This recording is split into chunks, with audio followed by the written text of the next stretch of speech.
Okay, folks, it's 10 o'clock. My name is Ed Harkovich.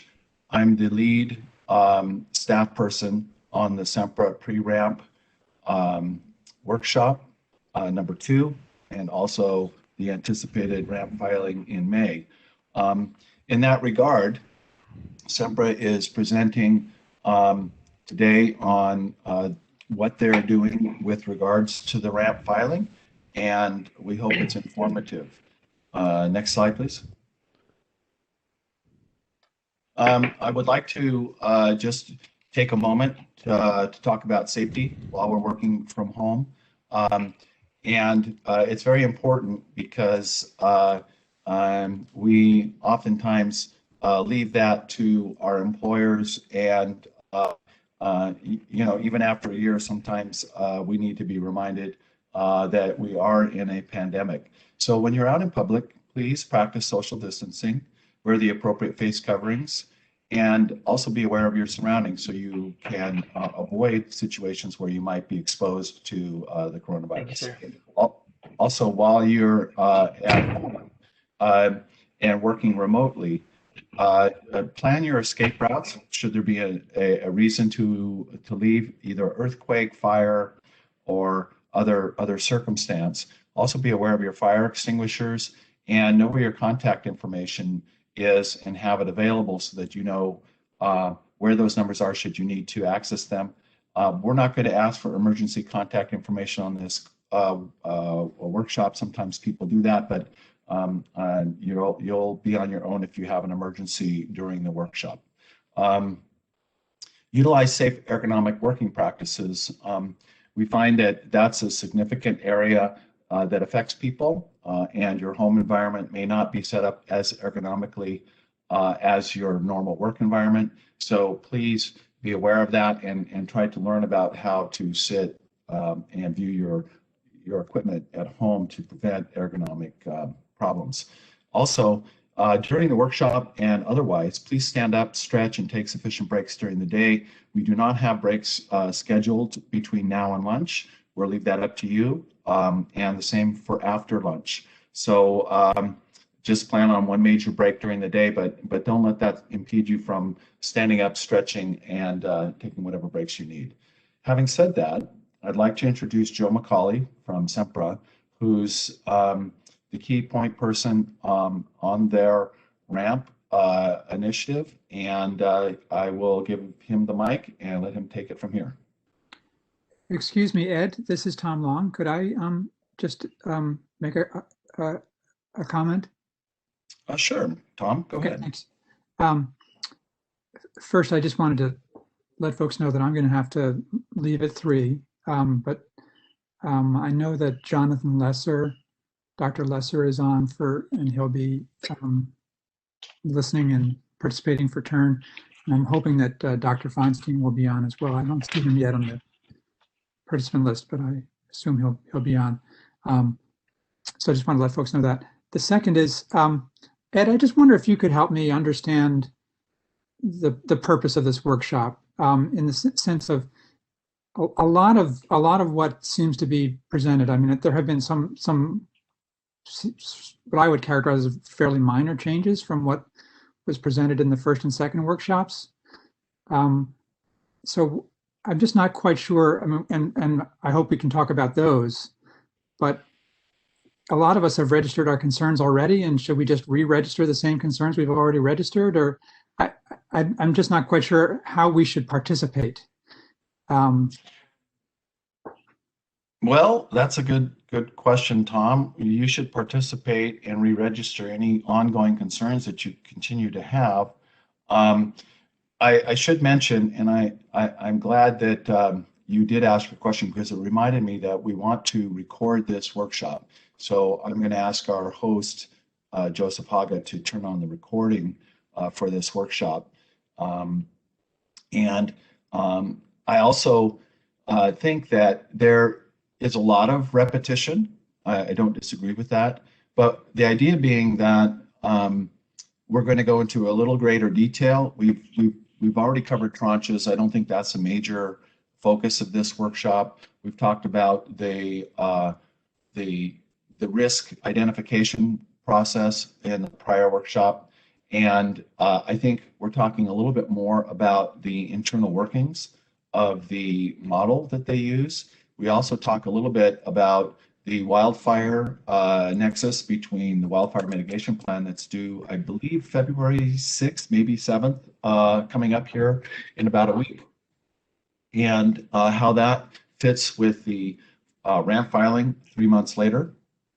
And I think that we also have some questions that we want to talk about so that interveners and parties can have a chance to explain their expectations. And I don't want to go through the whole workshop before we have the workshop. That would be kind of stealing the thunder of the presenters. But you know, at any time, if you do not feel that this is valuable, there's no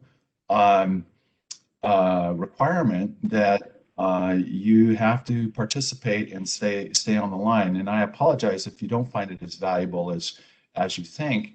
And so I would like to just ask folks to provide comments by say February 12th. I think that's about 2 weeks out, with any suggestions for additional meetings or workshops if you feel it's necessary. I'm not guaranteeing that we'll conduct such, but I would like to suggest that you make comments to me, to the RAMP team here at the CPUC, and I'm not sure that if we don't have a proceeding number, there's no way to file those comments, but those comments will be considered. And you can also CC Sempra as well, and anybody on the service list with your comments. And then they can be considered for further opportunities to help inform this process. It's my belief that the more understanding and knowledge we have going in pre-filing will aid us in the most effective and efficient evaluation of the filing when it's made in May. And that's my purpose, is to try to make sure that we disseminate as much pre-ramp filing information as possible to facilitate engagement and being able to evaluate the ramp filing.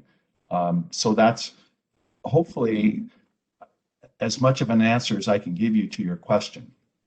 One last thing, there are several people who are registered as panelists. That means they have complete control over their microphone. And so the purpose is to allow efficient engagement, to ask questions and make comments during the workshop. But I would ask folks to mute their mics when they're not talking or commenting so we don't get feedback, number one. And number two, to try to be respectful of others who are talking so that we don't overtalk each other. And I know I don't really need to say that because this group is very experienced and show a lot of respect, but I think sometimes it doesn't hurt to just remind people of that. So thank you. Tom, any more comments? No, I thank you, Ed, for that explanation. Mostly, I just wanted to make sure that our participation was consistent with what you were expecting for participation from the parties, and now I understand that I think it will be. Okay, well, having said that, I know that the Sempra team has allowed for ample question and answer, and if folks on the attendee list who are automatically muted, if you have a question, please use the raise your hand function by highlighting your name on the participant list, and a little hand will pop up. You click that, we'll monitor the hands raised, and put your question in the chat box, and either Joe McCauley, the moderator for Sempra, or myself will alert the panel to your question so that it will be asked and you'll get your answers. Thank you. All right, Ed, thanks so much. Appreciate it. Good morning to all. As Ed mentioned, we've scheduled 6.5 hours for this workshop. We have a break around, I think, the 12:30 period, and there may be some adjustments along the way. I did want to mention up front that the first session after lunch, let's go to the next slide, please. There we go. Thank you. This is the agenda, and I did want to mention that while we have some leeway, if you will, the first item after the lunch break, the ramp alignment with the wildfire mitigation plan, that is affirmed from 1 to 1:30. And so if we go a little quicker in the morning, we may move some other things from the afternoon up. If we go a little later, we may extend them into the afternoon, but 1 to 1:30 due to the availability of our speaker will be 1 to 1:30 for that particular item. Again, the agenda. Introduction, that I already took care of that. This following slides, I think there's 8 or 9 different key topics here. Format of the application filing and ramp report. Half hour, RSE model and MAVF calculations. Review of data and material. We'll have a break. Ramp alignment with the wildfire mitigation plan. Sensitivity analyses. Review challenges, feedback, lessons learned, questions, and next steps. Next slide, please. We already covered the introduction. Thanks. Next. All right, format of the ramp and application report. Again, one thing that's different this year is that the word application is applicable. Last year, we filed both the SoCalGas and the SG&E ramps as I think an attachment or as a submittal as part of a order instituting an investigation, I think is what it was called. This year, we're going to be filing an application. And so the location of data may be different. Is it going to be in the ramp report itself as an attachment to the application, or will some of the information be included within the application itself, if you will, the procedural pleading aspect of an application? We're still working on that. And so when we go into the next slides, if you will, next slide, please. Again, what I've done is I've gone into the report from last year, the ramp report from last year. And this could be part of what Tom was alluding to with this question about sort of what are we going to be learning new, if you will, during this workshop relative to last workshops or previous ramps. Well, with regards to the format of the application and report, what I did, I went into last year's ramp report and I said, all right, what are the key headers, the key bodies of information? And we are planning on capturing that same information this year. It may be in a different location. The header may be a little different, but it's the information itself that we'll be having. And that's why we have the word illustrative in the title. Again, background and procedural history, we didn't want to lock ourselves into any specific terminology or location of information within the report. And so that's why you see the word illustrative. Again, there'll be an introduction, and the introduction is a narrative that generally contains introductory type information. And I do want to say, in all honesty, if somebody were to open our 2019 ramp report and follow how that went, and they look at these slides, they're going to see a lot of similarity. And so again, the idea is to just give an FYI during today's presentation that, yep, this is the type of information we'll be having in the report. An introduction, background and procedural history. Again, I think we're all familiar with that, with the type of information that would be in that narrative. We'll be including a proposed schedule, and the schedule will reflect dates as directed by various commission's decisions with regards to workshops, SPD's evaluation report, when that would be due, comments, and things of that nature. There'll be a roadmap to the report, a high-level description of where, what type of information will be located within the report. And then there'll be the ramp report itself. And just FYI, when you see on a slide that I put together chapters and work papers in this instance, that means there's a subsequent slide where we'll be talking about that. So again, on a high level, what's the format going to be? Again, an introduction, why are we doing this?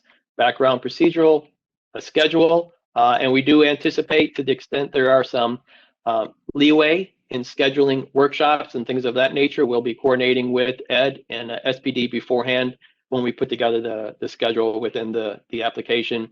And then the ramp reports, which is, I think in all honesty, the meat, if you will, of the applications, the chapters themselves, and then the work papers. Next slide.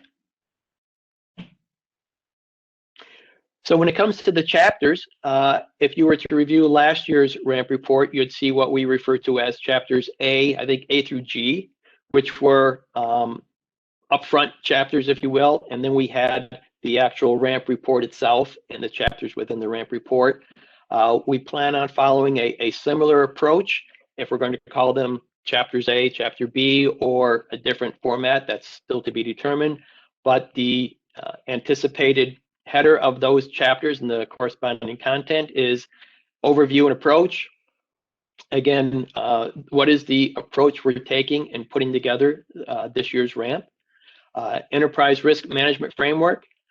We do have each of the companies, SoCal Gas and SDG&E, have a enterprise risk management team, and that team identifies on an annual basis enterprise risks, and that is the starting point for when we identify risks within the ramp for the ramp purposes. And so there is a description of what our enterprise risk management framework is, what risks were identified in that, which ones then carried over into the ramp proceeding.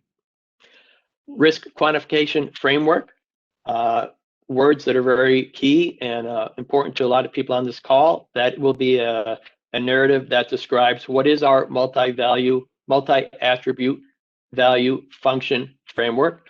How did we develop the elements of it, the attributes, the weights, the ranges, the units, and then how do we use it? How are the various risks, how are the risks scored? The safety scores, the scores for each of them. There'll be a description on how that was developed. And then with regards to risk spend efficiency, one of the main deliverables within the ramp, there will be a section on how risk spend efficiency values are calculated, how we use the MAVF framework to calculate those values, the core components of calculating all the RSE values, our methodologies to calculate it, and then also how we believe applicable uses for the RSE values that we will be calculating and providing in the report. There'll also be a section, a chapter on safety culture, executive engagement, and compensation. Again, I think these are, I don't want to belittle their importance. I think people are familiar with them, what the company's safety culture is. We'll be talking about how our senior management and the board is engaged in various risk-based type discussions and decisions, and then also how various compensation packages, if that's the right word, have a risk component within the overall compensation mechanism. And we'll also have a chapter on lessons learned and how incorporating feedback. I know, as Tom mentioned, we have received feedback during our previous workshop on October 15th, which was our initial pre-filing workshop. We had a subsequent workshop, I think it was in November, specific to tranches, where we received some input, some feedback, some suggestions. We certainly received feedback on the 2019 ramp that we had submitted last year, and we filed, and it was that proceeding was closed due to the extension of the GRC timeframe.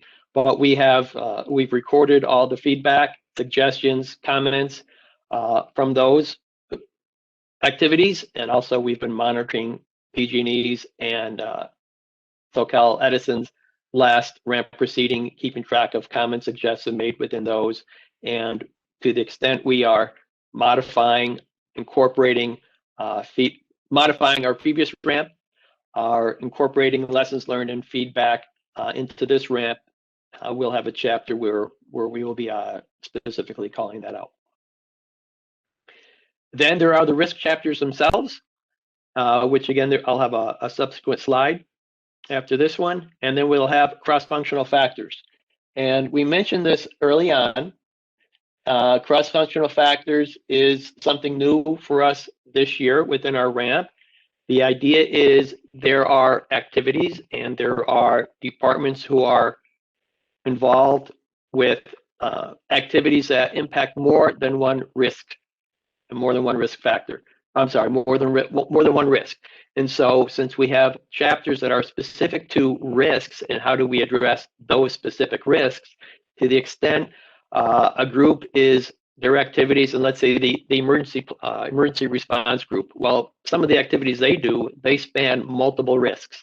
And so we thought it was important to identify those departments and those types of activities that span multiple risks and identify how they are impacting each of the different risks that they do impact. Next slide. Within the risk chapters themselves, again, an introduction as to a little bit of background. Some of it is procedural. When I looked at last year's RAMP report, I noticed that the intro for each of the different RAMP individual risks was very similar. And so some of it may be redundant as you're going from one risk chapter to the next. I think the thought process was, well, if somebody is only looking at one particular risk, we don't want to be excluding information by summarizing at one location, but at the same time, to the extent we are duplicating stuff, we're going to be giving some thought as to what we think is the most efficient manner to provide a little bit of procedural background to get to the point where we are from each risk standpoint. There'll be a risk overview of, okay, what is the risk? Again, when I look this way, just so everyone knows, this computer has the camera, and I like looking into the camera, but I do have some notes, and my notes are on my other screen. I mean, so just to be fair to everybody, when they see me looking away, the risk overview is the narrative of the risk. Okay, what is this risk? It's looking past. It was in some instances not necessarily the longest paragraph or longest section, because it was the subsequent information that took really the meat of the chapter. And so what is that additional information? Well, we have our risk assessment. We have a bow tie, and the bow tie elements are the potential drivers and triggers, the risk event itself, and then the potential consequences. And we have descriptions of all of those. And then I think we are also required for the settlement to identify assets and systems that are subject to the risk. So again, those are all part of the risk assessment all part of the risk assessment segment. That's what I was looking for. And then with regards to the mitigation plan, this is, I think, a key aspect that people will be looking for, is what are the activities that we are currently doing, a description of all of those to address and minimize the risk. What are new activities that we are planning to do, and to what extent are we planning on increasing the scope or increasing the magnitude of some of the activities that we're currently doing. All of those are discussed, and all of those are then put into what we refer to as the mitigation plan. And then, well, all right, what do we then do with all these activities that are in the mitigation plan? Well, we perform a risk analysis of them. We perform what are the benefits, what are the benefits before we do this, and what are the benefits after we do this? And that's where the RSC score comes into play. Within the risk chapter itself, we plan on having a summary of that analysis. That summary will include our narrative, but also part number of what are the pre and post mitigation specific quantitative based values, if you will, the LOR, the core, the risk score, and the RSC.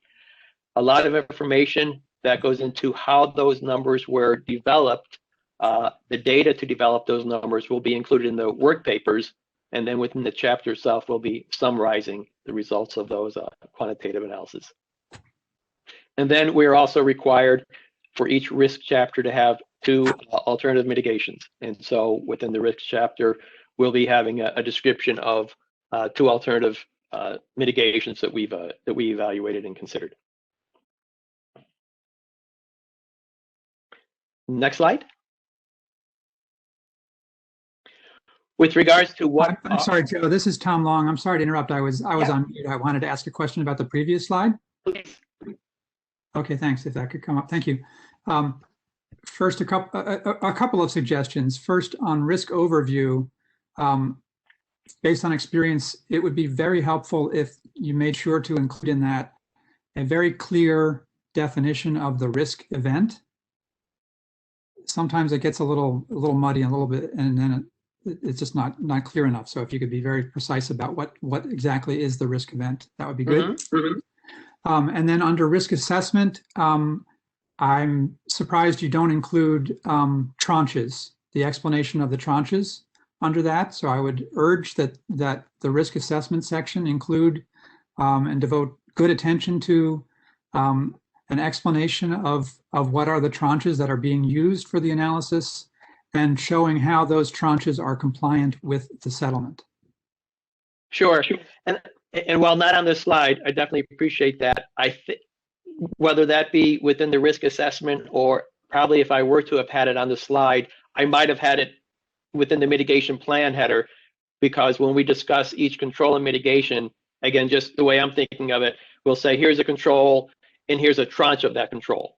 And so again, whether it's under the risk assessment section, if you will, or under a mitigation plan, yes, plan on having how and to which activities we've tranched and the basis for those tranches. Okay, well, without getting into the debate we had about tranches last time, we view tranches as something that applies to the entirety of the risk, and it's not mitigation specific. So in our view, and so I want to be clear that what we are recommending and urging is that the explanation of the tranches be in the risk assessment section, because it should apply, the tranches should apply to the entirety of the risk. All right, thank you. Mm-hmm.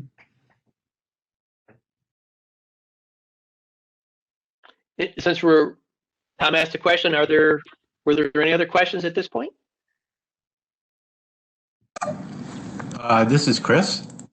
Actually, I did have a question, and it might be more on the previous slide where the overview, but maybe you'll answer this later. But I was just curious if SCE will be providing an overview, a summary of prior mitigation effectiveness. So I anticipate that you'll be using mitigations that you've used in the past, and also you'll be evaluating mitigations as part of this ramp process. And I'm curious if you already are, or if you're planning to provide an analysis and summary review of mitigation effectiveness from your previous experience.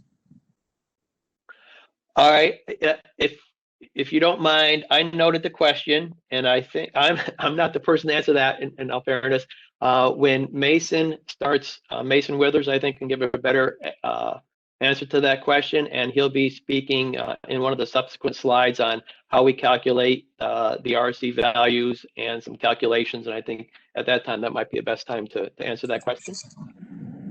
Okay, thank you.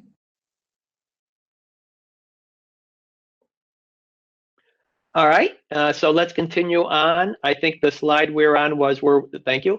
What we've done here is we've identified the current risk chapters for each of the two utilities, and then also the cross-functional factor chapters. What you'll see up on top is there are six risks that are, I use the term like named, between each of the two companies. Again, SoCalGas is gas. SDG&E has a gas component to SDG&E. So excavation damage, dig-ins on the gas system is applicable to both. Incidents related to the medium pressure gas system, excluding dig-ins, is applicable to both. Incidents related to the high pressure gas system is excluding dig-ins is applicable to both. We also have both companies have employees in contractor and cybersecurity activities. And so from a risk standpoint, each company has incidents involving an employee, incidents involving a contractor, and cybersecurity. From a unique to each of the different companies' standpoint, SoCalGas, again, being specific to gas, has incidents related to the storage system. So that'd be the gas storage system and not battery storage, but the gas storage system, excluding dig-ins. And then over on the SDG&E side, We have wildfires involving SDG&E equipment. We have electric infrastructure integrity. And then we also have customer and public safety contacts with electric equipment. Those are the risks that we are working on. And then from a cross-functional factor standpoint, we have, there's 8, and what you'll notice is there's one that's treated slightly different. Safety management and safety management system. Climate is one. Climate change, adaptation, energy system, resiliency, and greenhouse gas emissions. Workforce planning, quality workforce, physical security, foundational technology systems, emergency preparedness and response, and pandemic. And then we have asset management and records management. What you'll see is that SoCal Gas is treating those all within the same chapter, while while SDG&E is treating them as individual chapters, an asset-specific asset management chapter and a records management specific chapter.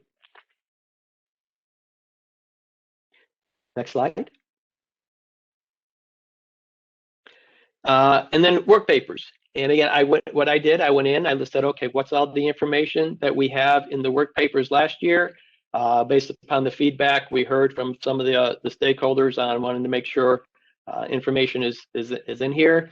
And so from the work papers, recorded O&M and capital cost for the last 5 historic years, forecast low and high range of O&M and capital cost. Again, we are providing numbers in a range format. We feel that's appropriate.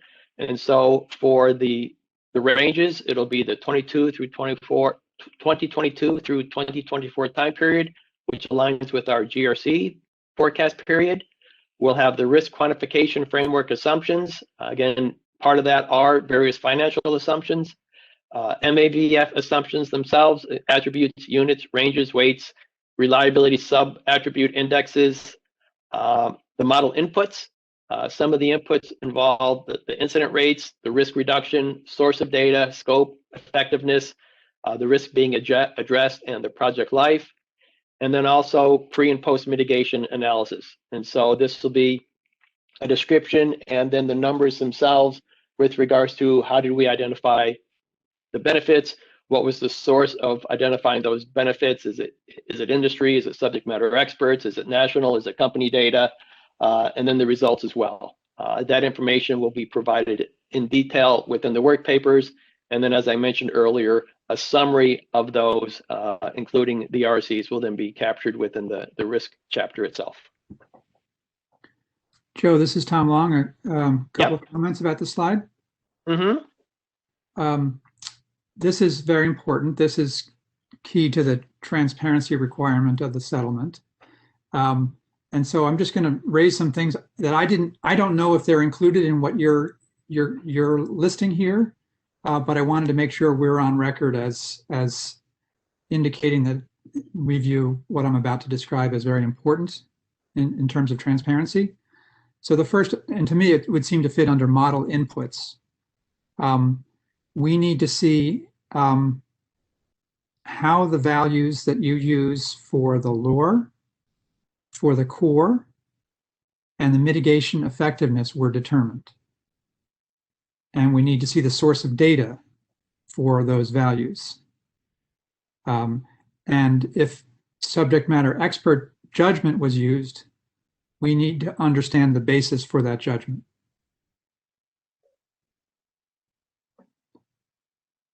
Is that consistent with what you're expecting to provide? I believe so. Okay, good. In addition, we would expect the work papers to show how the tranches were determined. Any work papers that are necessary to explain how you determine the tranches. Is that something you would expect to provide as well? I'm not quite sure what that answer means. To tell you the truth, if you're asking when the quant team talked with the business units to discuss if or how a tranche was applicable, if you want a summary of that discussion, or if you just want to have the results of that discussion. Well, we Because found, oh, sorry. I'm just going to say, because you'll be seeing the results of any discussions with regards to tranches, but I don't know to what extent we were planning on having an overview of any discussions we had that resulted in, nope, we decided not to tranche. I think that, so I'll just leave it at that. Well, what I had in mind is we found when we were working with PG&E that that there were tranches that were based on or tranches that have been proposed in the course of the discussions about PG&E's RAM that are based on information that is reflected in an Excel worksheet. So any information that is that you have, like, let's say for your gas pipeline integrity, transmission pipeline integrity risk, you may want to include work papers that refer to data from your integrity management program to show how the integrity management data was used to develop your tranches. So that's an example. Or okay. You may have other operational data that you're using to say, these circuits in tier 3 of the high fire threat district, we group together because they have these operational statistics, characteristics, similar operational characteristics as shown in a worksheet, an Excel worksheet. So that's what we have in mind. Okay, I've noted it. I cannot say now to what extent we would be capturing that for all or for any or all. I just don't know, but I've noted it as something that you are interested in seeing. Okay. Continuing down your slide, pre and post mitigation analysis, we would like to see either in the main report or in the work papers a breakdown of how you'd perform the calculations at the tranche level. So you would provide the values, all the input values at the tranche level, and then the resulting RSE at the tranche level. And we'd expect that to be in live Excel workbooks. Any Excel worksheet should obviously be in a live Excel format so that we can manipulate it. Sure.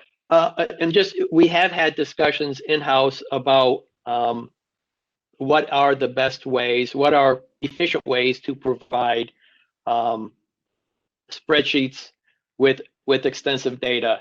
And so we may have some additional discussions. Some of the spreadsheets are as you can imagine, complex isn't the right word, but data intensive. And so we do want to work with all the stakeholders to figure out what is the most efficient way to provide what data, again, in Excel spreadsheet format to yourself and the other vendors. So we will be having those discussions. Right. And we're not daunted by tens of thousands of rows and dozens of columns. I mean, that's just what we're working with here. It's the means to provide it is what I should. Yeah. What's the best means to provide it? Right.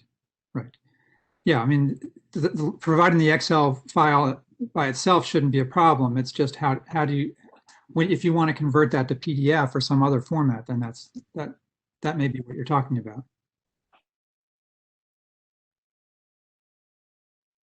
Is that right? Is that what you're talking about? Yes, it's a question. Do we include it within the report itself? Do we include it as an attachment on our spreadsheet?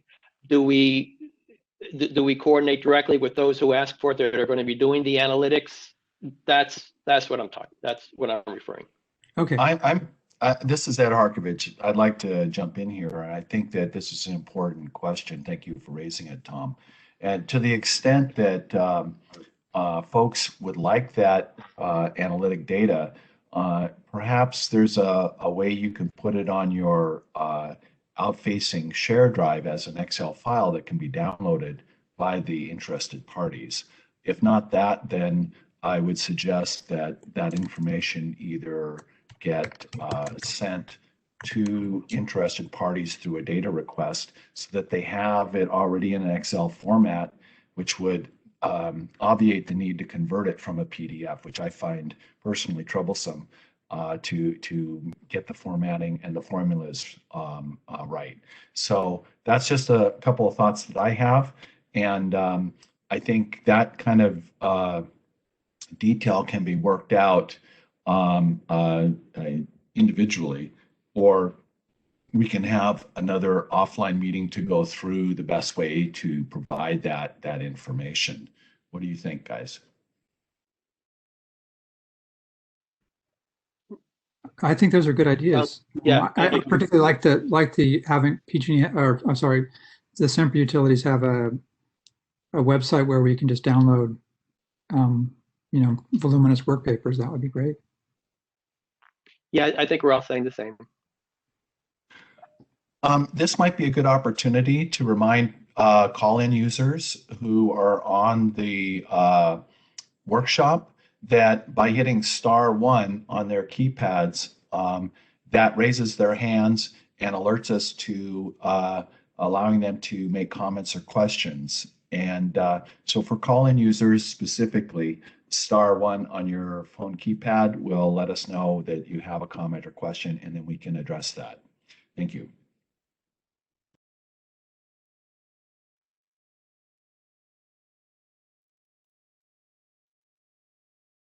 Anything else on this one, Tom? No, thank you. All right, thank you. I think this is my last one. Can we go next slide just real quick? Yep, that's my last one. And so before we transition into the next topic, which Mason will be leading, were there any other questions on the slides that I covered? If not, appreciate the discussion. Definitely the comments, Tom, have those noted, and Mason will be our next presenter.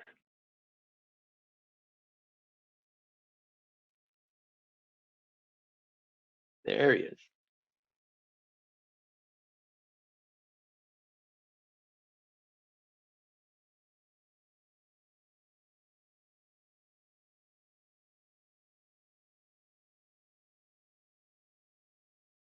Wow, there we go. Can you hear me now?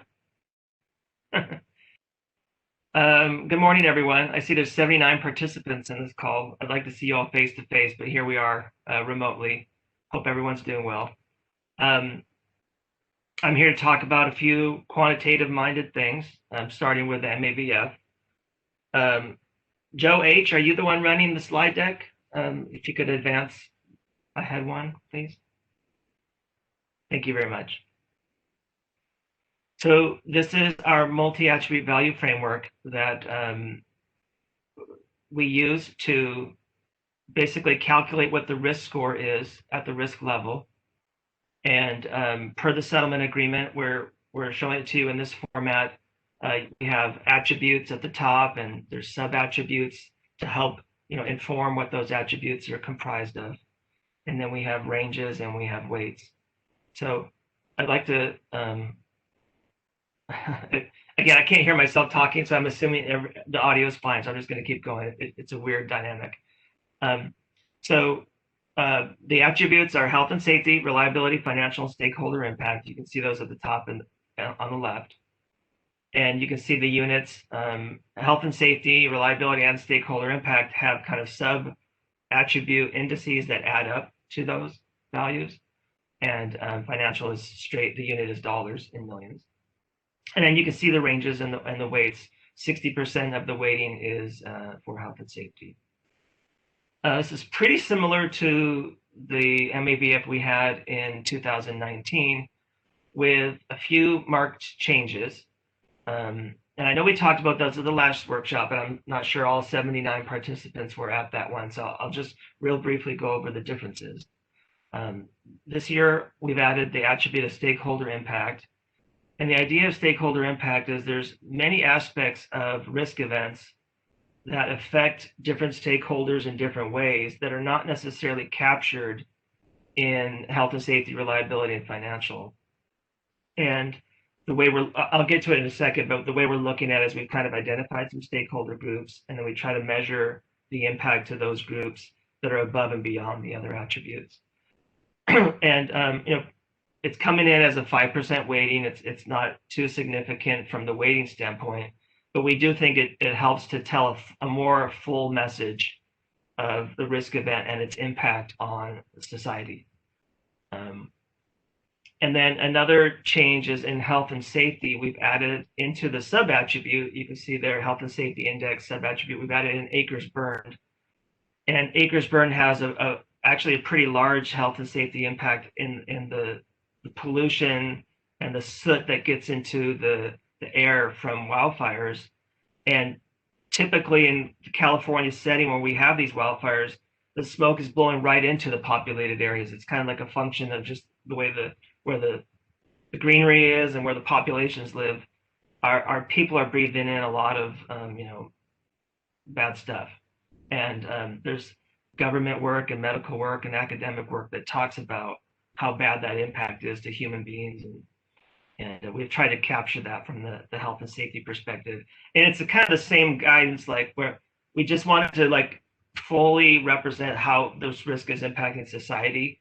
And like for wildfire in particular, there's more to safety than just fatalities and serious injuries. So we wanted to capture that.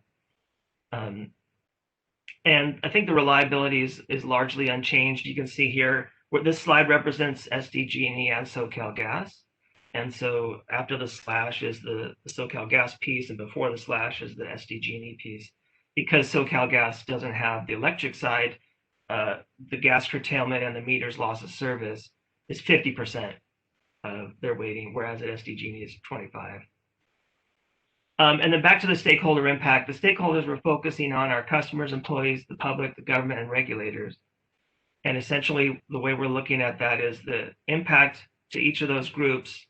The more groups that it affects and the severity of that effect, whether that be through the duration or just through some other kind of measurement, can get you all the way up to 100. And if there's fewer groups involved, it's a lower number.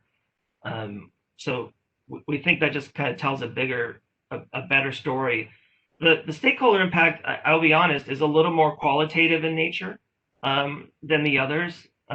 It's more of looking at events that have happened elsewhere and to try to figure out what those impacts look like, and to do our best to map the severity and the types of stakeholders affected. So there's a little bit of qualitative nature to that. The units are a little less well defined on this one.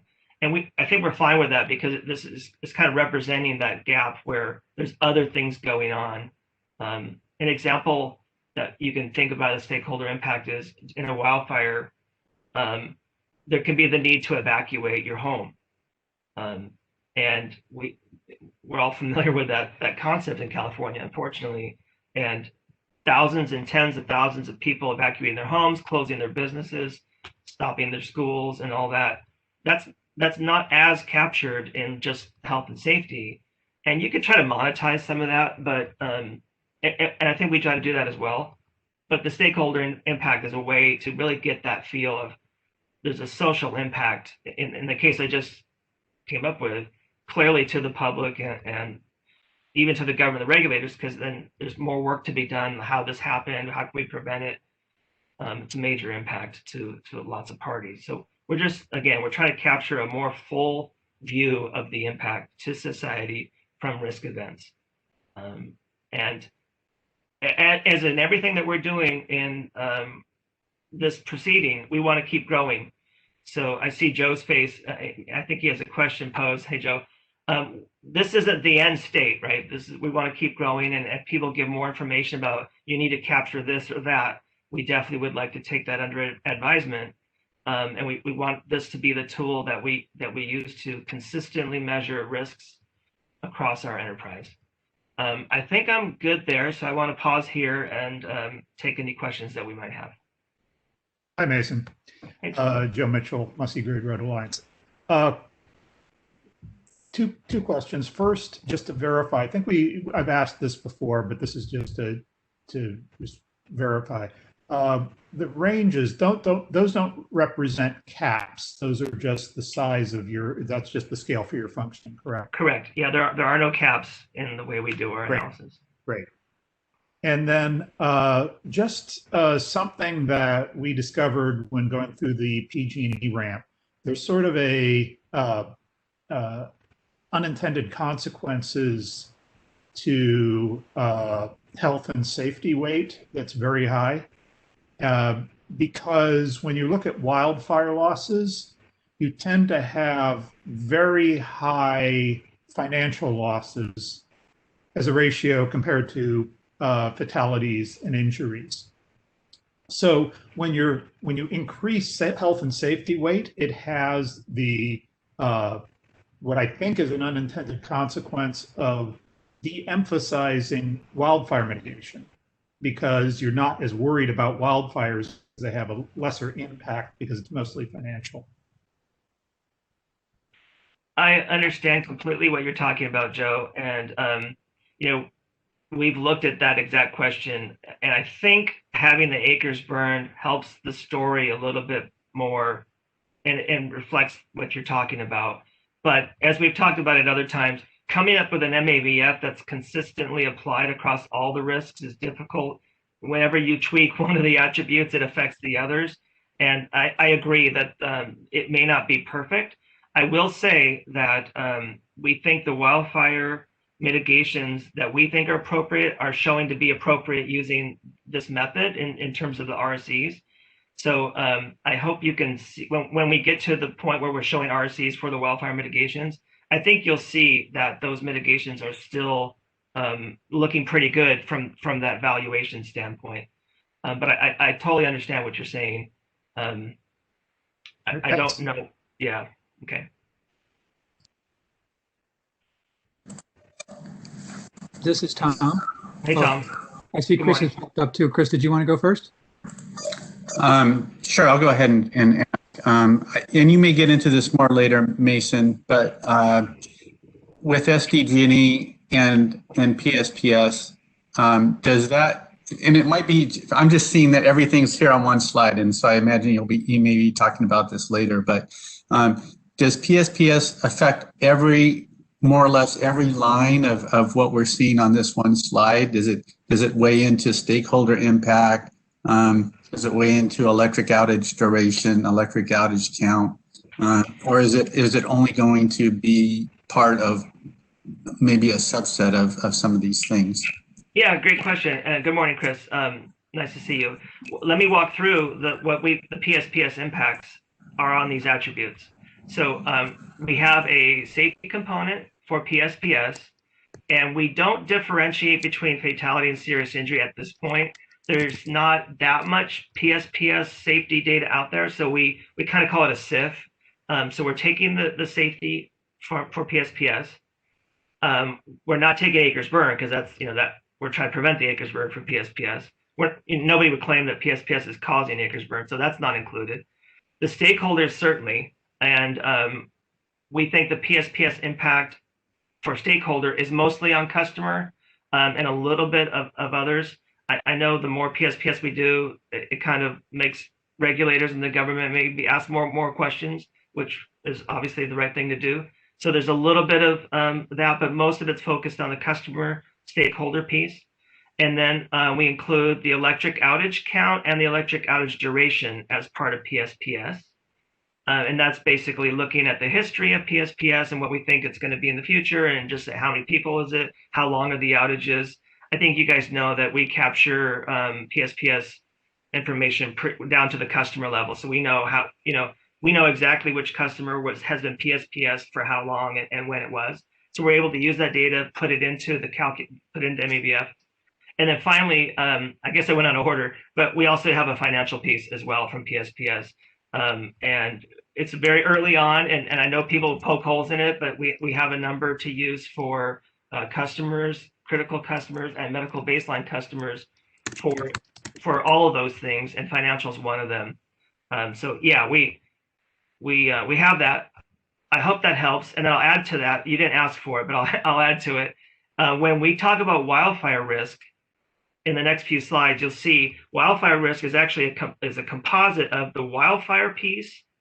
I'm sorry, the wildfire risk chapter is a composite of the wildfire risk and the PSPS impact. And then we're treating the risk scores as an aggregate of those two things. And you'll see that in a few seconds. Any more questions on that topic, Chris? No, thank you. Sure. Excuse me, Okay. Mason, I'd like to just jump in. After Tom Long, Charles Feinstein has his hands raised, so anticipate him asking a question after Tom. Thank you. Okay, before you start, and I would like to add, the utilities are trying to work together to try to come specifically to PSPS.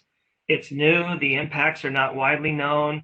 Just to say that PSPS is just another outage and use just, for example, there's the Northeast blackout that happened a few years ago. It was massive and people died and lots of stuff happened. Just to use that and say it's the same thing as PSPS wildfire, I don't know. So we're trying to figure out what PSPS impacts look like. So again, we're putting something out there. It won't be perfect. We'd love to take advice on it. The utilities are working together to some extent to communicate, what are you guys looking at? Which data points are you looking at? But yeah, we know where this is not a finished product. So we have a roadmap that in the future, we're going to break out by more customer classes, not just critical and medical baseline and everybody else. We're going to break it out even more. I don't want this to turn into a PSPS conversation, but I know it's a big deal to a lot of people. So I just wanted to clarify. We sort of have a roadmap in the future. We're going to break out those distinctions of customer classes and impacts in a more fulsome way and think about it more clearly. Is the amount of financial impact we're currently using the right one? No, but we're going to try to keep getting data to do that. So I'll pause there. That's probably enough for PSPS. Tom, please ask away. Okay, thanks. Good morning, Mason. First, I just very briefly, and actually not intending to open a conversation, but I think Joe from MGRA is wonderful, but I don't really understand the point he's making about the impact of the high weight that's given to health and safety on sort of de-emphasizing the wildfire mitigation risk. But maybe Joe and I should talk about that offline. But more, I was actually just wanting to turn it over to Dr. Feinstein to talk about some of the questions he has, or we have about, I think mostly stakeholder impact, but he may have other questions about the attributes. So I'll turn it over to Dr. Feinstein. Sure. Mason, good morning. Morning, everybody. This is Chuck Feinstein. I have several questions about the stakeholder attributes and the relationship of the weights on the attributes and the ranges to the dollar equivalencies, and a reply to, again, as Tom said, a reply to the comment that Joe made, the weighting. First of all, with respect to the stakeholder impact, can you say in a little bit more detail what it is that you're trying to measure and how you can avoid double counting for a catastrophic wildfire, for example? Yeah, thank you for the question. Good morning. Nice to hear from you. Yeah, what we do is case by case, we look at the risk events and we try to figure out the severity of things that are not captured by safety, reliability, financial. And each risk is different. Each impact is different. If we look at the right side of our bow tie, we can kind of figure out, hey, this isn't really captured in safety, reliability, financial, for example. And does it belong in the stakeholder impact section? How many different stakeholders is it affecting? So I know you wanted more specificity. I'll go back to the evacuation question. On the right side of our bow tie, I believe it says evacuations or impacts from wildfire. When we look at that, we're like, well, that's not really captured in safety, reliability, financial. We could have sat back and said, well, what is the economic impact of an evacuation? But that's difficult to do. And, actually, we've had conversations about how the advice was don't just throw everything into the financial bucket. Don't try to monetize everything and be done with it. So we're looking at, okay, wildfire has evacuations on their list. Where does that land? Well, it lands in that other category. So stakeholder impact, we wanted to include it. And then we have this measure of like how much of a stakeholder impact are the wildfire events. And wildfire, actually, they're 100s for the on the core. For the big fires, it's a 100 because it hits a catastrophic wildfire hits all the stakeholders, in our opinion, and the smaller wildfires don't necessarily, but the catastrophic ones is a 100. A PSPS, we have it closer, like in the 10 and 20 range, because it's only affecting a few stakeholders in a less way.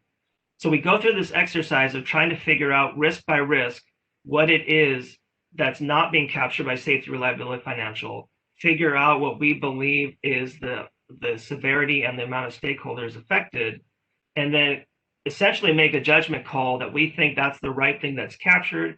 And then I think to the point that you're trying to get, or you might be trying to get at, I don't want to feed you things to get at, but is we kind of reflect about like, how does that impact the risk scoring? And is that the right thing to do? So you wouldn't want to throw in stakeholder impact that was like significantly larger than something else without like reflecting that's what happened. So we're doing that as well. We're trying to measure how does the stakeholder impact scoring look compared to the other attributes, and to see if that makes sense. You know, there's a lot of stuff floating around in risk events on the right side of the bow tie, the consequence, that are just extremely difficult to put specific numbers on once you leave safety, reliability, financial. You know, for example, I'll just give you one more example. When the pipeline explosion occurred, you know, you blow up a house. I'll do San Bruno. We all know about San Bruno. It was clearly financial. There was clearly safety, but there was a lot more to San Bruno than that, right? There's a lot more to it. If you read the studies about San Bruno, there was a lot more impact to society than just what was captured on safety, fatality, serious injury, and cost. So we wanted stakeholder impact to be able to capture some of that, because the way we see it is we want to have a risk score that reflects the severity and the nature of the event, not just some narrowly focused definition that's used for, you know, some academic study. I'll pause there. Thank you, Mason. Thank you for the explanation. Let me suggest something to you, however, that says that when you specify an attribute like this, and this will get to the next thing that I'd like to discuss with you. When you specify an attribute like this, you are specifying specifically a monetary value. For example, if you were to take 5 stakeholders with an extreme severity outcome and a duration of 6+ months or more, given the fact that that's 5% weight and that's at the top of the scale at 100 points, one can show that getting rid of that event or avoiding it is equivalent to $167 million. And in fact, as a consequence of that, what you're saying is that you'd be willing to spend $5.6 million per month for an extreme event per stakeholder to take it away. Now, that means that you've put a monetary value on this thing. And so it seems to me that it's pretty important to get the monetary value right. Let me point out something else. If you look at one stakeholder with minor severity for a week, if you get rid of that, that's worth over $8 million. So there's an internal contradiction in the definition of the attribute that I think needs to be addressed. Let me suggest something else. The attribute is not very well defined. You've got 3 independent variables here: number of stakeholders, severity of incident, and duration. You haven't said, for example, what it means to have 2 to 3 stakeholders with a major severity event and a duration between 1 and 6 months. How many points is that? Is it 25? Is it 50? Is it 37? You have not specified. So I think for several reasons, this attribute is questionable. And it seems to me that more work needs to be done. But the dollar equivalent is very important. Since we're at the point of talking about dollar equivalents, and since the comments came up before from the Mussey Grade Road Alliance about dollar equivalents, let me point out to you that if I look at the health and safety attribute with a weight of 60% and a range from 0 to 20 on the index, that could mean 20 fatalities. That says that the statistical value of life in this attribute is $100 million. Now, we have discussed this extensively with PG&E, and we have pointed out to them that that's approximately an order of magnitude greater than the statistical values of life used in other analyses. Why is it that low? Every other attribute has questionable dollar values as well. So I think we need to have a more detailed discussion about these things. And there is a persistent confusion about the role of weights and the relative value of the attributes. It is not the case that as the weights change, the proportion or the effect of an attribute necessarily changes. If you relate all of these values to dollars, then you can see immediately that nothing changes. The dollar value of these things is the same. So there's a lot of confusion about the interplay between weights, ranges, and understanding what those mean in terms of dollars. And I think we need to have much more discussion than just this kind of presentation. Thank you for letting me go on. Yeah, Dr. Feinstein, you might not believe this, but I completely agree with you. I think the conversation, the way that we've been having it in these sort of, fly-by conversations isn't the right thing to do.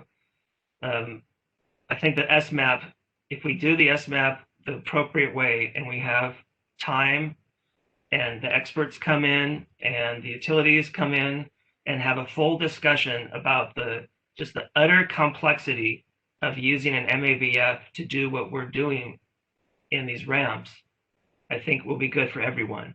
And it's my opinion that those conversations have not been allowed to happen in the fullness that need to happen for everyone to understand how we're using these and why we're using them and how they could be perfected. So completely agree. I would attend every single meeting where MAVFs are discussed in the SMAP, and I have lots of opinions on them. Most of the opinions I have, I agree exactly what you just said.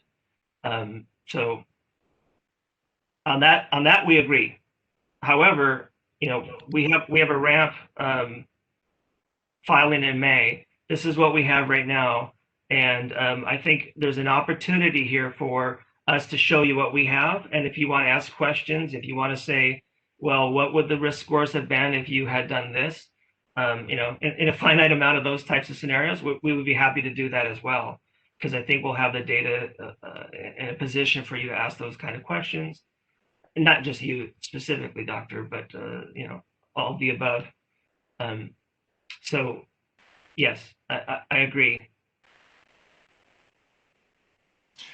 This is Ed Harkovich. To that point, we have scheduled in this workshop a period of discussion about how to approach and utilize the sensitivity analysis. So let's explore this question further in that section. Hey, Ed, this is Steve Hain from your own section. Would you mind if I add on one more question to this slide before we move on? Oh, no, by all means, Steve. Please comment or ask questions as needed. And that goes for anybody else at the CPUC. So my question tags on what Dr. Feinstein and Joe Mitchell just asked. Is Sempra using the same range and weight for the health and safety attribute for both SoCal Gas and SDG&E? Correct. Correct. So since the two utilities are of different sizes, so I don't have the numbers in front of me, but I expect that SoCal Gas is much larger than SDG&E in terms of customer count. So one would expect, just based on that fact alone, that the SIF, the number of serious fatalities and serious injuries would be vastly different between the two utilities. Now, based on what Dr. Feinstein just said, there's an interplay between the ranges and the weights. Having the same safety weight and safety range applicable to both utilities, doesn't that imply there would be different implied VSLs for both utilities, and there would be no reason why there would be different implied VSLs for both utilities since they are both owned by Sempra. So, okay, I don't want to get all whatever on everybody, but we don't use the term VSL at our company.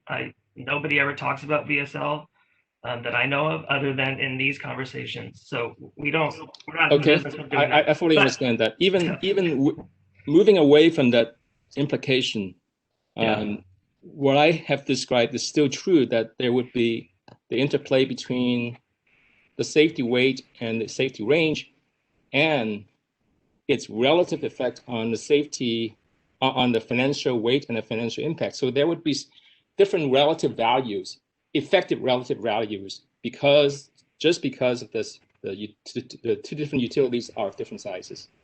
So I think I'm following what your questions are, but I think it's relative. So if the size of a utility was larger, it would affect the health and safety and the financial equally. So if you were to do that VSL exercise, which I'm fully aware of, what others have talked about, you do get the same value for both utilities if you were to do that exercise. So I think it's kind of a relative in nature type of thing.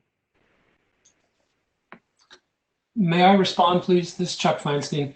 Steve, once the weight on the health and safety is specified, once the range on the health and safety is specified, and once the weight on the financial and the range on the financial is specified, then you can express one in terms of the other.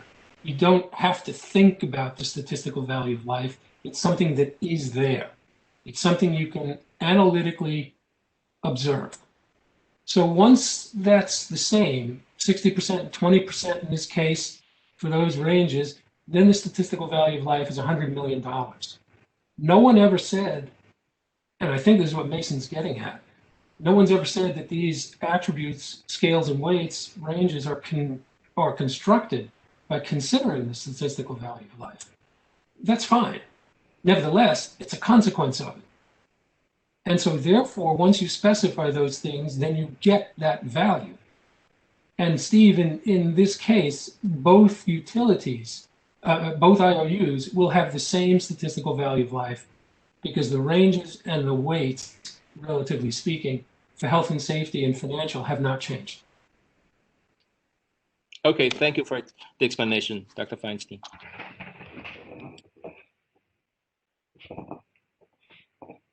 I want to give everybody opportunity to talk about the MABF. So if there's any more questions on this slide, I can pause to wait.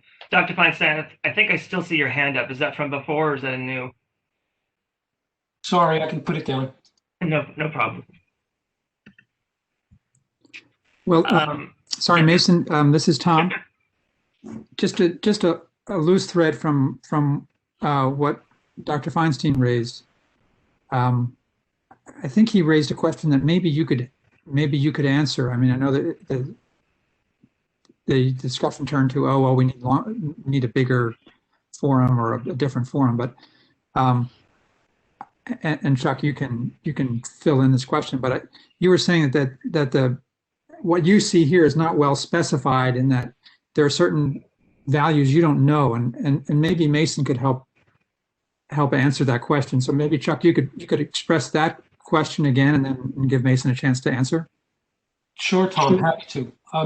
I look at the stakeholder impact box on the slide and I see three independent variables: the number of stakeholders, the severity of the impact, the duration of the impact. And I see 4 cases specified out of the many different cases there can be.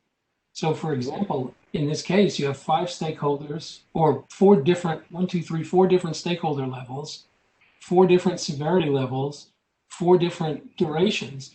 That means you have to specify the value of 4 cubed possibilities. And we've only specified the value of 4 of them. So what's missing are all the possibilities that could occur that have not been assigned a value. Again, for example, what do you do if there's one stakeholder who has a minor severity impact and that lasts anywhere from 1 to 6 months? I don't know how big that is. And the fundamental point of getting to multiple independent variables is to be able to specify the way the values change as those independent variables change. And this is insufficient to do that. Yeah, totally understand your point. These values here are sort of illustrative to the qualitative research that I described earlier. There is no formula that says if 1.7 stakeholders are affected for 3 weeks, it'll be this score. That's just not available. We are trying to give illustrative examples of what it looks like. In the RAMP filing, we will have more information about exactly how the thought process is. But you're right, there are many variables that impact stakeholders that are measured. You can measure severity in different ways. We didn't want to have another whole nother like calculus of what severity and duration means, because you could do something around that as well and then feed that into how many stakeholders. We don't want to make this just an academic research just for the purpose of it. We want to demonstrate to the PUC and the public that we're capturing those impacts to society that are not found in just safety, reliability, and financial. We will express to you how we got that number, whether it was a combination of subject matter expertise or it combined notions of clear severity or duration. For example, one of the things that we were looking at was like minor injuries or psychological impacts from events that I don't have to name, but there's clearly events that have had psychological impacts. We looked into trying to figure out how, monetarily or numerically what those would look like, and it just gets really messy really fast. So we're probably going to use some qualitative, subjective point of view that says, if this event would occur, the score would look like this, and it's based on that. And feel free to say you disagree that the 7 should be a 4. And what Ed was referring to, if we go in and we change that 7 to a 4, we'll show you what the risk score would be otherwise.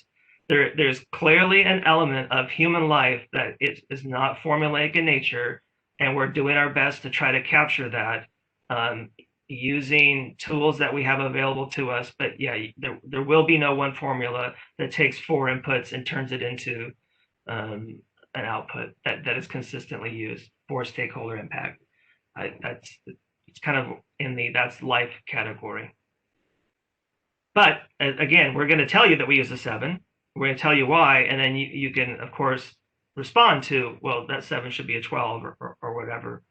And I totally appreciate the point of view that Dr. Feinstein, you might have that says, well, your 7 implies this in MAVF because the 5% weighting implies this.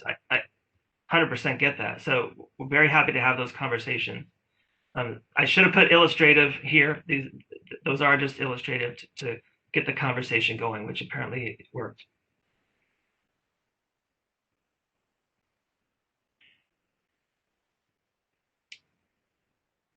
Okay. I think we can move to the next slide, please. Excuse me, Hi, Mason. Mason.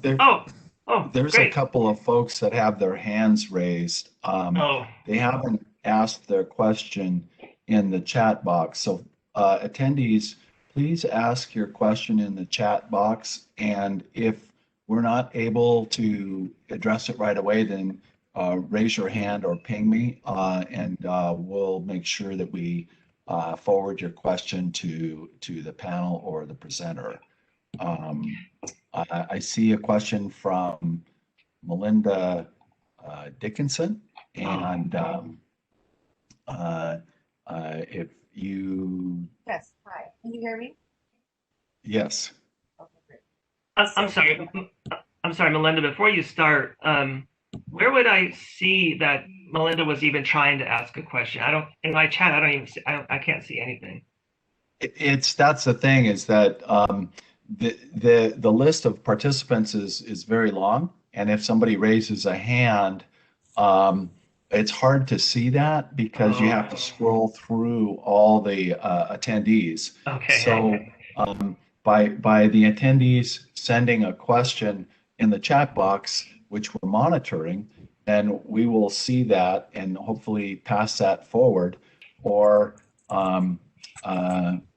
so then the IT host has unmuted Melinda, and Ayat, please mute yourself so that Melinda can ask her question. And any other folks who are able to, please mute your phones when not asking a question, because it prevents typing and feedback and so forth for the rest of us to be able to hear what's being said. Thank you. Melinda, please go ahead. Oh yeah, thanks. I wanted to kind of support Turn, but also repeat our what we were saying. I believe it was the last workshop, that the stakeholder impacts. Our concern is that it's redundant to many of the other. I think I'm still speaking on the last slide. If you wouldn't mind going back, if you go forward. Yeah, so it's redundant to some of the other topics, and our concern is that by artificially inflating the risk, there's a high likelihood there's going to be artificial inflation of requests for costs, like capital costs, that ultimately come out of ratepayer funds. And so that in and of itself is a risk. I would say the impacts to society for being charged too much for the power that they're using is just as much of a risk as any of the other examples. Well, not any of them, but many of them. So I just wanted to reiterate our point, which I thought we made last time, and it's hoping for more clarification on, not less. And then the other question I have that I was hoping that you could confirm, Mason, if you wouldn't mind, is that both companies will be using utility-specific data. I'm particularly concerned with the San Bruno, your example that you're using, because we have specific data about specific pipelines, and that's what's going to be the most accurate in terms of the risk, and that's what's required to be used. But I'm concerned about kind of some of the examples that you've been giving and the subjectivity involved when in these examples, we really do have specific utility data that is going to be far more precise than, something happened somewhere else one day a while ago. Okay, hi, Melinda. So to answer the first question for double counting, yeah, in the presentation, I think I talked about it a few times, that the stakeholder impact is to capture those things that are not already captured by safety, reliability, and financial. And so by definition, that its attempt is to specifically not double count.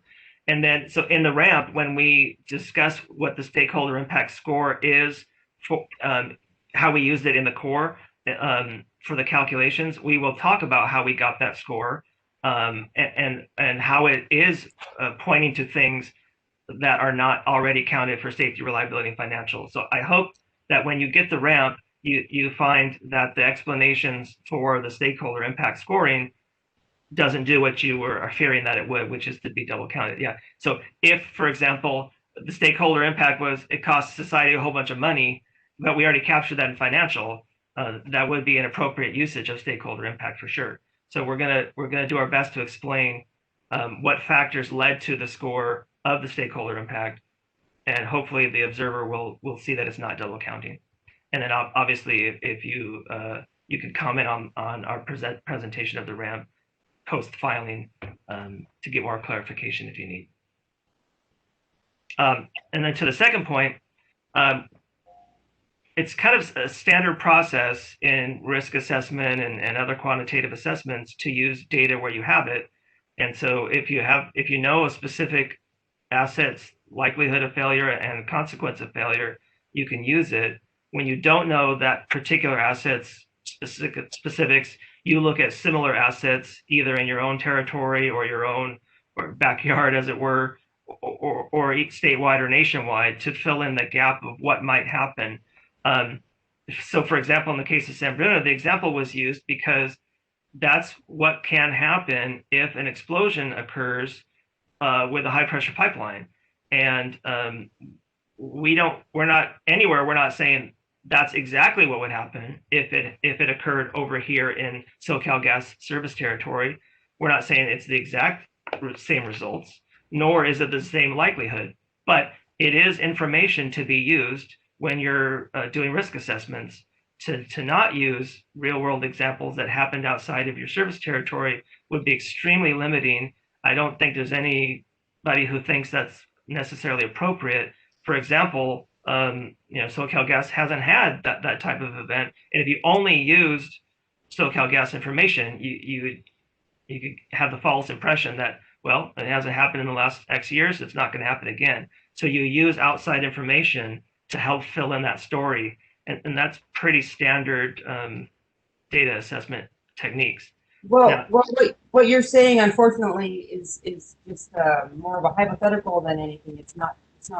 What I'm concerned about. My concern is rooted in the 2019 ramp, and the 2019 ramp, because the data was not used. Sorry, Melinda, my audio, I can't hear you that well. Is this okay? And that's a little better. Yes, thank you. In the 2019 ramp, utility-specific data was not used in a way that you're suggesting is normal, and it is required by the settlement agreement to be used. And that should be the guiding factor. I'm not saying that there shouldn't be other considerations, but you should be using utility-specific data when you have it, and that was not done in the 2019 ramp. Okay, so, Melinda, you're sorry, your audio still wasn't perfect. I think what I heard you saying was that it's your belief that in 2019, the ramp filing used data in a way that you thought was not how I described it, or was not what you're suggesting is the right way. I think we'll need to get more information on that, because I don't really want to hash over the 2019. Okay, but you are required to address the comments in the 2019 ramp report. That's what the decision stated. So we have extensively commented on it in our comments on the ramp report. That must be incorporated into this ramp. That you are required to do that, and so I would ask that you please do. Okay, thank you for your input. That's not really my side of the house, but the others on the call, like Joe and others, are definitely taking notes to ensure that we're being compliant with the ramp requirements. I appreciate the feedback.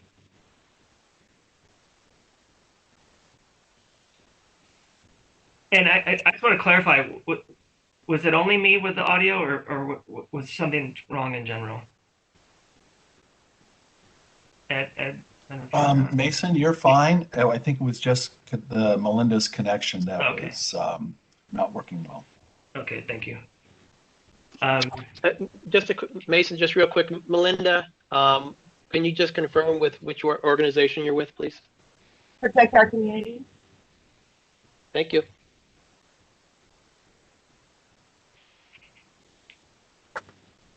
Okay, Ed, in the spirit of looking over at the attendee list, oh, sorry, Melinda, I think your hand is still up. Okay, I don't see any other hands, Ed. Am I looking at that right? And I don't see anything in the chat either. No, you're fine. I think there were two people. I had another hand raised from Ayat Osman. If she wants to unmute herself, she may ask the question directly.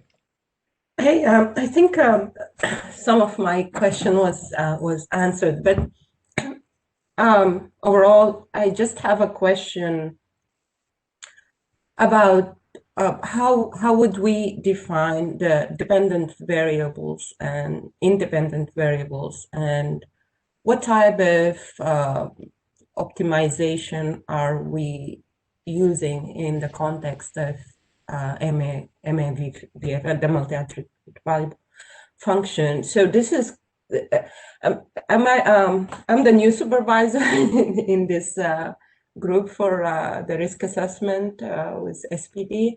So might be new to the topic, but probably need to have a better understanding of the applicability of how we're applying the multi-attribute value function to optimize whatever our objective function is. Is it reducing risk?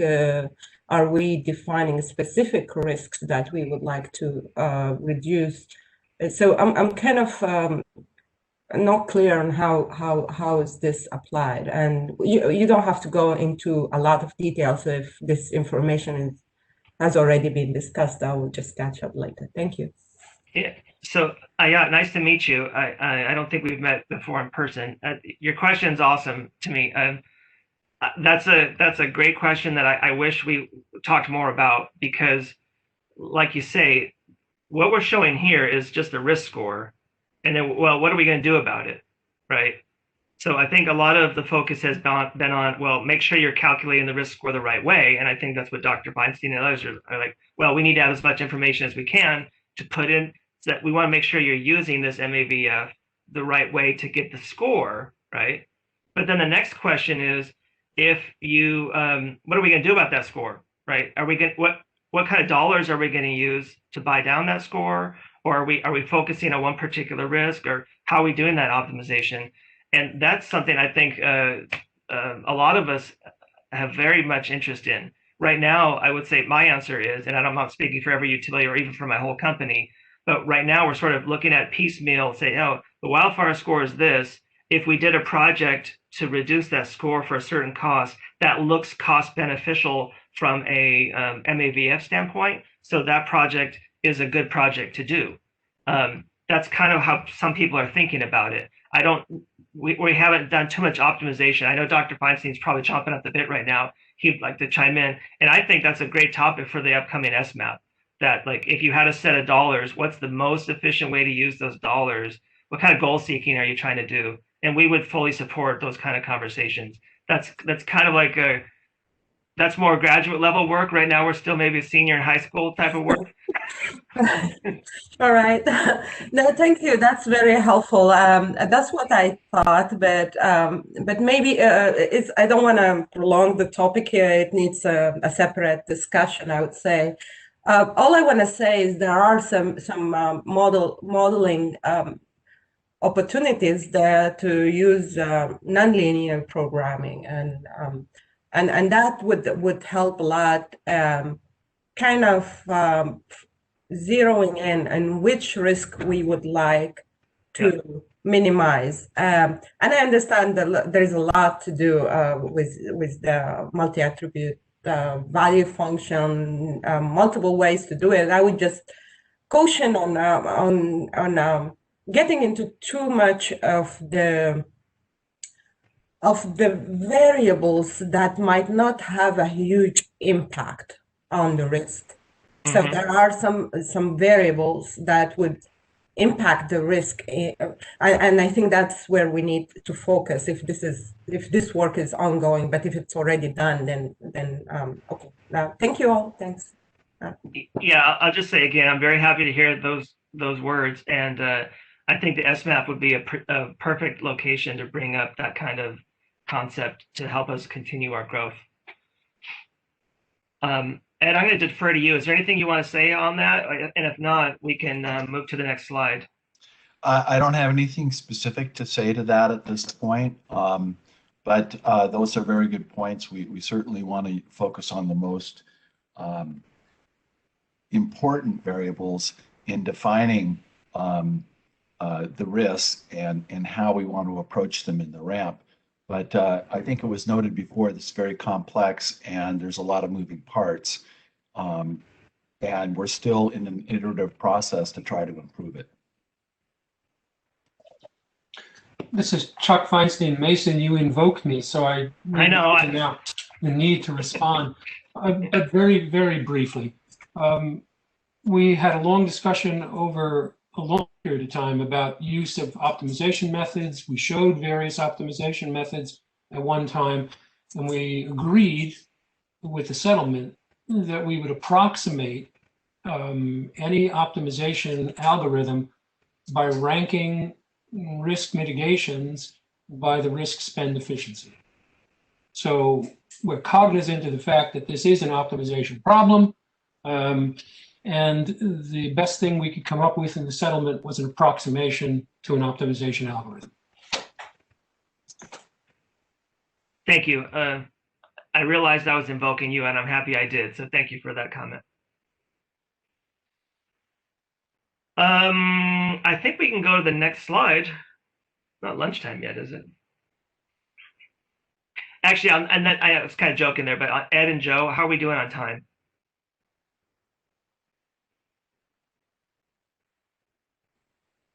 This is Ed Harkovich. As far as I know, we're good. If you're almost done, then that might provide an opportunity to move something up from the afternoon. But I'm not sure how long you expect to take to finish this off.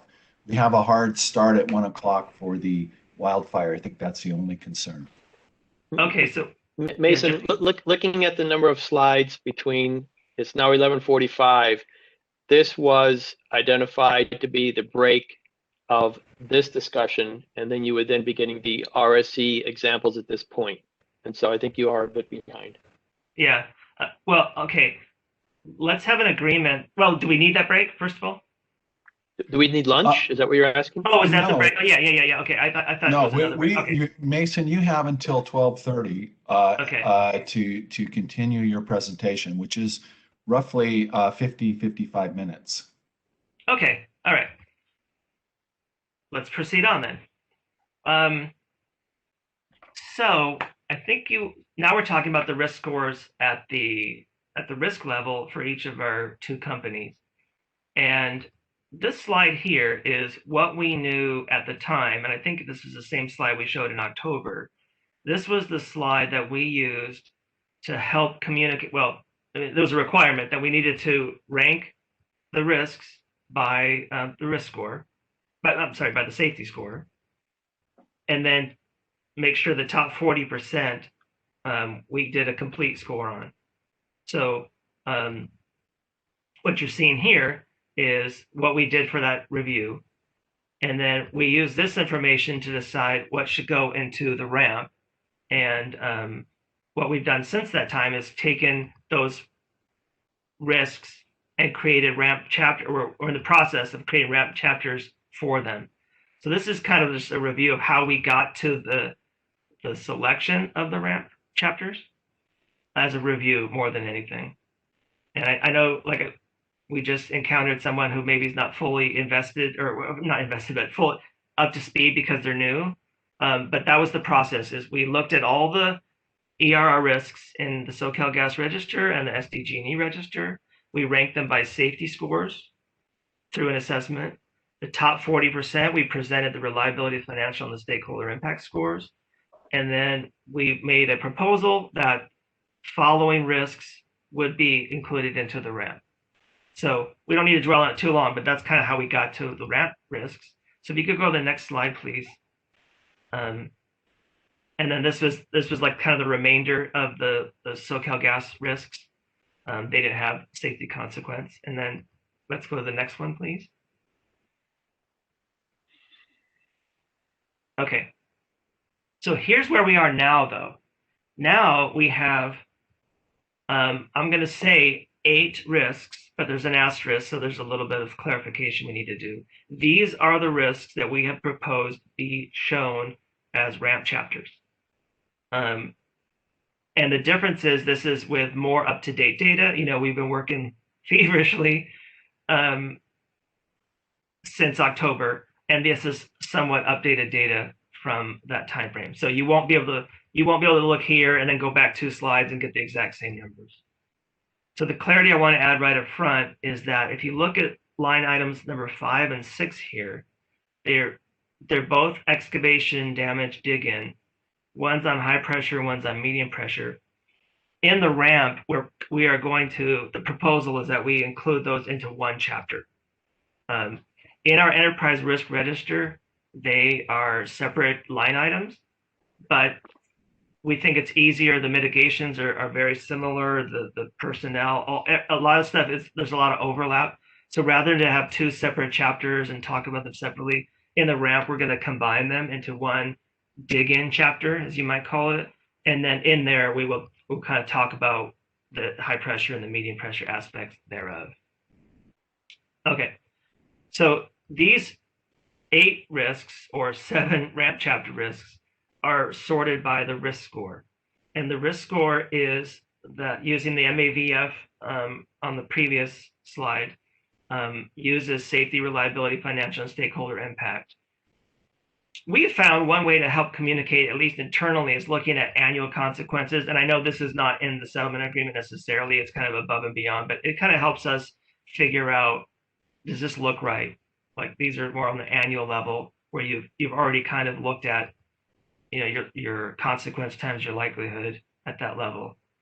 So this is information we're going to put in there. We think it's a good piece of information to have. So if you looked at this, you could say like on line item number 1, the data says that 0.12 safety score would occur every year, and a fatality is a score of 1, and a serious injury is a score of 0.25.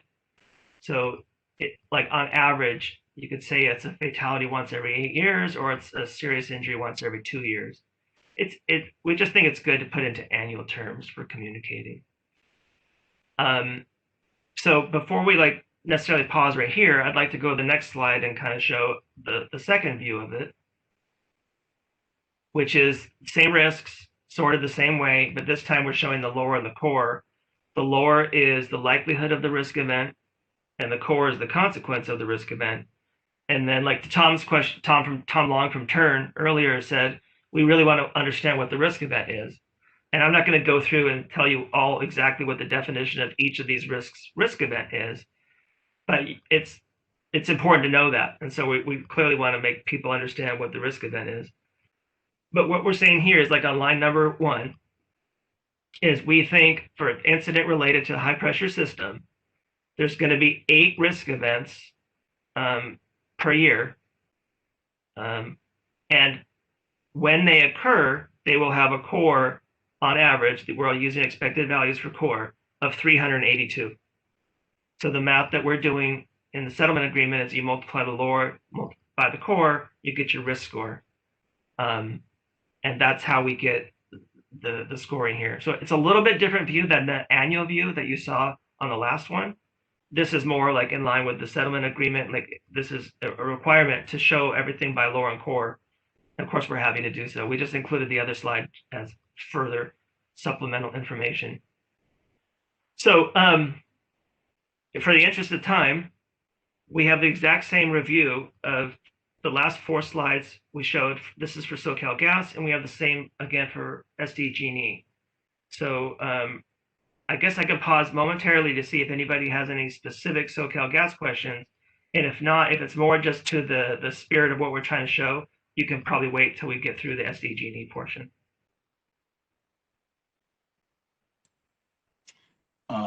Mason, this is Ed Harkovich. Can you talk a little bit about the number of events, and you used the example for line number 1. Yeah. And you indicated there were 8 events that were being contemplated in this score calculation.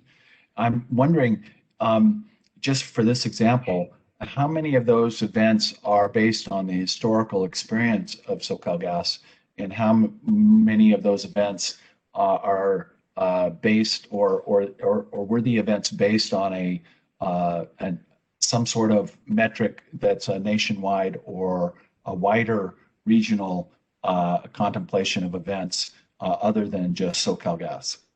Yeah, great question. And I'm going to answer this as best as I can.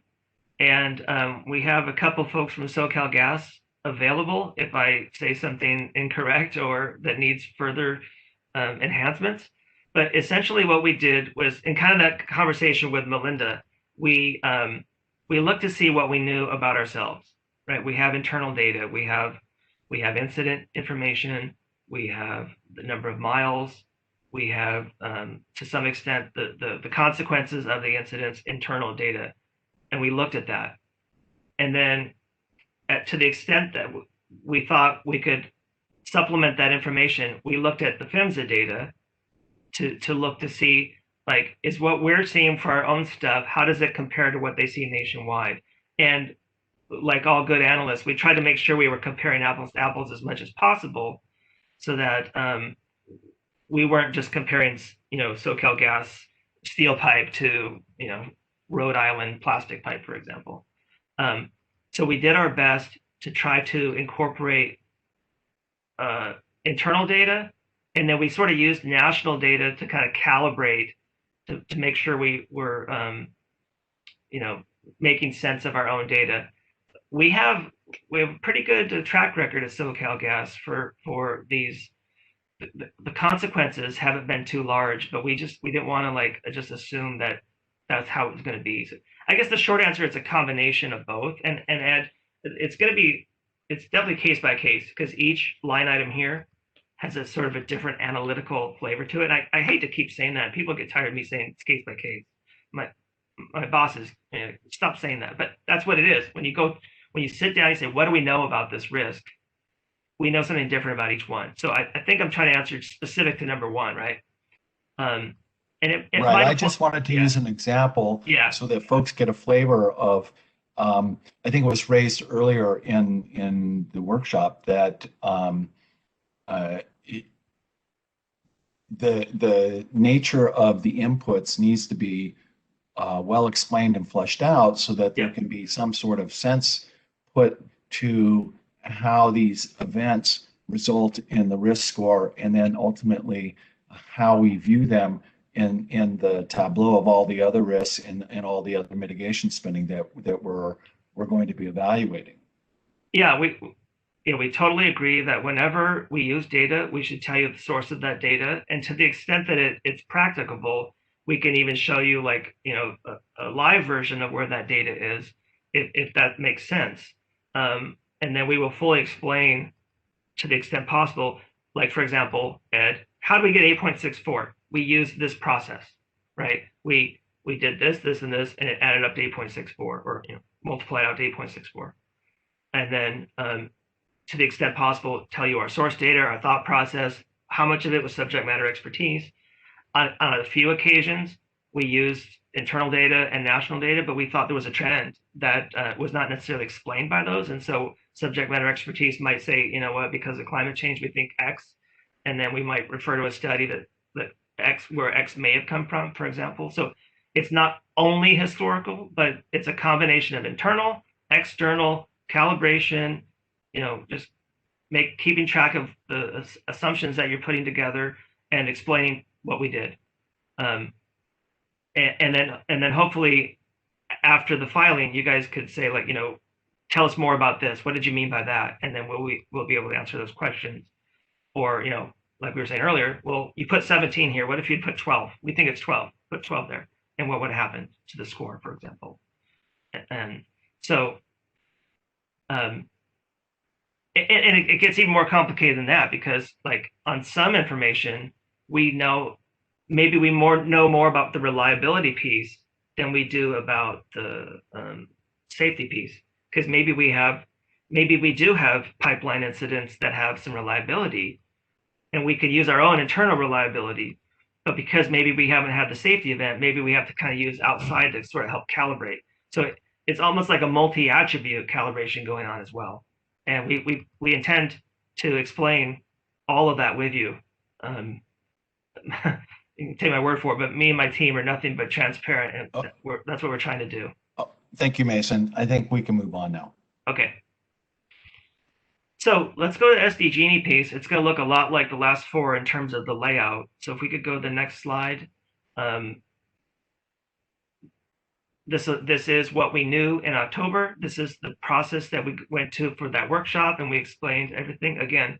And this is the process where we helped figure out which risks we should have in the ramp for SDG&E.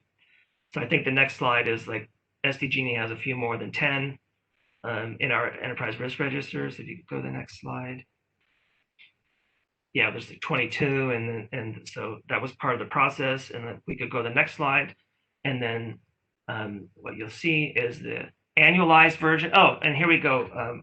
I don't know if Chris is still on the call, but This is the annualized version of SDG&Es.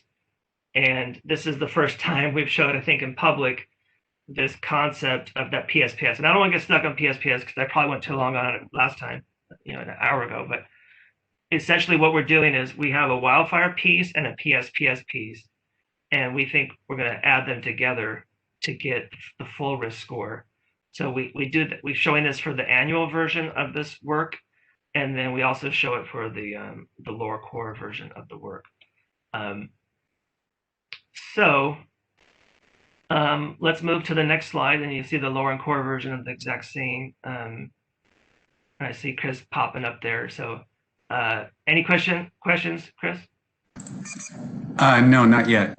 Thanks. Okay, sure.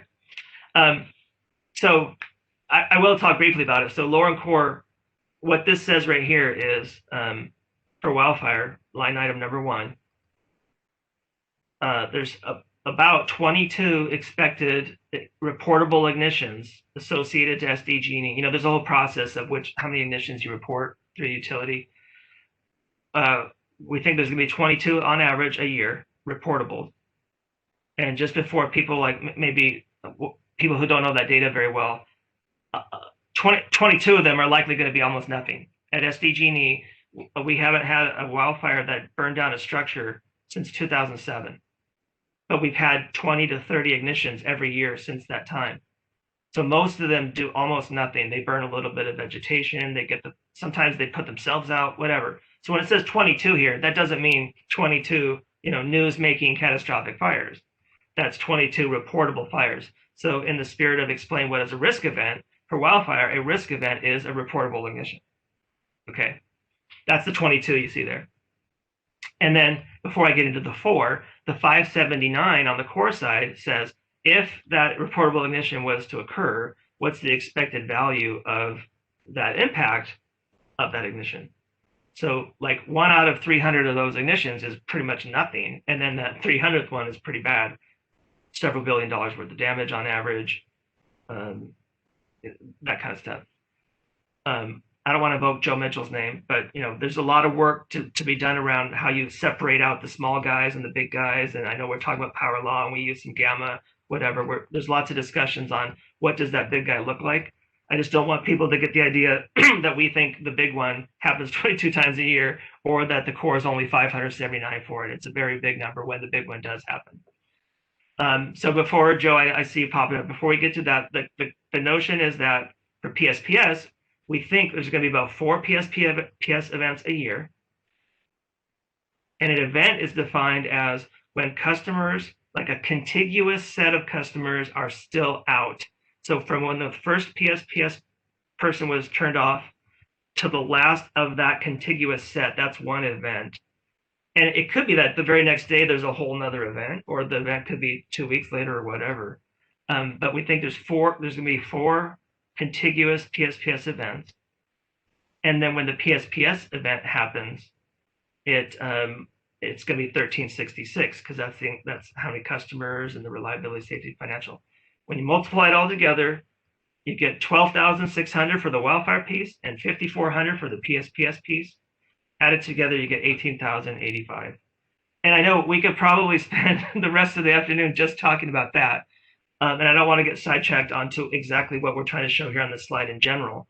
But I'll pause right there and see if Chris or Joe has any comments to make. Mitchell, quick comment. Just on using ignitions as your risk event. We've been warning about that because ignitions and to some extent outages are blinded by PSPS. So if you were not doing PSPS at all, if that was one of your models, your current ignition mapping into risk events would not be valid, because chances are that there would be burned down houses. You would have some larger consequence events. So exactly how to handle that and to scale that, I think, is a matter of some discussion. I'll be presenting next week at working group for SMAP. I'll be talking about some ideas. Another thing I've been talking about in some of our filings and informal comments is the potential for using PSPS damage events to supplement ignitions as a risk event, because I think that's a way to capture what would have happened if we hadn't turned off the power. So that's what I have to say on that. Yeah, Joe, I'm waiting. I'll be at that same meeting, so I'll be happy to hear the discussion. We've talked internally about using the damage data that we find in post-patrol after PSPS, and I think there's a lot to the story, and we could take this offline, but it seems to be that sometimes the damage is obvious, and that's clearly should be counted, but there might be some other events like a wire slap that you know what I mean? It wouldn't be reported out because on the post patrol they wouldn't really notice it. But we're suspecting that it had been some wire slaps during the high winds that we've had recently, and those are a little bit harder to get the damages from. So I just want to like everything, there's a lot to the story, and I just think we should be thoughtful. But let's keep going in that direction, because the more we think about this, it's going to help everybody. Mason, so the only thing I know you have a lot more to cover. So the only thing I would ask is if you have anything to add in particular to that line where you're taking the wildfire risk and you're adding it to the PSPS risk. What I'm trying to reconcile in my mind, trying to understand this, is then comparing this with the ramp workshops with PG&E, and in which case they take wildfire risk and then they reduce it by the risk benefit from PSPS. And I don't know if you have anything to throw out on that aspect of it. I'm just trying to kind of, correlate those together. Yeah, I kind of think I don't want to comment too much on what PG is doing on this, because I think behind the scenes they might be altering the way they're thinking about it as well. So I don't really want to comment too much on PG&E's, but I will say that when we do it this way, when we have a wildfire mitigation in the chapter or the WMP, as we're going to talk about at 1 o'clock, there are mitigations that only help wildfire risk, like for example, replacing certain connectors that we think have a high failure rate. Well, you can replace them, but that doesn't mean you're going to do less PSPS, but it will reduce wildfire risk. So those will only affect kind of like on the left side of the slash, right? Those will bring down that piece of the wildfire score.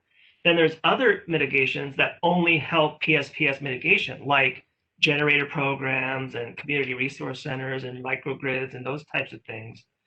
Those only help the PSPS piece. And then there's a third set which help both. So like if you underground it, you're going to lower wildfire risk and you're going to reduce PSPS risk.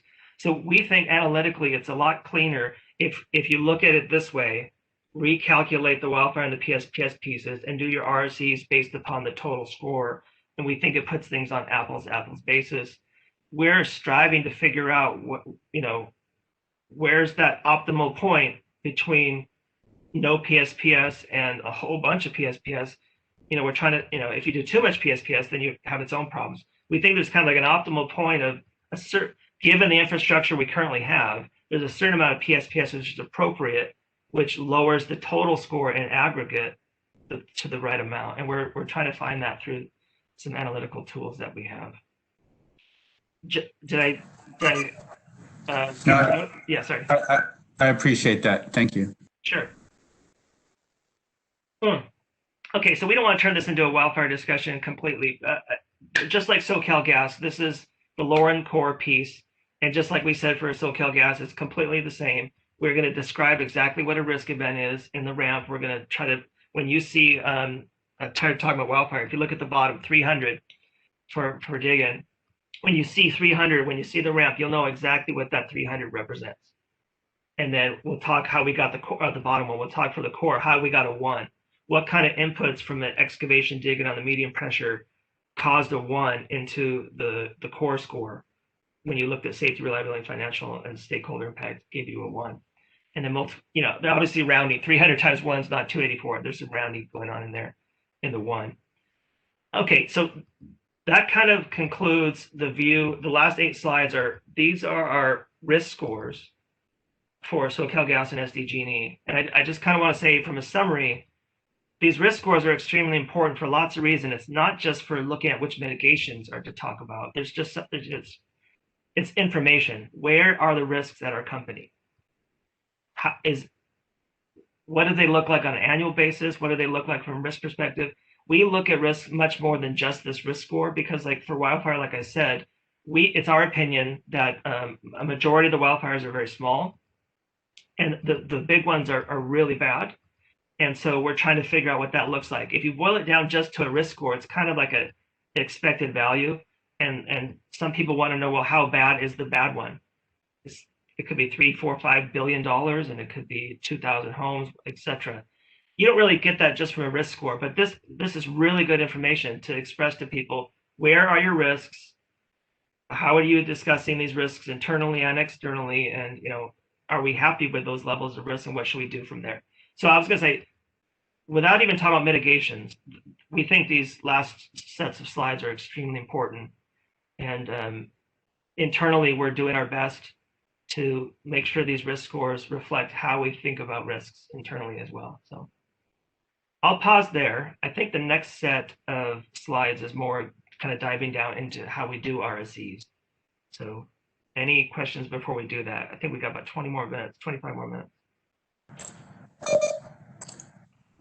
This is Chris. Mason, I know earlier, I believe it was Joe mentioned when I was asking a question about, the cycle model actually had the steps, and in one of the cycle model steps for risk assessment was an evaluation of the effectiveness of the mitigation programs. And I believe that model is still applicable, even though now we're using the MVAF settlement agreement. But I was curious, is that going to be prominent? Is that already part of the application that Sempra is going to be submitting? And is that something to ask now or later? I just wanted to follow up and see if I could get an answer to that. Yeah, well, obviously we're happy that you asked. I think I was chatting with some people earlier, and I think we're going to handle that in more of the RMAR or the RMAR. There's a risk mitigation effectiveness kind of study that talks about, like, okay, you guys did that stuff. Sorry to be so loose with my language. SDG&E built some infrastructure 2 years ago. Please show us that you got the risk reduction that you said you were going to get. And I believe that's part of the RMAR. And I think that's not necessarily in the RAMP report. I think there's a separate thing. That's not really my bailiwick.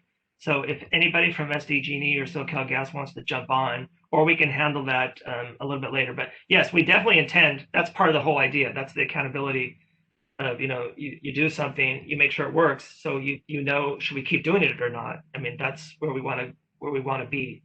So I'm talking slowly to see if my team wants to chat in about RMAR or not. If not, Chris, I think we'll have it in our notes and we can take it up whenever the timing's right. Thank you. And I would just suggest that in the cyclone, I know there's the accountability in the RMAR part reports, and I believe those have their own schedule. But my understanding was the cyclone model, it was a closed loop system. It's an 8-step or a 10-step, depending upon how a utility implements it. But a key component of that risk assessment, risk mitigation development, the whole RAMP process was to do an evaluation and use that to then feed into the development of the mitigation programs for the next cycle. So I understood that it was going to be part of the RAMP process, an important part of the RAMP process, because that's where it's like, okay, we're assessing how well those mitigation work programs perform. It's going to directly feed in and inform the development of the RAMP. And then that would then feed into the GRCs to determine what programs we see in the general rate cases. So I would be really it would be really helpful, I think, to see that as part of the RAMP filing, that analysis as maybe its own chapter. And actually, I would anticipate it would make sense that would be chapter 1 in an application. We're going to evaluate the effectiveness. We're going to report on it. We're going to use that information then for the rest of the analysis that is part of this RAMP application. Anyway, yeah, maybe I can learn more about it later. Thank you. Okay, thank you, Chris. Definitely have notes on that. Does anybody from my team want to respond to that, or should we just keep going? Okay. At some point, Chris, we'll definitely respond to that. If not today, very, very soon. I think we're good here. Can we move on to the next slide? Okay. Yeah, we're going to talk about some RSEs right now. I think this will probably take us till 12:30. So I'll try to manage the time. We have 3 examples. I might have to be short on some. Let's go to the next slide. Let's just keep moving. Mason, this is Ed Harkovich. If we run out of time to complete this, we can pick up where we left off after the wildfire discussion after the lunch break. Okay. Okay. So Ed, if you catch me going too fast, let me know, and then we'll do exactly what you just said. Okay. Okay. So the RSC methodology is we're trying to show. This is just the philosophical part of it. The change in the risk score for the dollar spent. And so the risk score is the exact risk score we were just talking about on the last slide. You've got a estimated risk score, and you say, if we were to undertake this activity, how would it lower that risk score?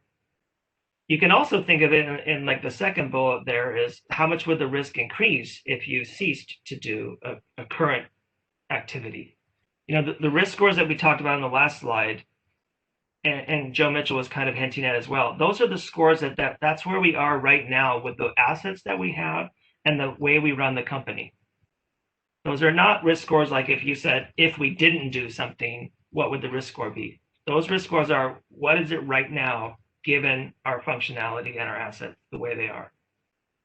So if let's just say that one of those activities is a particular training program or inspection program that we do every year. If we stopped doing that, the risk score might go up. And so an RSC can also be used to reflect an increase in a score. So, and then when you do the valuation, it's kind of like you add some numbers. If the risk score is going up, but you're saving money, it's still like a positive RSC. And that you can use that discussion to sort of show that we need to continue to do this activity, because if we didn't, the risk score would go up more than the dollar savings merits. And then in bold, this is kind of just disclaimer. The filing's in May. We're doing our best to get you information that we have right now, but the RSCs are not complete across the enterprise. And we have some examples, but even they could change a little bit. So with that being said, let's go to the next slide. So the RSC is basically it's a ratio between the risk score change and the cost. There's a little bit more to it than that, because the risk score change can have a life to it. Like it could be, you get that change for 10 years, for example, and that's also included. So how do you know what the risk score change is going to be? This is kind of one view of what that could look like. You have a particular risk, and you know what that risk score is right now, or you've estimated what that risk score is right now. And then you're contemplating a mitigation or an activity that would reduce the risk. And you say, well, how much of that risk how much of the total risk am I addressing? Our risks are at the enterprise level. And so for like electric infrastructure integrity, there's lots of different electrical components. And obviously changing out fuses isn't going to reduce the risk score for everything. It's going to reduce the risk score for that's part of the fuse conversation. So how much of the risk are you addressing? And then within that, it's like, well, how much of the fuses are you going to do something about. And whether it's a tranche of fuses or it's just the top cut of an identified tranche, we might have a tranche of fuses be 5,000 different fuses, but based on budget or whatever, we only really want to replace the top 100 of those, for example. So of the asset or the training or whatever it happens to be, how much of that are we talking about affecting? And then the third box there is like, well, if we do change out the fuse, for example, I don't know why I chose fuses. I just came up with that one. But if we were to replace the fuse, how much risk reduction do we get like at that unit level, right? So maybe fuse is not the best example in the world, but I'll just run with it. In the wildfire world, fuses can actually cause ignitions when they operate, because when they operate, and they were doing their job, they operated fine, but when they operated, they could actually lead to an ignition. And so the wildfire teams have gotten together and said, hey, what kind of fuses do that? How often does it happen? And then we say, well, what fraction of wildfire risk is due to that, right? And then how much of the fuse thing are we trying to replace? And how effective is it if we do replace it with another model that doesn't do that? In some cases, when we replace an asset with another asset, we say it's 100% reduced because maybe that new asset just doesn't even have the capability to do the same risk event as the last one did. In other times, we say, well, it still has some chance of failure. Maybe it's improved by 90% or whatever. And that's case by case. Try to throw that in as many times as possible. And then the last component there, which we already talked about, well, okay, you put a new fuse in. How long do you get that benefit for? And then divided by the total cost. The total cost is a pretty interesting subject because it has some feel to it. There's different ways that some people might think about it. What we're saying is, for the specific activity you're talking about, not like a big multi-year program. We have some programs that we do for 10 years. We're not talking about the cost for the entire 10-year piece. We're talking about the cost during the ramp cycle, in this case 22 to 24, how much that cost would be, and we try to make sure we get the discounting or the inflation matched up properly. And then we also try to see if, well, okay, if we did that activity, are we saving any money from somewhere else? Like if it cost $5 million to put in some automation, but we know we can get some labor savings of a few $100,000 from it, then the total cost we'd represent here would be less than the $5 million. That's the general RSE. I think a lot of us have seen this before. Hopefully we're all on the same page in how the calculations are done. But that's the idea. Let's go to the next slide, please. So we have a series of slides that talk about the percentage of risk addressed. And I'm probably not going to linger on these for too long, but like this one is called the DIRT database. I think it's the coolest acronym name like in the history of acronyms. It stands for Damage Information Reporting Tool, but it's really related to like dig-in events. So I like the acronym. And in that database, it talks about like what are the reasons that dig-ins occur? What was kind of the underlying causes or drivers? And so if we have a mitigation and we say we want to prevent dig-ins, but we know that particular activity is not going to solve all dig-in problems, we can go to a source like this and say, hey, look, if we do something, it could reduce the risk by a certain amount. So for example, I don't know if you can see, it's kind of blurry, but like excavation issues make up 40% of the SDG&E dig-in issues. Like the person dug outside the area or whatever. And so if we had a program that focused on, hey, we need to stop people from digging outside the area, we could say to ourselves, well, that will impact X percentage of the risk based upon this kind of data. So that's the risk addressed piece. Let's go to the next slide, please. Thank you, Joe, for doing the slides for us. And then it gets into like how big is the scope of it. If we had an activity that we said we wanted to, in this example, we want to put fiber optic on the system, how much of the system are we going to put fiber optic on, right? Maybe the mitigation is not 100% of the whole system. So we wouldn't solve 100% of the problem. So it's kind of like, first you identify how much is fiber optic going to help in general? And then we're like, well, we're only going to help, a fraction of it because we're only doing so much fiber optic this year. In this case, there's like 68 miles of fiber optic on the supply line, and out of 3,600, and so you could say, okay, whatever that is, 2% or 1.8% of the system with newer fiber optic would get the benefit of what the mitigation is. So we're just kind of walking through some of the thought process on how we get, the effectiveness. Let's go to the next slide, please. And then in the end, we have an example here of SoCalGas dig-in. And the activity here is, you can read it here, photo documentation of a locator's response to all USA tickets. Okay, basically in layman's terms, and again, I'm not a gas dig-in expert, but essentially we want to document with photography where the marks were made. So just long and short of locate mark is somebody wants to do a dig-in, somebody wants to do construction somewhere. It probably has nothing to do with pipeline. It might have to do with fiber optics or plumbing or whatever. It has to do with something. They want to do work. If they call in, they say, hey, we want to dig. Is it safe to dig in this area? We have a locate and mark team. They mark it out with paint. And then hopefully it's understood what the paint means and what the timing and all that is. And then the contractor will go in and do the work based upon that locate and mark information. Well, this photography is not only do you paint where you painted, then you document where you painted. And there's a lot of thought that this process will help. It will help in one way. It'll help make sure that people are doing the right, like our workers will do the right job with the locate and mark.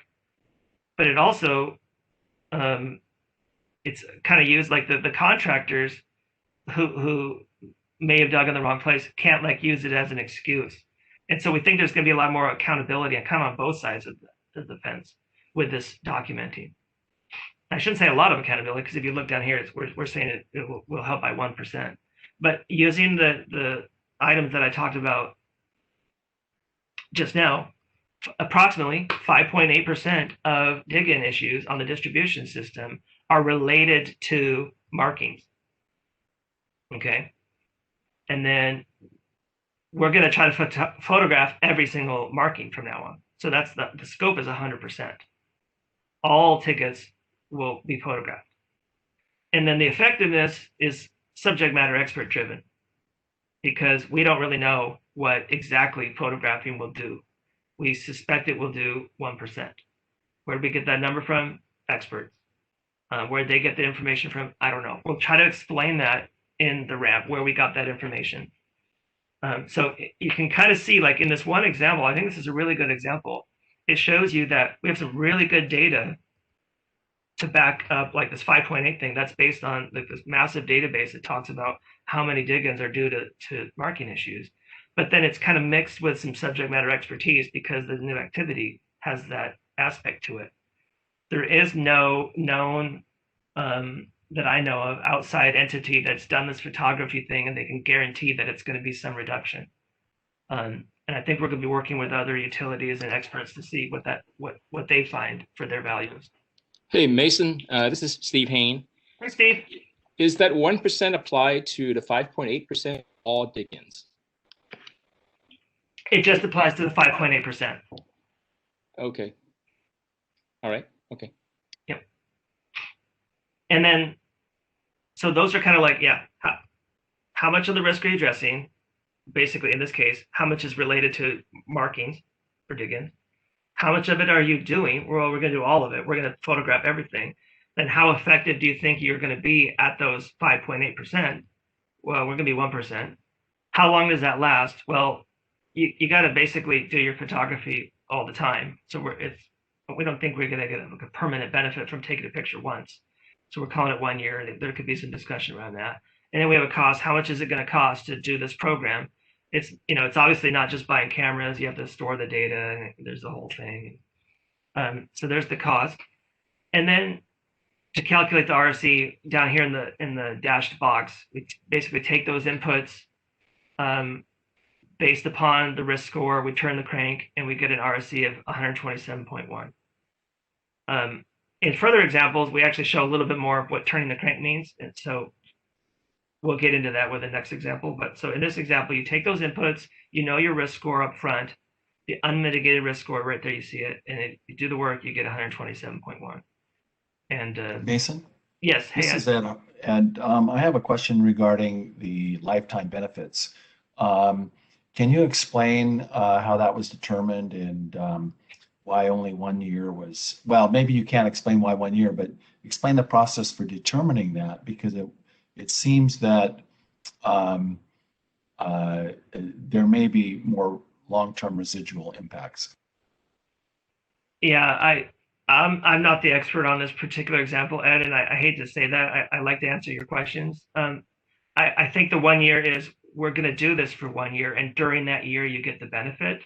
I think I see Jeff coming online. Is that you, Jeff? Yeah. That's my buddy Jeff. In here. Yeah, hopefully everybody can hear me.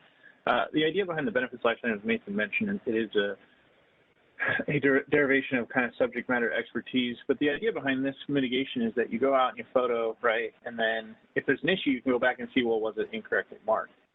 Now, that benefit essentially will be applied to, any lessons learned, every ticket that we'll have moving forward. And then, for thereafter. So in theory, kind of mathematically, you can almost say, well, we're realizing the benefit for a very, very long time, which I think is what you meant. But in the sense of how do we do this conservatively, we dropped it to 1 year to show that conservative approach and say, well, we don't know how long that benefit time is, but this feels very much so like an O&M activity. 1 year seems appropriate as we met with the business units and delved into that with them. While I've got you here, Jeff, what's the thought process on this particular example's total cost? There's training costs that might be initial, and getting the process implemented across the board of all the located mark technicians.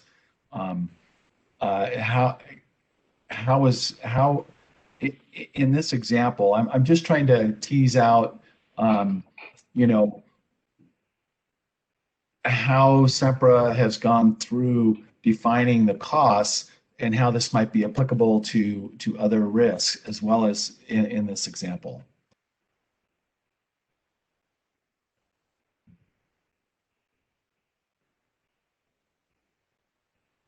Ed, this is Joe. Are you asking, to the extent you go out and buy equipment and you use that equipment for this, cameras and databases to store the data, and you use that for this example, but then you go ultimately at a future date, use that equipment to take pictures for a different risk?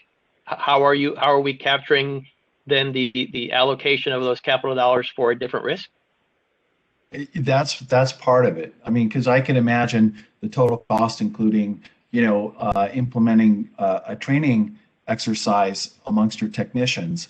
And, I'm looking at total cost of $6,000, and I'm trying to imagine how that fits with the cost of cameras, or whether or not it's you're just using your company-wide cell phones that have been already deployed, and you're just using that camera in the cell phone as part of this, and so there's no incremental cost for actual cameras, and you're just leveraging off of assets that you already have, and so you make that point. Where do you define how these costs come into play for this mitigation?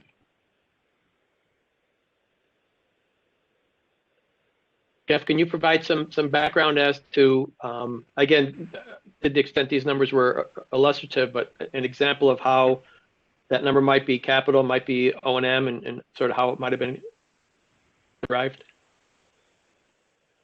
Yeah, so I'll try my best. Chris Baker, who's also part of our team, he's a little bit more intimate with the cost pool on that, so I'll let him chime in if need be.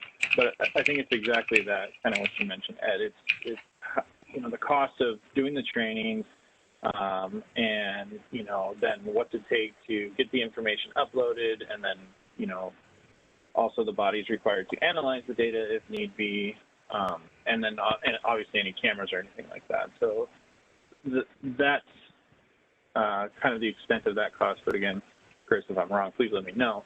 But yeah, so hopefully that answers your question about what makes up that cost in terms of how that we're, sufficiently divvying out between different mitigations. Yeah, I think the idea is that we don't want to double cost, and where we know specifically this is tied to this mitigation or that mitigation, we'll make that call and make that, tell you why it is that way. Yep, and this is Chris Baker. What's included within the cost too is a quality assurance, because after the photos are taken, they are reviewed by supervisors as well to ensure that the locating mark technicians are performing correctly out in the field.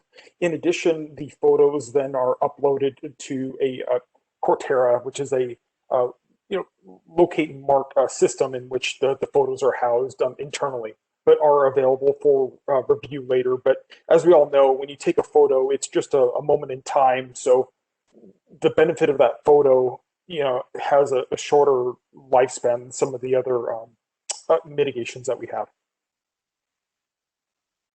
Okay, thanks for that.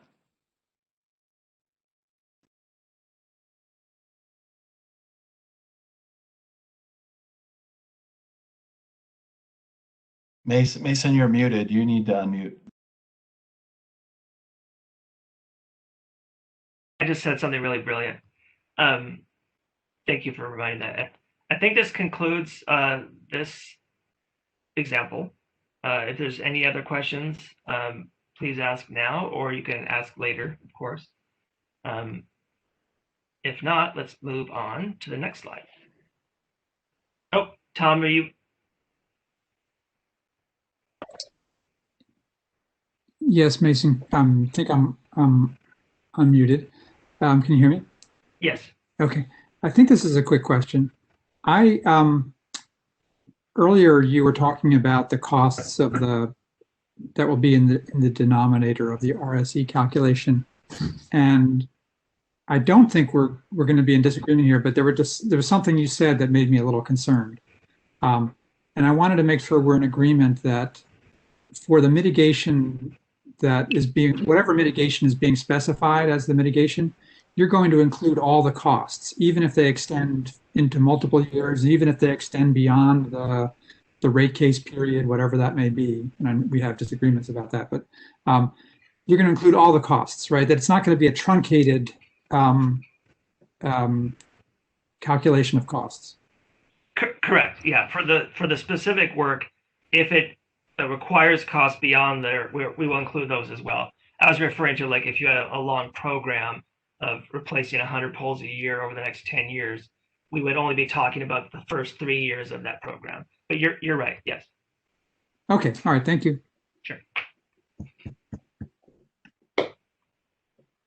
Okay. The next example is a wildfire example from SDG&E, and the mitigation is something called hotline clamp replacement. And this one is focusing on the tranche of Tier 3. A hotline clamp, just so you know, it's a connector essentially of 2 wires, conductors in the overhead system, and the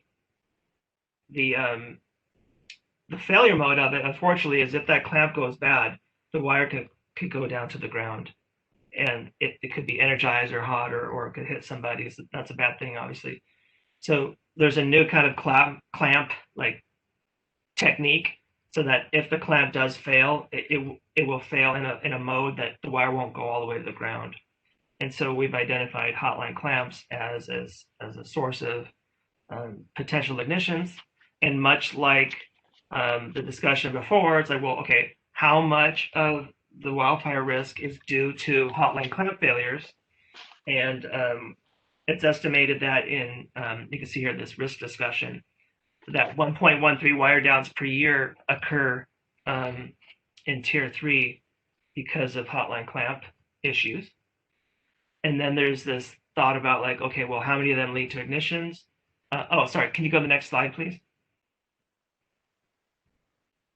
The thought is, well, how many of those will lead to ignitions? It's a pretty small amount. We think that the likelihood of a fire occurring the ignition current is will be reduced on an annual basis by 0.008. Sounds like a small number, but when you look at the consequences of wildfire, those things start to add up. So we want to talk about kind of walking through the example of a hotline clamp using kind of like the lower the core aspects. So the cost of the program is $2 million, and we think it has a benefit of 25 years. The life of the new clamp would be 25-year benefit. So what I'd like to do is show you on the left is showing the lower and the core of the existing world that we live in, which, as shown before, the wildfire piece of it, the non-rounded number is 21.8. I think on the other slide I had 22. The lower and the core are shown, the risk score is 12,623. Then we say, well, what if we were to do this mitigation? Well, the lower would change. We think that the likelihood of ignition would drop by some extent. So now we take the lower, which is 21.792. We don't think the core is changing necessarily. We're not saying the consequence of the fire is different. So you multiply the new lower by the core.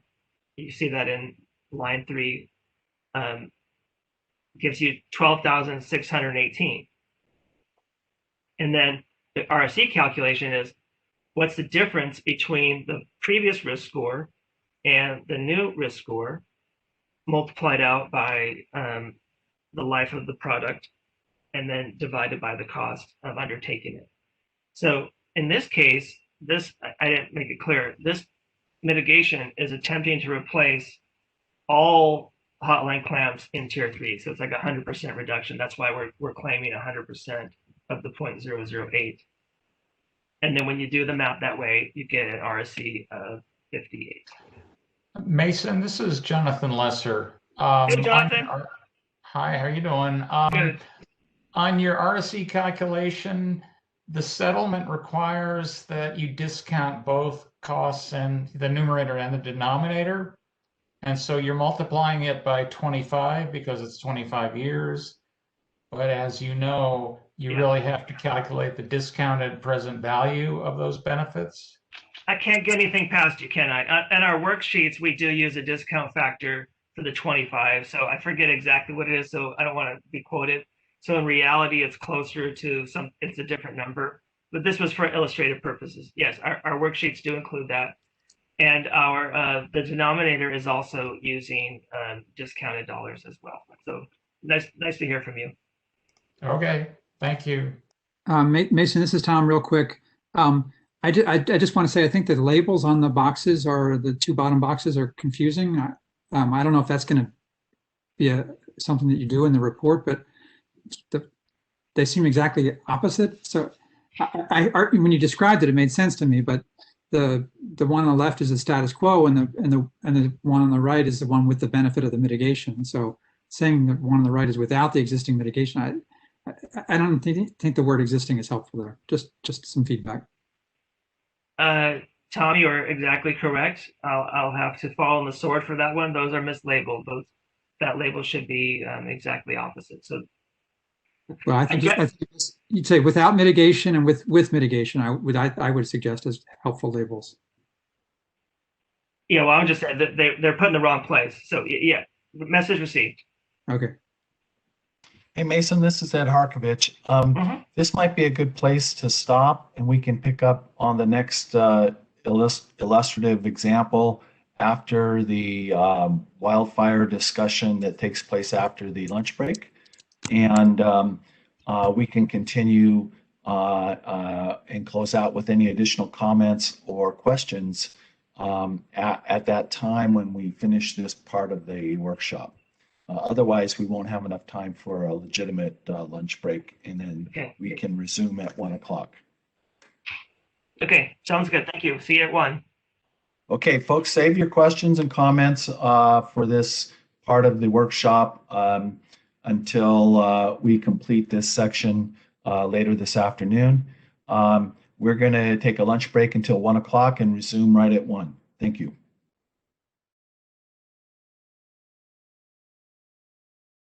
So my name is Sarah Al-Mujahid. I'm the strategy manager in the wildfire mitigation team here at SDG&E. And I'll just give you a quick overview of how we're aligning the wildfire mitigation plan update that is due next week with our upcoming ramp. I'll talk about the similarities and the differences between the two. Next slide, please. Thank you. So some of the key similarities is that the initiatives list or the mitigations that we're going to be including in our WMP report are going to be the same as the ones we're including in our ramp report. As some of you may know, we have a very structured way of looking at initiatives in the WMP, and we're going to carry that over to maintain consistency between the two reports. We're going to use the same MABF that Mason described earlier to evaluate the risk and calculate the RSEs in both reports. And we're going to do the same level of tranching for the RSE calculations, which is going to be by tiers or non-HFTD tier 2 versus tier 3 for each initiative. And then finally, one of the new things that we're doing is we're evaluating the PSPS impacts for the first time as a part of the risk assessment and a part of the RSEs using the same multi-attribute value function. Now, the PSPS impact is a new topic. It's something we have never done before, something that doesn't have a lot of data out there, but we're doing our best to try to quantify it, recognizing that PSPS cannot be looked at just as a mitigation by itself, and that we have to account for the impacts to customers, and that's why we really wanted to take a step forward in that effort and quantify those impacts and include them in how we look at our mitigations. And as we continue to evolve, we're going to seek input, and we welcome input to further improve the assessment on the PSPS impacts. So this is going to be common for both the WMP and the ramp report. Next slide, please. As far as the differences, the two reports really cover different timelines, and this is going to be the main thing that's going to drive differences in costs, in scope of mitigations, and ultimately the RSE are not going to be comparable. We provide this simple timeline just to give you a better understanding of it. Our current WMP cycle is spanning 2020 through 2022. So our 2021 update is really an update that reflects what we completed in 2020 and what we're going to complete this year and in 2022. Whereas the ramp is going to span 2022 through 2024. So there's really 1 year where we overlap. So the scope of the mitigations for that 1 year is going to be the same. But the overall assessment of the RSEs, the overall costs are going to be different and are not going to be comparable because of that difference in the timeframes. Those are the main things I wanted to highlight. I will open it up for questions on these topics. This is Tom Long. Excuse me. I wanted to talk about the tranches. We had a long discussion in a previous workshop about tranches, and I'm sure everyone at SDG&E knows that there's been significant concern expressed about the minimal amount of granularity that PG&E has had in its tranches. It sounds like you've made a decision, or you're telling us that, notwithstanding the discussion that we had a couple months ago, that SDG&E is going with tranches that are just based on the HFTD, high fire threat district tiers, and that there will be no additional granularity for purposes of the ramp. Is that right? That is correct, because we're trying to maintain alignment with the WMP, and our requirements for the WMP are pretty set in stone with regard to how they want to see the RSEs. So I'd love the team to chime in, but just to maintain consistency, we're going to keep it the same. I wanted to suggest that you can be consistent while still being more granular in the ramp. I don't see any reason why you can't, because you can always roll up RSE values to a lesser amount, but you can. There's nothing stopping you from being more granular, and I would point out that the settlement requires you to be more granular in order, because your assets need to be grouped based on having the same core and the same lure. And I'm quite sure that all of your miles in tiers 3 and tiers 2 do not have the same lure and the same core. Can we agree on that?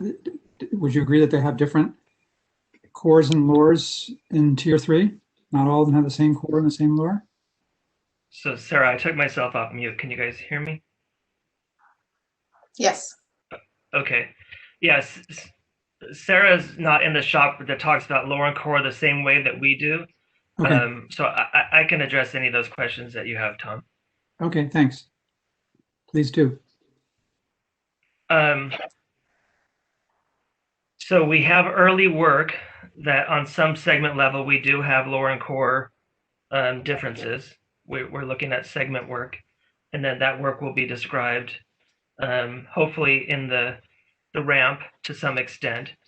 I think you might be painting the brush a little bit too broadly on the differences in lore and core for tier 2 and tier 3. We don't have solid analysis that shows likelihoods of fuse failures or hotline clamps at every location. We've done that analysis at tier 2 and tier 3 levels.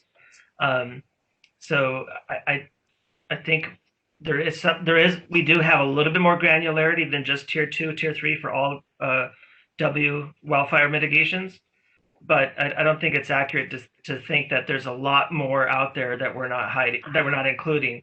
So I think we can have a conversation about what you think should be included. I mean, we had the tranche workshop specifically around where tranches are applied, and maybe at some point you can tell us exactly where you think more tranching should be used.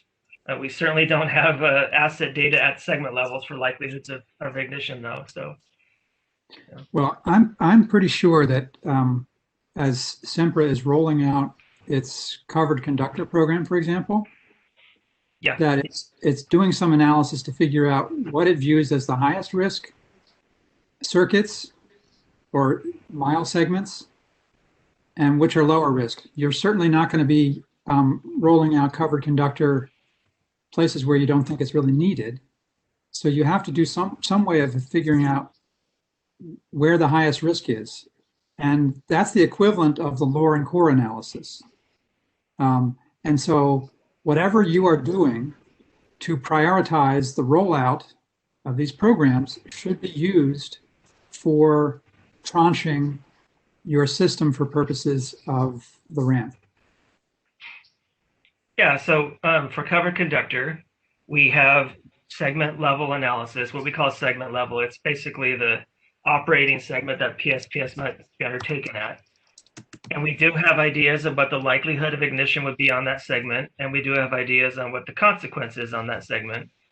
But that's more at the segment level, and it is applicable to covered conductor. So we are using those concepts to help prioritize where covered conductor would be done, particularly in 2021, 22.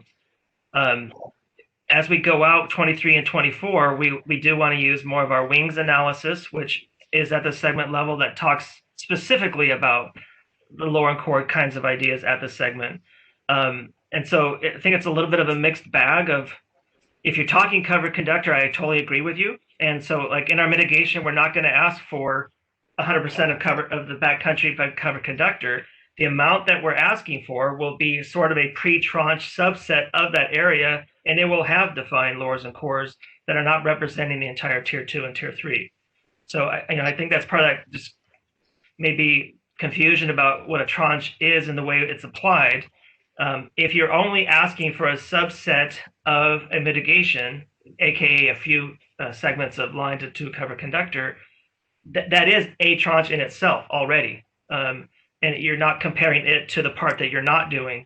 I don't think the settlement agreement forces us to look at every single segment just because we've identified a few that we want to do. So, I mean, we can talk more about that if you'd like.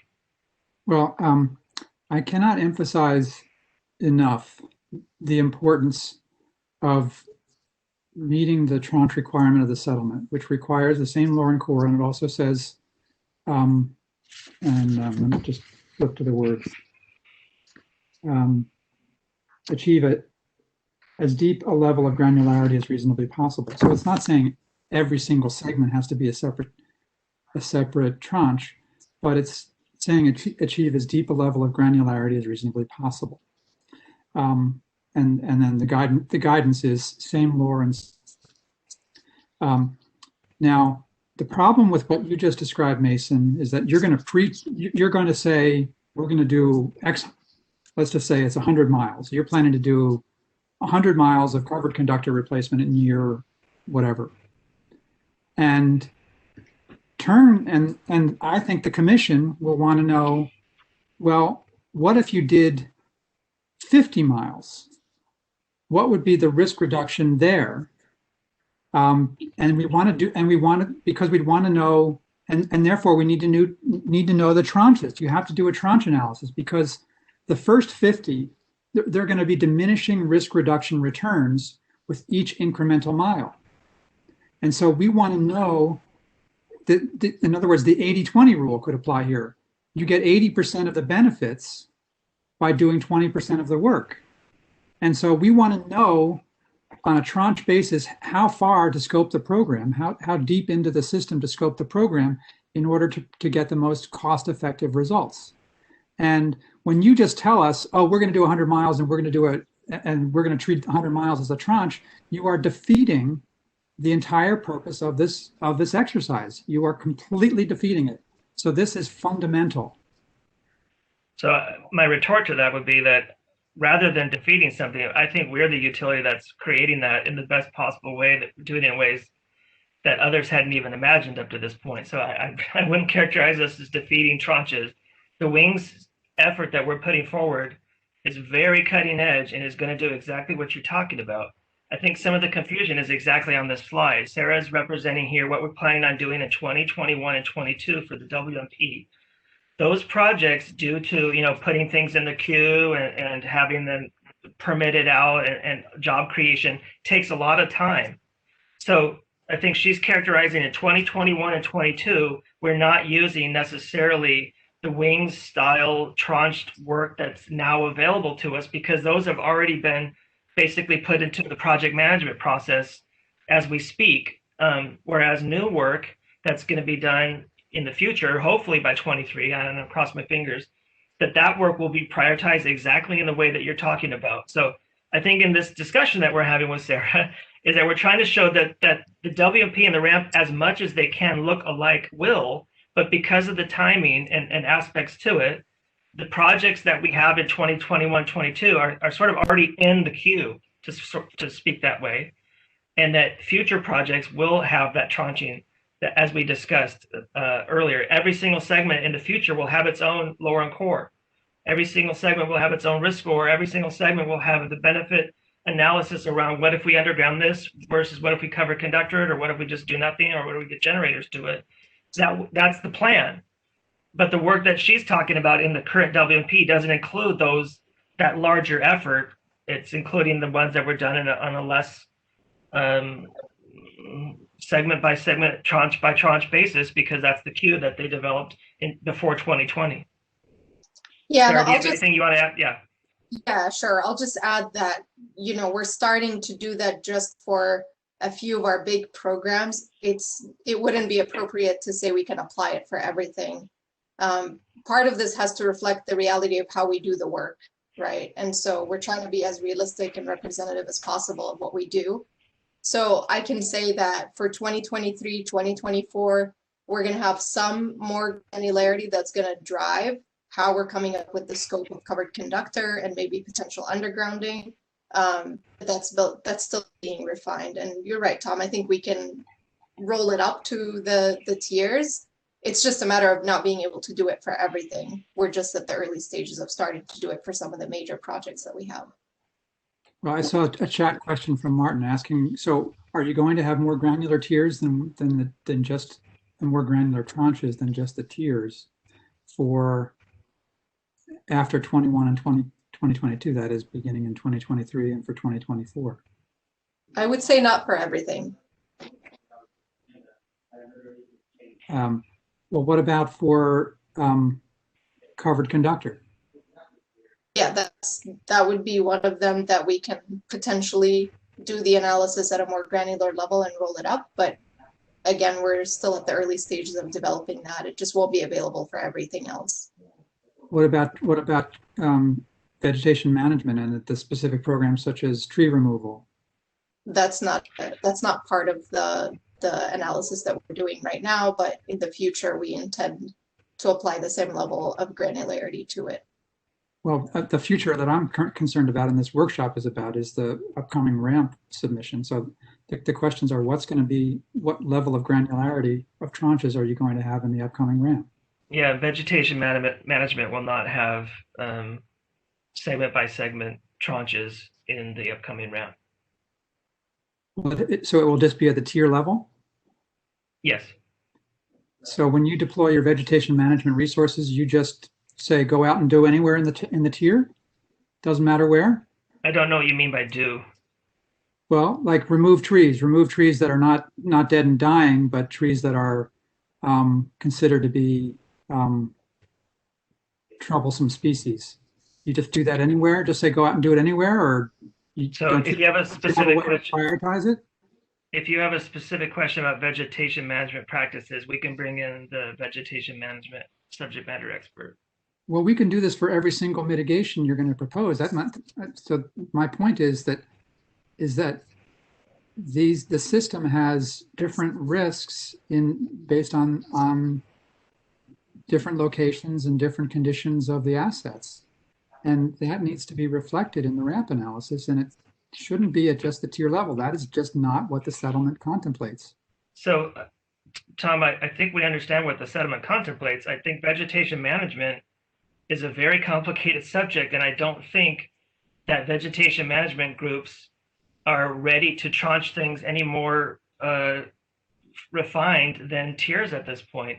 If you wanted vegetation management groups to take into account the lower and core of every single tree, or to group them by lower and cores of every single tree, then you're talking about having mixed species and mixed wind speeds and downstream impacts and all sorts of work that I have a roadmap for, but that's not going to take place in the next 2 months. And I don't think any utility in the world is able to do tranching like I think it sounds like you're expecting us to have already. So maybe we should talk more about tranching at a separate meeting, but you could a tranche is technically down to the asset, because every single asset has a slightly different likelihood or consequence. So I kind of don't know where your bounds are on how much tranching should be applied. I think we're doing it. We are very forward thinking. We're very data driven, and we want to find those optimized ways to use the ratepayer money to reduce risk and improve safety to our communities.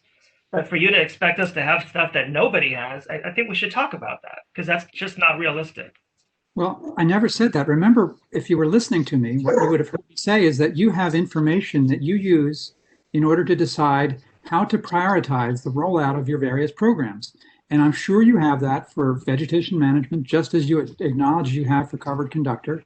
And we're asking you to use that to meet the requirements of the settlement. Yes, you do. Nobody has vegetation management at the segment level that includes species type, wind type, distance from tree. Nobody has that, Tom. So I don't know why you're saying we have it. Nobody has that. You've gone out and surveyed your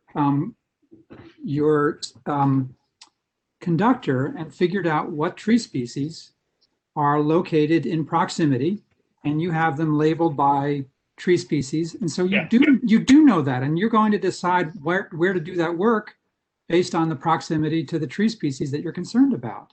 Yeah, so the granularity that we've decided to request is there's 5 identified species that we think have higher likelihoods of failure during winds, and we would like to trim those back a little bit further in tier 2 and tier 3. That's the granularity we have right now. We're not doing studies on the exact wind speeds at every single location to create several different tiers at different locations. It's species driven and tier 2, tier 3 driven. We all know we want to get to that point. In fact, we have academic groups from 2 different universities to help us with tranching and being smart about vegetation context. We're not there yet. Nobody's there. So I think we just need to stick to the game plan and going forward and not being too unrealistic about what people know.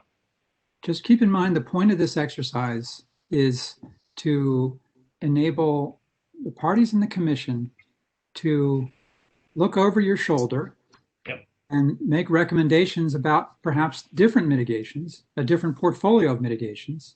And to be able to do that, we need to have the information that you have you need to share with us the information that you have that enable us to decide, no, scoping this program at the level SDG&E is proposing is excessive. That's going to deliver us very little incremental return. If we cut it back in half, we're going to get most of the benefits. That's the information we need. And if it's done at the tier level, we just are not getting that information. I agree with everything you said up to the last sentence. Because I don't think you know what's meaningful just at the tier level, just from sitting here and making that comment. Well, every asset's different. Every situation's different. I don't think you know that the risk profiles within tier 3 are that much different for each species. I don't think you can make that claim. So, well, I'm just saying as a general matter for the entirety of the biofuel risk mitigation. But I want to be on record as making this as clear as possible, because it has been the fundamental issue with PG&E, and it sounds like it's going to become the fundamental issue with SDG&E. And I'm sorry to hear that, because I'd hope that there would be some learning. I hope you've read the SPD report on PG&E's tranches, where that's the biggest issue that they raise. And so I know you have, and I'm just surprised. Sorry, this is Ayat, Mr. Long, and sorry. Can we table this discussion to the end, just in the interest of time, so we can make use of time? There's a lot of material. I think it's worth discussing further and reaching some agreement on the level of details that you would like to see. Perhaps even, if you have like some sort of comments or informal comments, even to share with the group of what level of details you would like to see, that will help us move forward. Thank you. Yes, I'm just happy to move forward. I wanted to be clear about the issue, and as I mentioned at the beginning of the workshop, I have to leave at 3, so that's part of why I'm raising this issue now.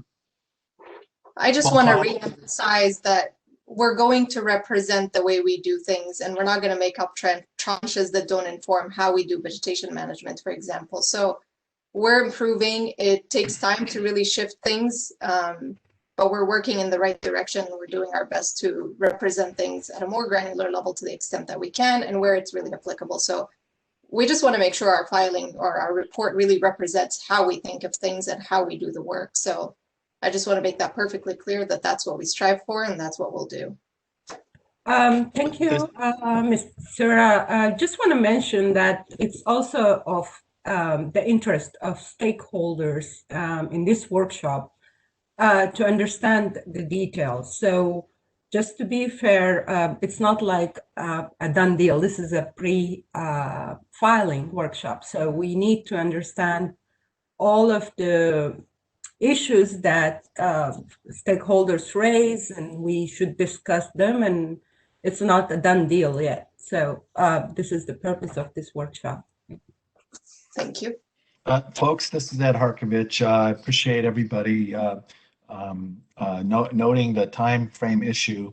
Let's go to Fred Haynes, who's had his hand up, and then we'll go on with the presentation, and then hopefully there'll be a Q&A time for additional comments and questions from stakeholders at the end, but I agree we probably need to move on a little bit.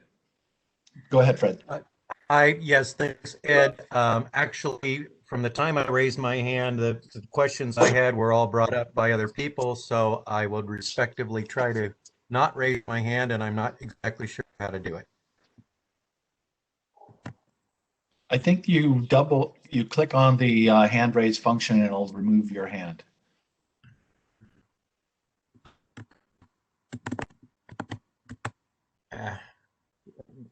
I'll okay, try. Sarah, please continue. Thank you. Just go on. That is all I had as far as the alignment discussion. I'll take any questions if there's any specifics about the differences between the two.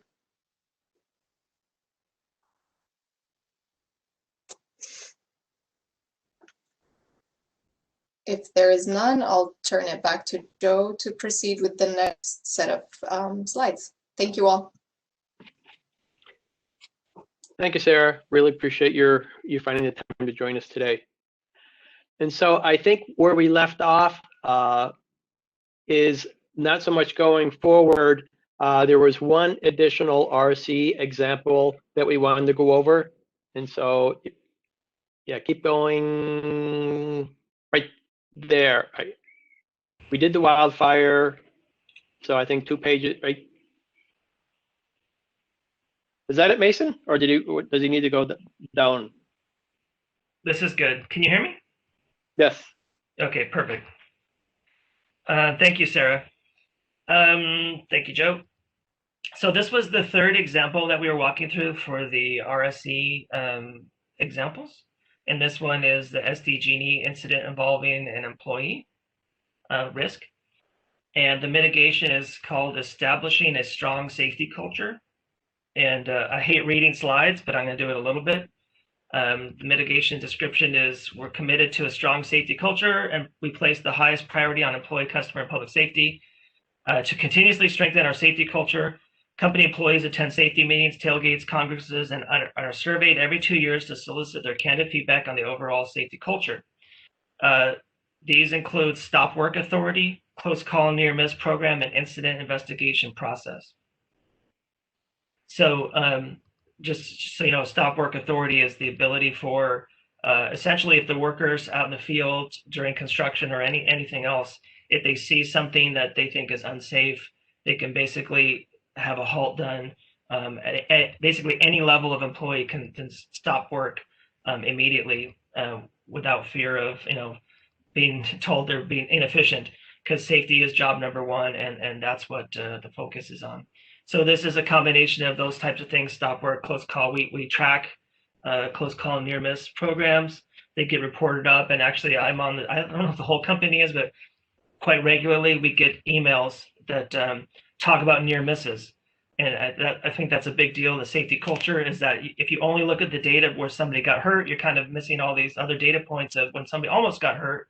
And so there's a communication flow across the company to capture those near misses and to get them to the employees, but also the near misses frequently lead to activities when certain individuals learn something from that enough that it actually triggers a change in a policy or something else.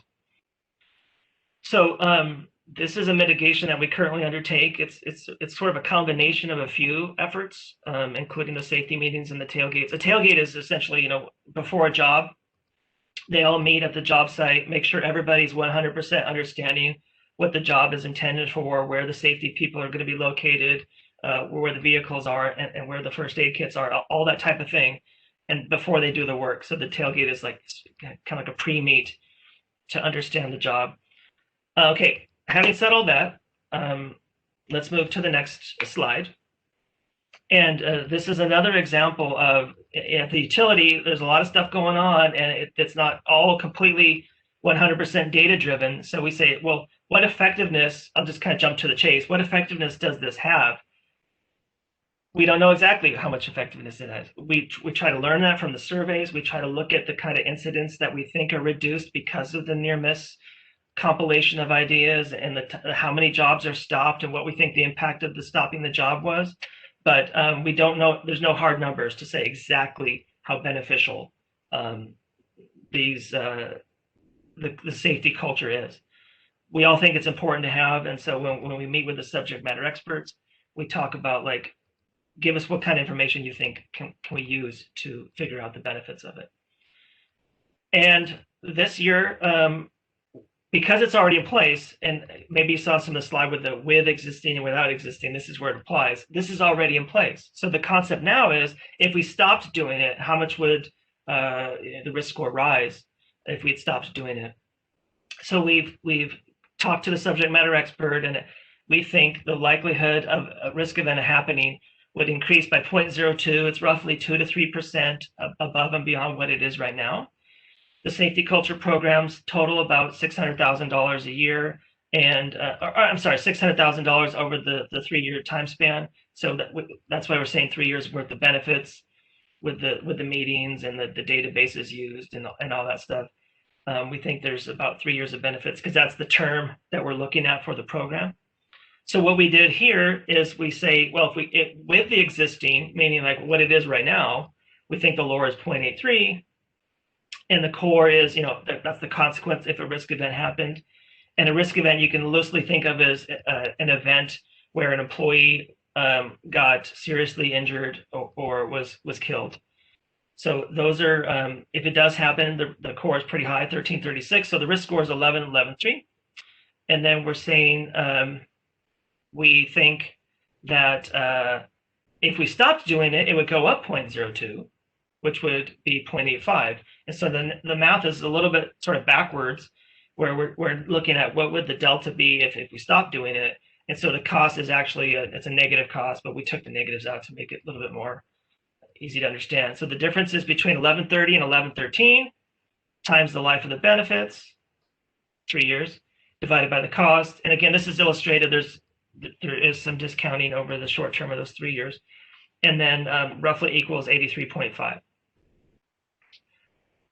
So that's another example that we have to show how RSEs are calculated. And I think that's the final set, Ed, before the quant RSE piece was done. Joe, would you mind flashing the next slide? Okay, yeah, perfect, thank you. So before we actually go on to that, are there any questions about RSEs that we haven't already addressed up to this point?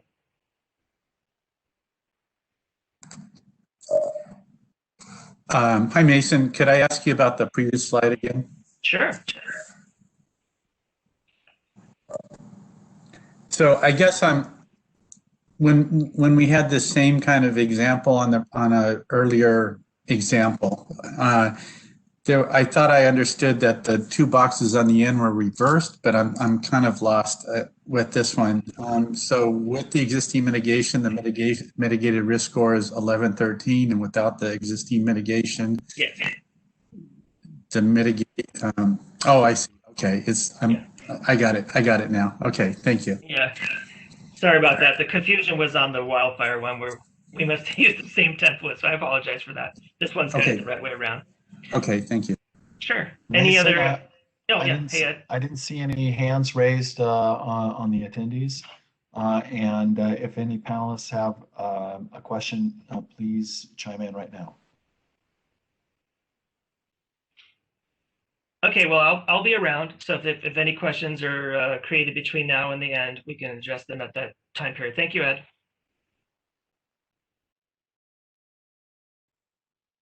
So I think we need to go down in the slides. Okay, this is Joe. Yeah, by Mason saying he'll be around, I think that means that I'm supposed to do this one. And again, this is Joe McCauley. What we wanted to capture on this one slide is to assure folks, if that's the right word, that when Mason was going over the examples and he referenced discount values and he referenced all the numbers that Mason used in his calculations, in his examples, the purpose of this slide is to say, yes, all those examples, what those examples represent, will be in the report to enable folks to, as Tom mentioned, if you want to, replicate, or I think Tom might have used the word manipulate. I wasn't quite sure about agreeing with the word manipulate the data, but I think that's what he used. But bottom line is the data we used to calculate RSE values, that data will be provided within the RAMP report. And that's really the main purpose for this slide, whether it's bow tie elements, whether it's the results, whether it's the MAV, MEVF components, the index values, again, the lifetime benefits, the data sources, and then there will also be a ranking of all the mitigations by RSE and historic data as well. That's the sole purpose, if you will, for this slide is to say anything and everything Mason said previously with regards to what's needed to calculate the RSE value will be within the report. By the way, Joe, this is Tom. I was talking about manipulating the Excel spreadsheet so you can sort rows and things like that. So that's what I was talking about. Thanks for the clarification. Oh, sorry, I'm talking. I forgot to put my. So are there any questions? And I know we had, I think, 20 minutes or so for this topic. if there's any questions, we can certainly go over them, but I think that is really the main, that was the purpose of us having this slide. And so I think this might be the only slide for this presentation. Next slide. Okay. So again, we can continue on. I knew there'd be an opportunity for us to catch up. Yeah. And talk about this particular area. Sure, and I think this might be one Ed and I may toggle back and forth as to who's doing a discussion. So we can just go in within the sensitivity analysis as next page. As Ed mentioned early on, and I think Mason had mentioned as well, ultimately we will, well, not ultimately, we'll be filing the ramp report, and to the extent we are going over anticipated inputs and the way we do analyses, that will be reflected in the ramp report. And then to the extent stakeholders have questions or would like to see analyses using different assumptions, to the extent they have the ability to do those analyses themselves, if you will, by having access to the spreadsheets that we would have used, or if there are models that we are using that the stakeholders do not have access to, and they would like to give us inputs that they would like us to use to then come up with results. That is sort of, if you will, the purpose for this discussion. Wanted to solicit input from stakeholders based on what they've heard.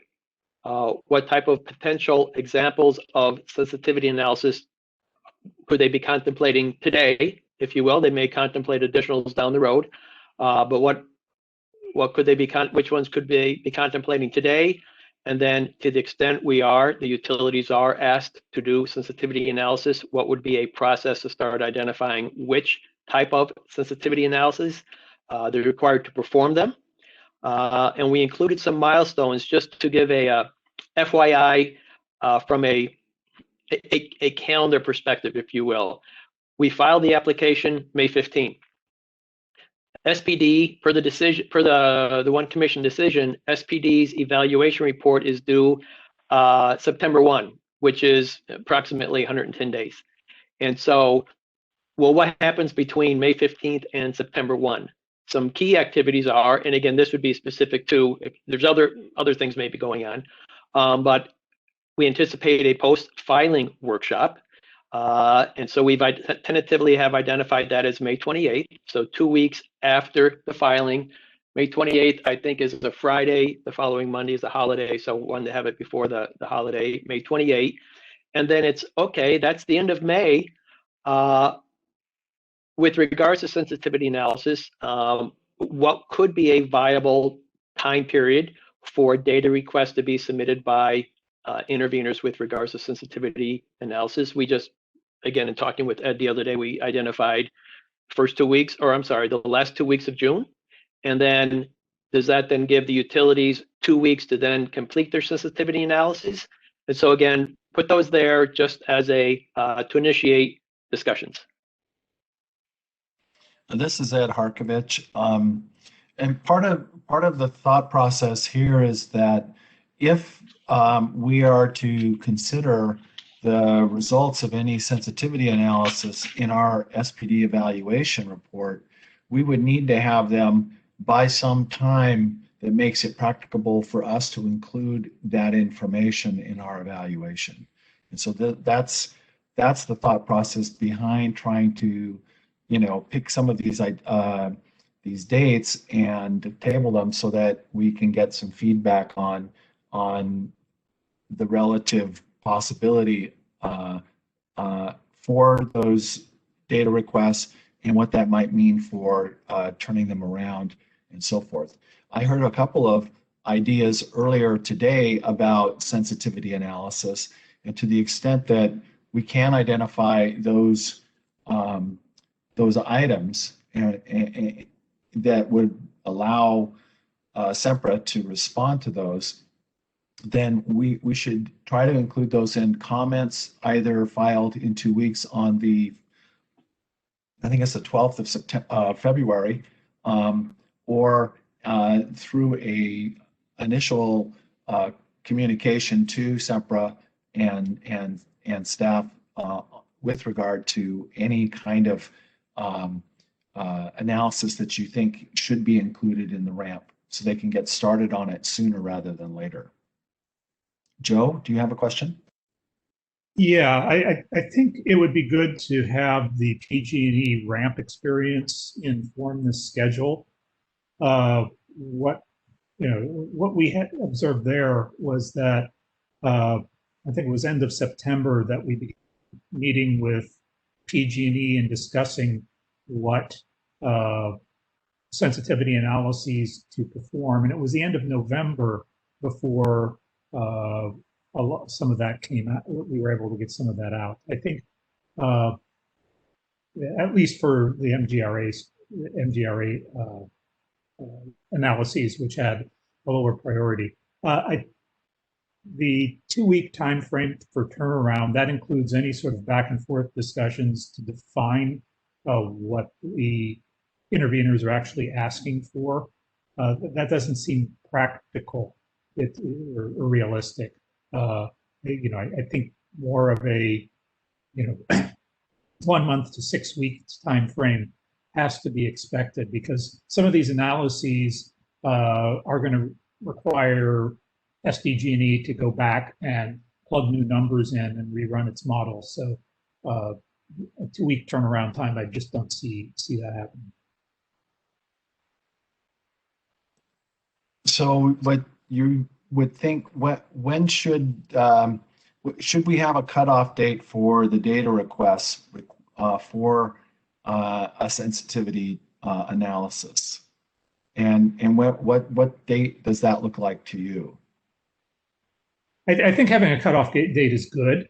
I think 2 weeks is premature because interveners have to review the entire ramp application and find out where opportunities for sensitivity analyses would lie, and then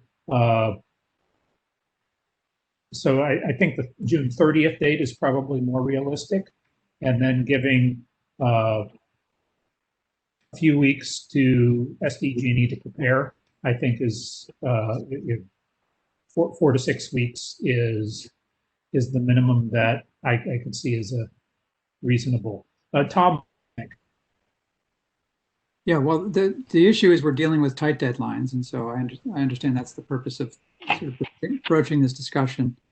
And the tight deadlines, in our mind, accentuate the importance of the utility providing clear and useful information and thorough information upfront, so that we don't have to ask for it.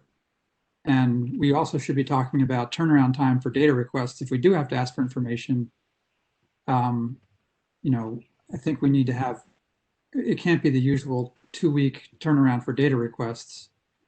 That's not going to work given this tight schedule. So I'm hoping that the Sempra utilities will be open to much shorter turnaround time on data requests. Yeah, I think what we're seeing here is not just data requests, but we're talking about the sensitivity analyses themselves. Well, let me finish, Joe. I'm saying, in order to be able to know what sensitivity analysis to ask for, sometimes you just need to understand what the report is saying and how they derive their values, et cetera.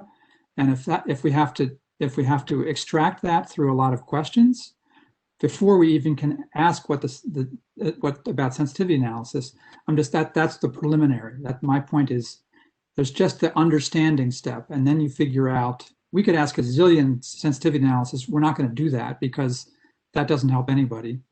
We need to focus and decide what are the most appropriate ones to ask for, and to do that, we need to have a thorough understanding of the report. And so I'm just saying the key starting point is thorough, well-explained, clear report. And to the extent we need additional information to understand what has been presented, I'm asking for the utilities to agree to a shorter turnaround time for data requests. Tom, this is Ed. I agree with you that minimizing the turnaround time is very important. And I think that we understand it, as Joe Mitchell was mentioning, that sometimes there's a lot to turning the crank on the sensitivity analysis that may impact a more or a very short turnaround time. So that's why we wanted to initiate this discussion. So in my view, the filing on the 15th of May will be out. Folks will be given a couple of weeks. I know it doesn't seem like much, but a couple of weeks to review the filing, with the intent to have a post-filing workshop to talk about questions and contents of the filing to help inform our understanding of what it is, what we're looking at. And then going out 2 to 4 weeks, give or take, June 15th through June 30th, generating those kinds of data requests to Sempra to say, hey, you know, what about running this MAVF with a different set of inputs? Then I was thinking that that would give us, there's a tension here of, how much time do we need and how much time do we have? Sometimes we need more time than we actually have. And so it compresses things. And in some ways, it may not allow us enough time to do as deep a dive as we want. So to your point, we want to focus on the most important analysis that's possible, and make sure that we don't overwhelm the utility with 100 requests when we really need 10 or 20 of those 100 requests that are the most important turned around first. So these are thoughts. To the extent that you can, in your comments back to us by the 12th of February, include a timeline and some rationale for that timeline. That would be helpful. And that would help key us up to be not just SBD staff, but Sempra to align their resources to address those expectations. Yeah, Ed, if I can make one more suggestion from the PG&E experience, one OPMEC that we found very useful, in fact, critical, was to have regular weekly, at least, meetings, informal meetings between utility and the interveners who were interested in having sensitivity analyses done.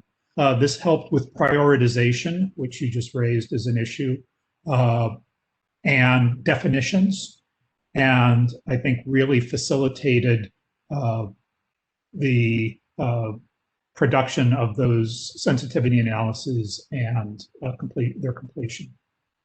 So, thanks for that suggestion. Hey, Ed. This is Steve Haynes. Go ahead. Yeah, another thought I want to inject into this discussion is all results need interpretation. If the sensitivity analysis results are just a bunch of Excel spreadsheet printouts, it's going to require interpretation by the parties who requested the sensitivity analyses to interpret what those results mean to them. And you need to build some time into that. Otherwise, you will stand in their place to interpret the results. And I don't think that's what the interveners want us to do. And that is what we did in the PG&E ramp case. Right. That's what we did in the PG&E ramp case. We built some additional time for parties, the interveners, to submit informal comments on those sensitivity analyses results. That's a great observation, Steve. So to that point, what does that look like on this particular timeline, given that these are not, dates set in stone? One thing I would also just add to this, because I think what you're asking for, Ed, is for folks to send suggestions and comments on February 12th. But I also wanted to point out in the ramp experience, I think the sensitivity analysis was sort of an iterative process, and we kind of learned and we kind of revised and we kind of spent more time. And in order to have the enough information then to help with the SPD report, we actually include all the parties and the utility. Well, ultimately, all of the parties agreed, and we were able to extend the date for the evaluation report. So I just was going to mention that too, because that's what happened in the RAM situation, in order to be able to get more data and to have it back and forth on that. I appreciate that, Chris, but by definition, iterative means continuous over time. And I think we're bounded by a finite period of time, which is driving the conversation we're having today. So we have to do, as you suggest, an iterative process. But at what point do we need to turn that off? Given that our goal in SPD is to generate an evaluation report by September 1st. I'm not suggesting that that process can't continue on after September 1st and still provide information that can be used in the GRC process. But I'm suggesting that we need to contemplate the limits of time and resources in the period after filing prior to our report. If you give us information on August 15th, based on your interpretation of the data requests that you've made to Sempra, how much time do we need to digest that and integrate that into our evaluation? And will it be able to add value, or will it end up not being incorporated because of the time frame involved? And I think that's where I'm trying to understand how we can structure this to maximize intervener resources in their evaluation interpretation of the RAM filing that adds value for everyone. So, Ed, can I make 2 comments? Absolutely. This is open to everybody to. In fact, if there's any attendee that wants to raise their hand, we'll try to unmute your mic and let you have a chance to opine as well. Go ahead, Mason. So my first one is, I totally appreciate Tom's perspective about the timing. And I think maybe there could be, I hope my regulatory folks don't yell at me about this one, but if maybe there was a tiered approach to the data requests. I think some, I've been doing data requests for like 15 years. Some data requests are like, what did you mean by this? And then we could like literally get back to you within a couple of days on that. Other data requests are, please give us every piece of information that you used to answer this one question. And that could be like a very, onerous task to try to get. So I think we can be open to expediting a lot of the easier questions, but I wouldn't want to say you guys only have a 3-day window to turn around really complicated quantitative questions. So if there was some kind of tiered process that we could use to do that data request minimum, I think that would be good. And then kind of like to Joe's point, I think the sensitivity analysis, I think it's wise if we don't just like queue up all the sensitivity analysis and then on June 30th start working on them. I think if we have a process of like we get them as they come in and we have regular meetings and we strive to get them out as they come in, kind of first in, first out, if we could get each one done in a timely fashion, like maybe 30 days or whatever, a good timing, and then have a cap on like, maybe you say, if you get it in now before June 30th, we'll start working on it, but you can't put anything in the queue after June 30th.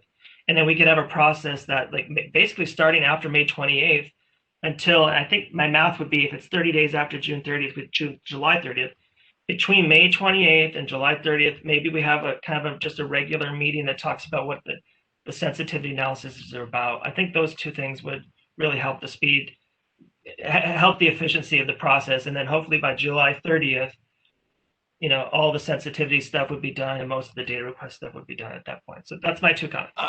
I think those are great suggestions. I would suggest one modification to your idea, and that is, let's say that a party has a data request for a sensitivity analysis and it comes in on the 28th of June, but they deem that to be more important than anything they may have submitted previously. And we might say, well, you know, we've got this cutoff. We're not going to entertain that because we're working on all these other ones. I think that this ongoing meeting that you suggest is valuable. I would support that, to have a weekly meeting and any ad hoc meeting that's necessary. If it doesn't, you know, bog things down to have too many of those ad hocs, but a scheduled weekly meeting, and we can talk about the priority of the different data requests and make sure that, given the finite amount of resources, we apply those resources to what consensus says are the most important ones, so that we can turn those around as quickly as possible, inform the process, and provide interveners an opportunity to evaluate the response and provide their interpretation of that information. And Ed, just following up on one concern that you had on what to do with the informal comments.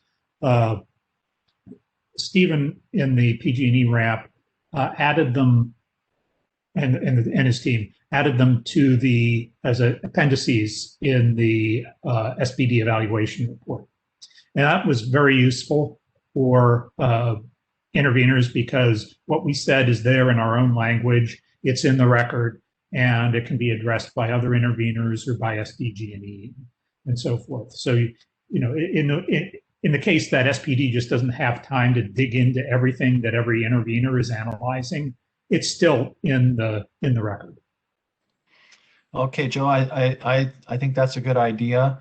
In that vein, I would suggest that, to the extent interveners want to make comments, that they try to do an addendum to an email. I don't want to be addending a bunch of emails back and forth or something like that to our report. I would try to encourage you to submit your comments in a more formalized addendum to the attachment in an email to us that then provides a professional looking comment that we can include and provide a clear way of communicating those comments in our report. But that requires that we have an internal discussion. I don't know what the legal ramifications of doing that are. I before I commit to that, I want to have a chat with our legal people and understand what that might mean. I think there's an avenue for making comments to the proceeding once our report is filed, making comments to the proceeding on our report, as well as comments on the process and on the RAMP filing itself. But I like that idea, and I support that, but I have to check with our legal folks to make sure that I understand the ramifications of doing that. It seems like it's doable. I know it was done in the PG&E RAMP, so you know I see there's a path forward in that regard, but I don't fully understand whether or not there are issues with that, and I need to do that before I make any commitments. So this is Tom. I wanted to pick up on a few of the threads of the conversation, which has been good. First, Ed, I didn't want to lose sight of something you said earlier, which is that, and I hope the Sempra folks agree that, yeah, we'll need to get our sensitivity requests in, you know, to enable this timeline to work for SPD to do its report, but that needn't be the end of those kinds of requests. That interveners can continue to do requests after that to inform the comments that they will provide later in the proceeding, and also to inform their work to prepare for the GRC. So I'm hoping there's no issue with the Sempra utilities on that. Could I just get an acknowledgement on that? Hey, Tom, this is Joe. I think I'm not able to commit right now to say yes if you submit a data request in March of next year, to what extent we will be responding to that data request 3 months before we actually file the GRC. But I think it's all sort of subject to timing and what those data requests are. Okay, so that's that's an it depends response, and so that's I think that's probably going to be the dynamic. I know Mason mentioned that earlier, which is his bosses get tired of hearing him say it depends, but I understand that. I understand that kind of response. When I suggested that there be a shorter turnaround time for data requests, I think Mason quite reasonably said it depends on the data request. That was the gist of his response. And Joe, your response just now was it depends on the timing. And so yes, I think that's a good point. And so that was sort of the gist of my earlier comments, which our ability to get you timely requests for sensitivity analysis depend on what information we've been given by Sempra. So it depends is the answer to a lot of these questions. I think all we can do is encourage each other to make our best efforts. And I've spent some time encouraging the Sempra utilities to make their best efforts to present a full set of information. I also wanted to say, there's some sensitivity analysis that I think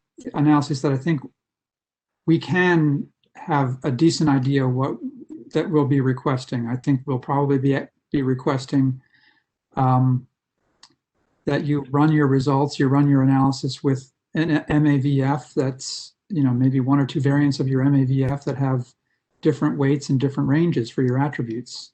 And we're going to think more about the stakeholder attribute and, if we understand that and if that works and all that. So yeah, I think there's likely to be some predictable things that are not dependent necessarily on, as long as we understand what your MAVF does, I think we can understand what to ask for as an alternative.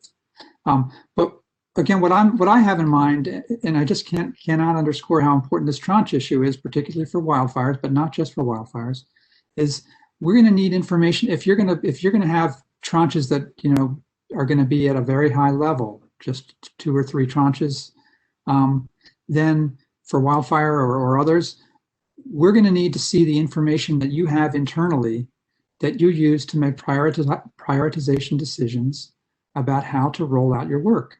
And so so our ability to ask for more granular tranches is going to depend on you giving us timely information about that you have about how you make decisions about which are the riskiest parts of your system, which ones need to be addressed first. And so that's an example of one that I think is going to be dependent on the information that you give us. Thanks, Tom. This is Ed. In that regard, it goes back to the availability of the underlying data that we talked about. What's Sempra's commitment to creating a portal where that information can be downloaded by the respective parties or interveners to allow them easy and early access to start the evaluation of that in order to facilitate an earlier rather than later data request on some sensitivity analysis. And hopefully I'm not speaking out of school here, but what I've seen, just some internal discussions we've had here, is it's really a question of what type of data people are expected to use. I think we'll be able to provide, here is the assumptions that we used in our equations. And to the extent you disagree with one of those variables, one of those data variables, let us know your own, let us know what data variable you would like us to use, and we can do a sensitivity analysis. But to the extent somebody were to say, well, okay, we used the color yellow. Well, how did you create that color yellow? Well, we added X% of this other color and Y% of this other color, Y% of this other color to come up with yellow. We may not be able to provide all the information that ultimately led to us deciding, okay, we're going to use yellow. Is that pertinent versus relative to us saying our variable was yellow? That's part of the discussion I think we need to have. If you may disagree with our variable, does it even matter how we then came up with that particular variable? Because that's the variable we used in our equations. I think that's all part of the discussion we need to have as to what data is going to be available how. Joe, that's an interesting example, because I might say, well, I don't know if I disagree with your color yellow, because I don't know how you came up with your color yellow. I need to see the underlying assumptions and all the data that you use maybe I would have chose 65% of green and, 10% of blue and 40% of this other color. And you might say, well, yeah, but we use this percentage and we like this deeper shade of yellow, and your shade of yellow is a little too light and whatever, I mean, so sometimes I don't know if I disagree until I understand more of what the process was or what the data is underlying your assumptions or your inputs. And the inputs, I'm going to make this gross assumption that your model, your MAVF model, functions the way it was designed, and so that the results are totally dependent on the inputs that you use to calculate the product. So that's where I think most of the questions are going to come from. Where did it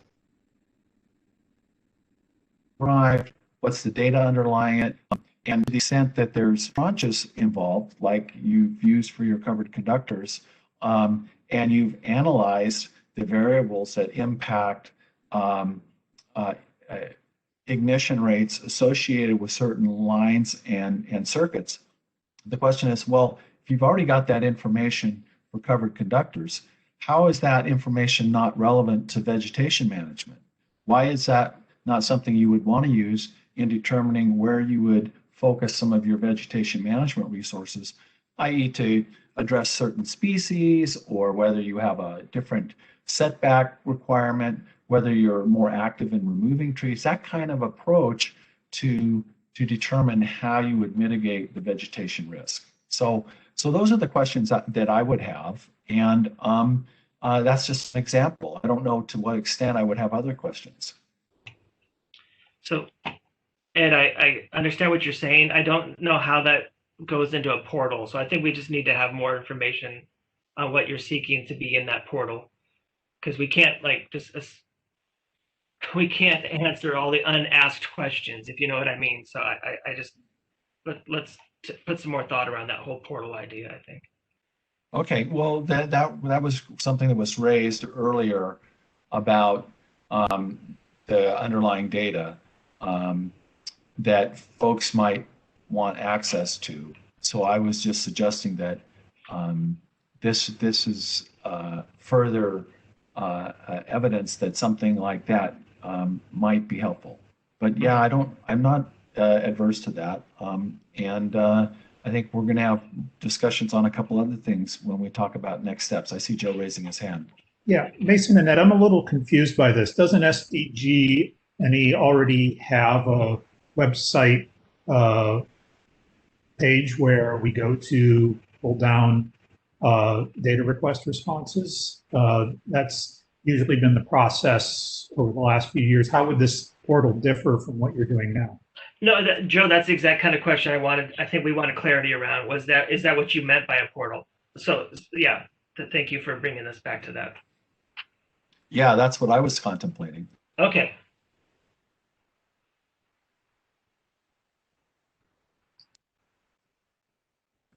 Okay, is there anyone else who has a question or a concern with this? I think what we need to define is whether or not these milestones here make sense.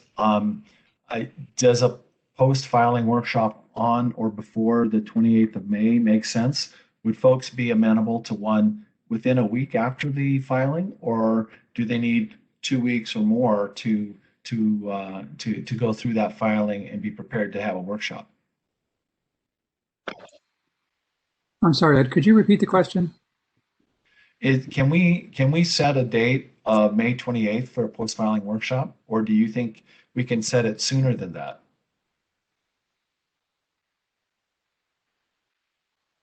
Well, 2 weeks sounds like a good amount of time to be able to analyze the report as best we can and be able to intelligently participate in the workshop. It's going to be a big report, and so I think that will keep the interveners extremely busy. And obviously you can file data requests at any point. after the report has been filed. But having a cutoff around the end of June, where we strive to get as many of the data requests in before that time frame. Does that sound reasonable? And you know what I'm going to say. It depends. There you go. Okay, well, like I said, we'll strive for this goal. If something comes up on the 1st of July that's just like, whoa, yeah, that's going to be some good information. We really need that. I think we can have that weekly call and say, look, move this to the front of the list to the best you can, given that you've already, depending on what they have on their plate with regards to the other data requests. And we'll try to initiate a weekly meeting starting the week after the filing. I think these dates are reasonable. I'm going to suggest that we keep these dates, and then we'll make any changes as information dictates. I think I'm done. Joe McCauley, do you want to conclude? Yes, I think it was a good discussion. Thank you all. Next slide, please. All right, review challenges, feedback, and lessons. This is mine. And Pete, anyone that was part of the October workshop, when looking at this, you may have had to, rub your eyes and say, this certainly looks like what they've previously discussed, and it is. Again, the idea is we fully intend to, within our 2021 ramp, acknowledge, identify feedback and lessons learned from our 2019 ramp, things we heard from Edison's ramp, I think was maybe 18, PG&E's 2020 ramp, and acknowledge those within our ramp to the extent we have, as I mentioned way up earlier, to the extent we are, if you will, incorporating the feedback in the way we are doing some analyses, or to the extent we say, hey, we appreciate the feedback, we appreciate your thoughts, but we feel for whatever reasons it's not applicable at this time. And I think that was the one comment that the lady from POC had mentioned earlier. And Tom, again, comments that you've made to the extent there are disagreements, acknowledge that we've heard those disagreements and if or how we incorporated or modified the way we're doing our ramp. That will be part of the ramp. Some things just, again, this highlights, I think back on October 15th, I had 2 slides. I narrowed it down to just one. Again, didn't want to repeat everything. But back on the October 15th workshop, we mentioned how we were adding an additional attribute, in part based upon feedback I think we had from the commission that 3 was really not enough. 3 was the minimum required, but they thought adding there are probably additional attributes, and we gave that thought. We did add one. And then based upon feedback during the October workshop, we renamed it. There were some concerns on what the name we had implied with regards to if there was, I think, a shareholder role, of which there is not, and so we did rename the new attribute to try to eliminate any incorrect implications on what it might mean.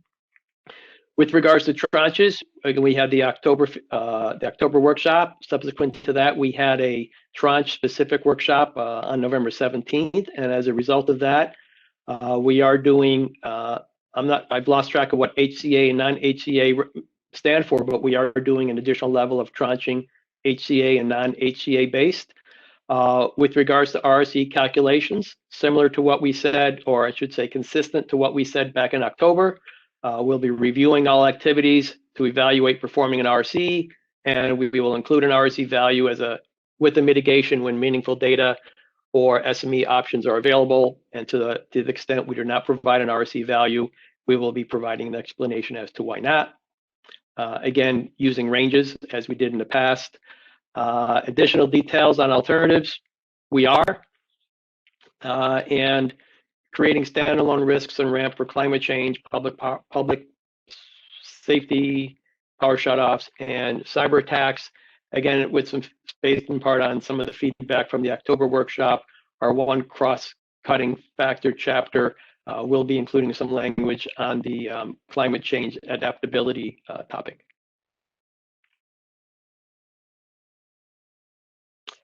That is all I had for that slide. Questions? Yes, this is Chuck Feinstein. Please look at the bullet you have for RSE calculations. Observe the last line, continuing to evaluate the use of ranges to express uncertainty. Hold on. Joe, can you just stay on the slide where you were, please? Thank you. Yes. Let me suggest to you that with the inputs we have, the RSE is not uncertain.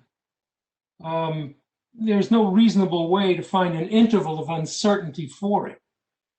RSE is an expected value, and that expected value is determined by several probability distributions. The expected value of a probability distribution is not uncertain.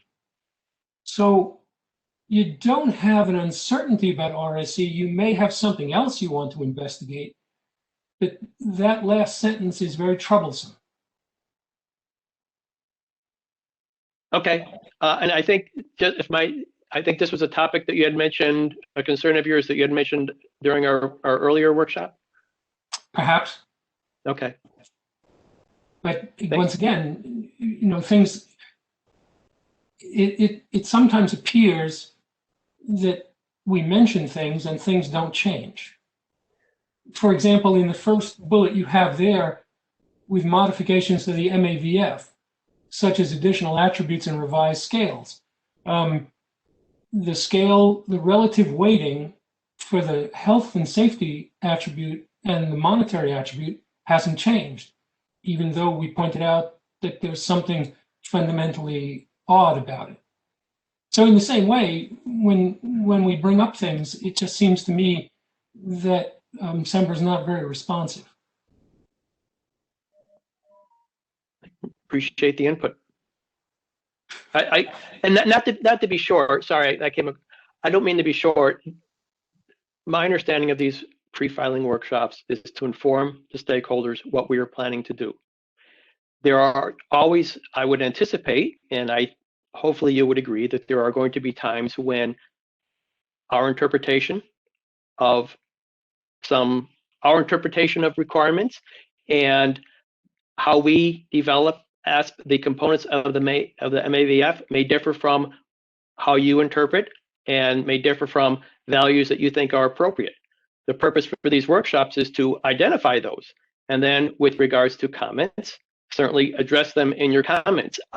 I don't think the purpose of these workshops is for us to change the way we are doing our MAVF, change the way we are planning out to do our report to align with requests from every stakeholder, because there are inevitably situations where different stakeholders have different requests of us on the same topic.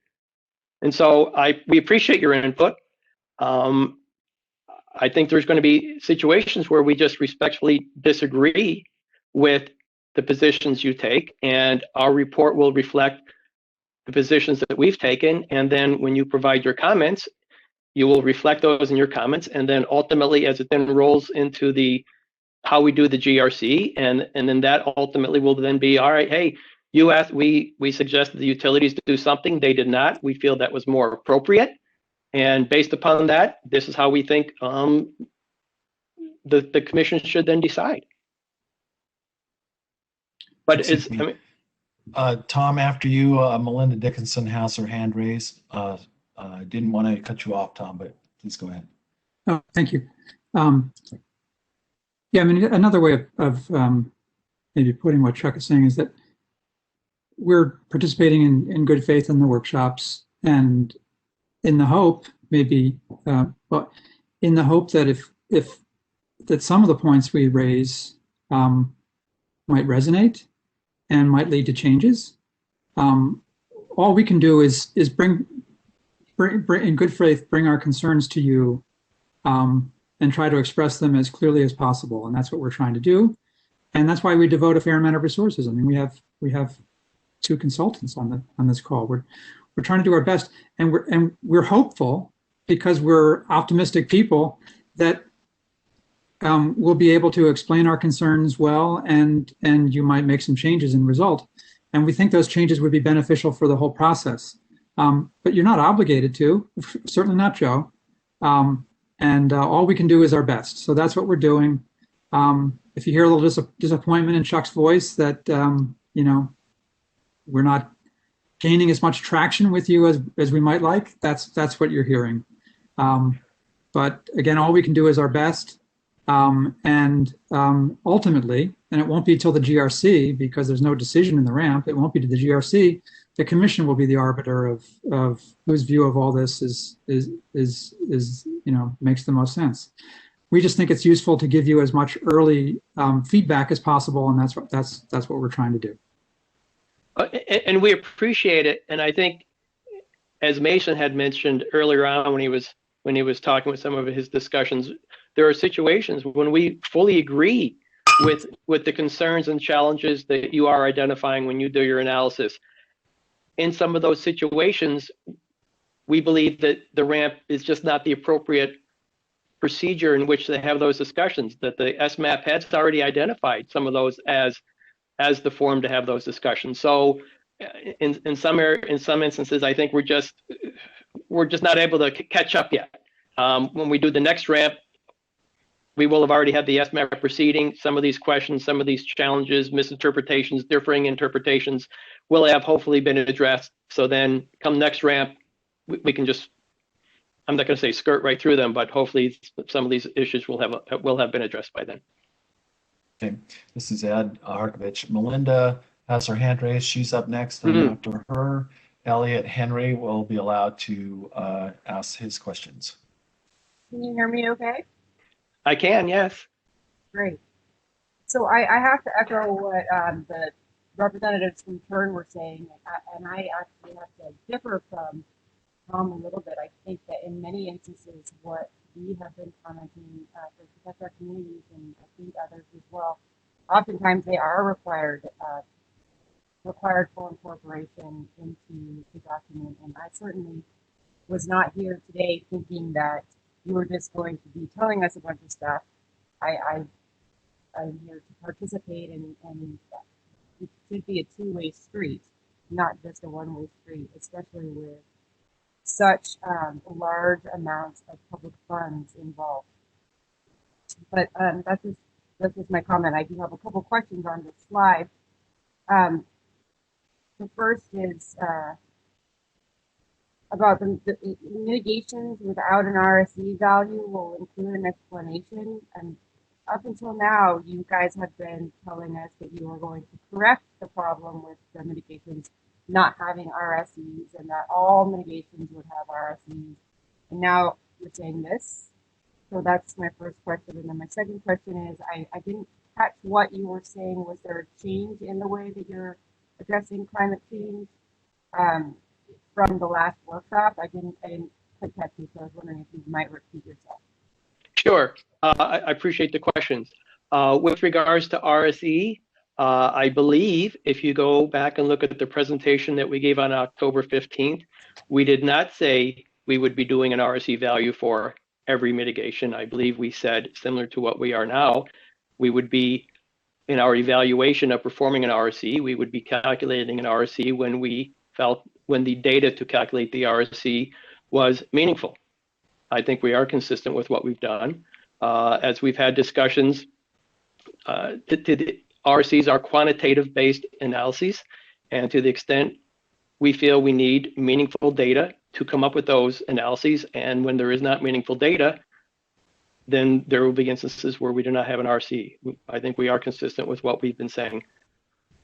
With regards to the climate change adaptation, we have a cross-functional chapter, cross-functional factors chapter, which is called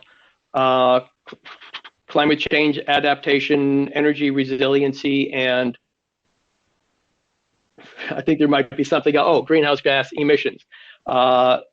Based on the feedback, I believe, from yourself during the October workshop, we are going to be including narratives within that cross-functional factor, addressing some of the concerns you raised. I appreciate that. With respect to the RSEs, will you, there were large categories, huge categories of RSEs that were, quote unquote, had an explanation in the 2019 ramp report that were entirely inappropriate and should not be included in this 2021 ramp report. Can you confirm that those huge categories will not be exempted inappropriately again from this 2021, such as, for example, the ones that are required by law? Those are really important to keep included in the RSE analysis because they can be some very effective ones. And it's important for everyone to know what is the most effective mitigation and what isn't. All right. My understanding, if I heard you correctly, is your understanding is that within the last ramp, there were some categories of activities that we, based upon their categories, we did not calculate RSEs. And I think you said maybe if something was mandatory, we felt that by definition, we would not be calculating an RSE for it. I don't think, and maybe I should just let Mason speak right off the bat, but I don't think that's the approach we're taking this year. I think we are taking the approach of looking at all mitigations and looking at what data is available to calculate the RSE and then going forward from that point. That's correct, Joe. Okay, and just to point you guys back to Protect Our Community's comments on the 2019 ramp report, we had some other categories in there as well. So how many RSEs are we talking? Just a minor number that, because I mean, last time it was more than half that were just not included. Is there just a minor number now? And can you give a ballpark today? What are we talking about? That quote unquote will include an explanation. Yeah, I know we're still actively calculating RSEs. I don't know if we are able to give on today's call an estimate of how many will and how many will not.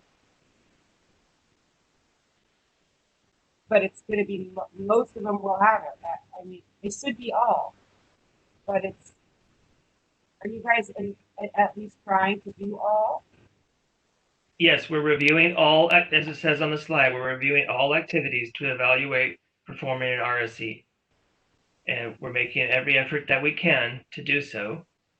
And it's just the case. Tom, now you got me wanting to say it all depends now, every sentence, but there are certainly activities where it's very, very, very difficult to do that. But it is, I don't know if we should say minor, because I don't want to prejudge what we have in the ramp, but it is going to be a smaller number. I don't think it's accurate to say less than half had RSEs last time. It's hard for me to hear all the words. Yes, it was half or less than half. I can't remember. It was not more than that. I mean, it was shockingly few. Yeah, you might be confusing our ramp with another filing. We certainly had more than half of our mitigations with RSEs, and this time around, it will be the exception to not have an RSE than not have it. Like what kind of thing won't have one? Excuse me, Melinda. I think in the sentence here, they explain that they will include when they aren't providing an RSE. And so I think in the interest of time, we can't go through all those particular instances right now. And I hope that it's concerning. It's very concerning. Well, yes, I think it is a concern when an RSE isn't available, but there are instances where an RSE wouldn't be meaningful because of the lack of reliable data that would be necessary to that it's going to be the exception, not the rule. And where there is an issue, we can dive into those issues during our review of the ramp filing. And I don't know that we can solve the reasons why there aren't RSEs at this time. So I'd like to move on to your next question, if you have one. That was my second question. Okay, I think Elliot Henry is up next. Hi, can you hear me? Yes, we can. Oh, great. My comment is just a couple comments back now, but I just wanted to make the point that, I think it's maybe a little confusing with this slide and how we've presented it. And I think Joe's comments, we weren't trying to say that, we're just keeping things exactly the same from the last ramp to this ramp. As we explained at the last workshop, we heard that additional attributes should be considered when we were preparing our ramp report this time around. And, we put in the work to add this additional stakeholder impact attribute. And, we're getting feedback on it and we're doing what we can to make it as good as we can get it.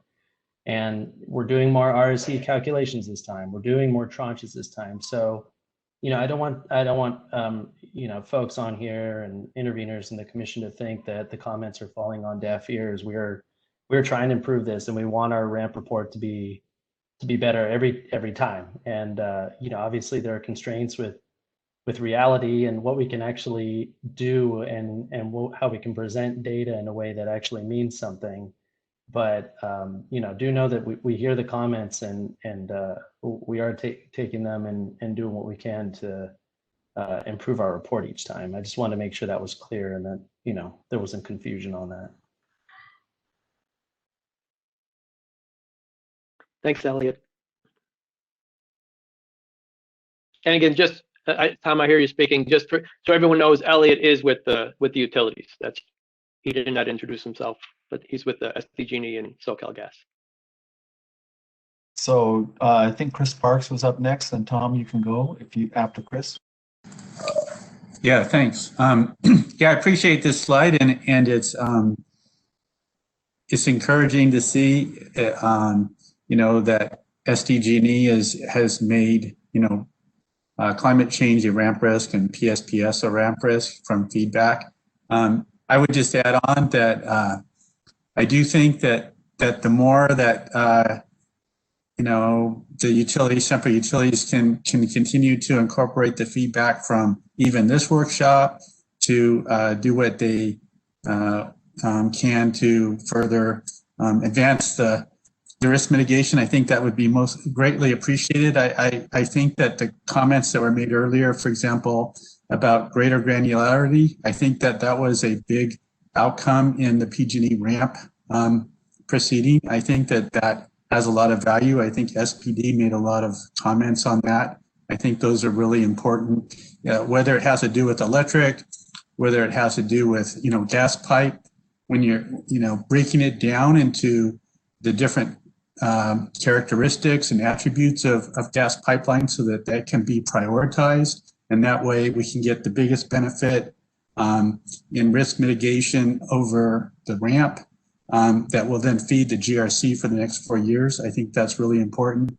And so when you're talking about feedback, I also wanted to just also highlight again, if this feedback can be taken into this ramp application, including maybe a chapter that talks about the effectiveness of risk mitigation, the mitigation programs that you have implemented already and that you've been experienced with, and feed that information into the ramp application. I think that would be invaluable to parties when they review the ramp application. So I just wanted to highlight some of those things.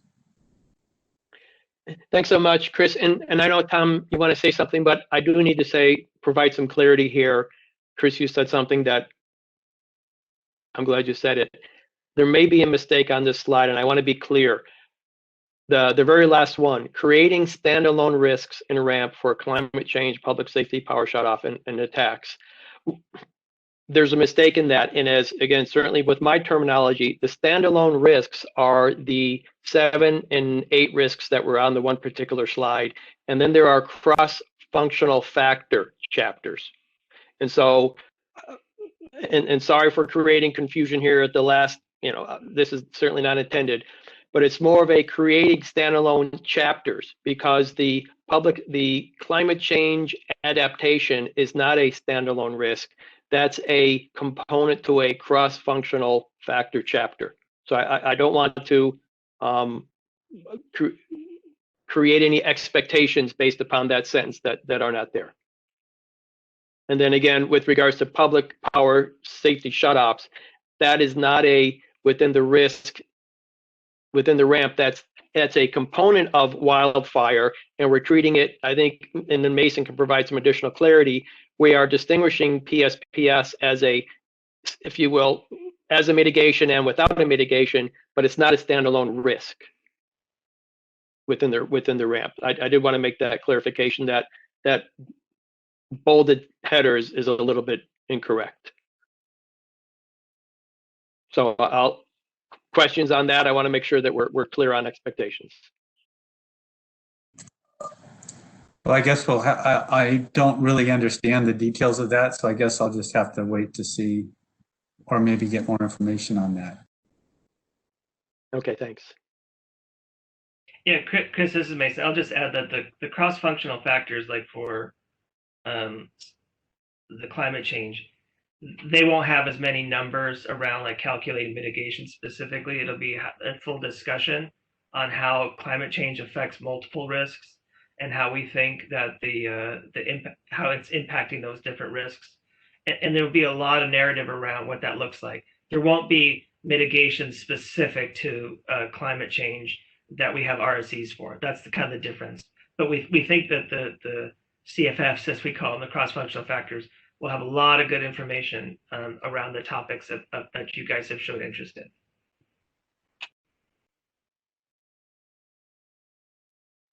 Tom, you still have a question? I know we kept on putting you on hold. Maybe you gave up. No, I do have a question and a comment. I'll ask my question first, then ask for an answer, and then I'd like to have an opportunity to offer my comment.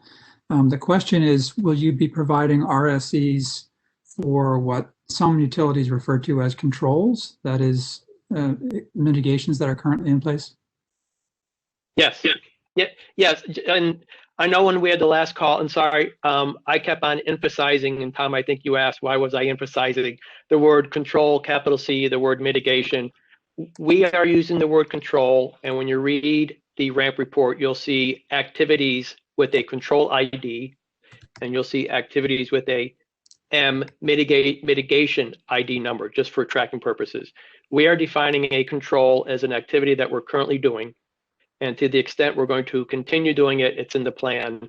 A mitigation, again, from a mitigation ID standpoint, is an activity that we were not doing as of the end of last year. It is something that we are planning on doing during the GRC cycle. To your question, Tom, yes, we are not, there are no classifications of activities for which we would not be doing RCs. We're looking at it all, whether it's based upon a compliance, mandated, something we were already doing. We're all treating them equally when we start to evaluate them for RC purposes. Okay, thanks. So my comment is I wanted to endorse Melinda from POC's concern about not doing RSEs for all of the mitigations and controls. That is any plain reading of the settlement would show that that's not consistent with the settlement. Row 31 of the settlement says that the available data should not restrict the application of the risk assessment methodologies. SME judgment should be used if the methodologies require use of data that is not available.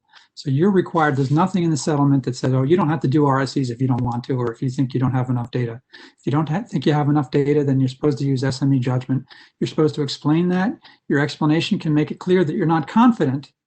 That's fine, but you're supposed to provide an RSE, and then we can all read the information that indicates that you have less than full confidence that that's the RSE that you want to put forward.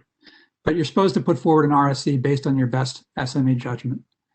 And then just to segue from that, I just want to also acknowledge and agree with Melinda from POC again that Turn's stance in this, and no intervener should take the position that Sempra just gets to decide what parts of the settlement to implement and what parts not. I said, all we can do earlier, I said, all we can do is make our best case and try to get you to agree. But that's when we're talking about the area, the issue of not compliance with the settlement, but whether you're reasonably implementing the requirements of the settlement. There's a difference between compliance and then reasonable implementation. There are some things that are just a matter of compliance, and what I just talked about is an example. You have to provide an RSE for everything, and you also have to comply with the tranche requirements. Those are obligations, and if you don't meet those obligations, you're in violation of the settlement, which is a commission order. And if you're in violation of a commission order, you're subject to sanctions for violating a commission order. And we can bring a motion for sanctions at any point, or we can ask the commission to enforce the settlement. So it's not like we are without any means of enforcing obligations of the settlement that you're not following. So I just want to be clear about that, and Melinda was right to mention that. We are not powerless here, and you are risking being found out of compliance, and who knows what sanctions that can lead to, but that could have very serious ramifications for your GRC. So we just want you to be aware of that. Tom, I appreciate, and we have beyond 100% intention to be fully compliant with what we are required to do. Great. Tom, thank you for those comments and clarifying some of the settlement information and settlement agreement requirements.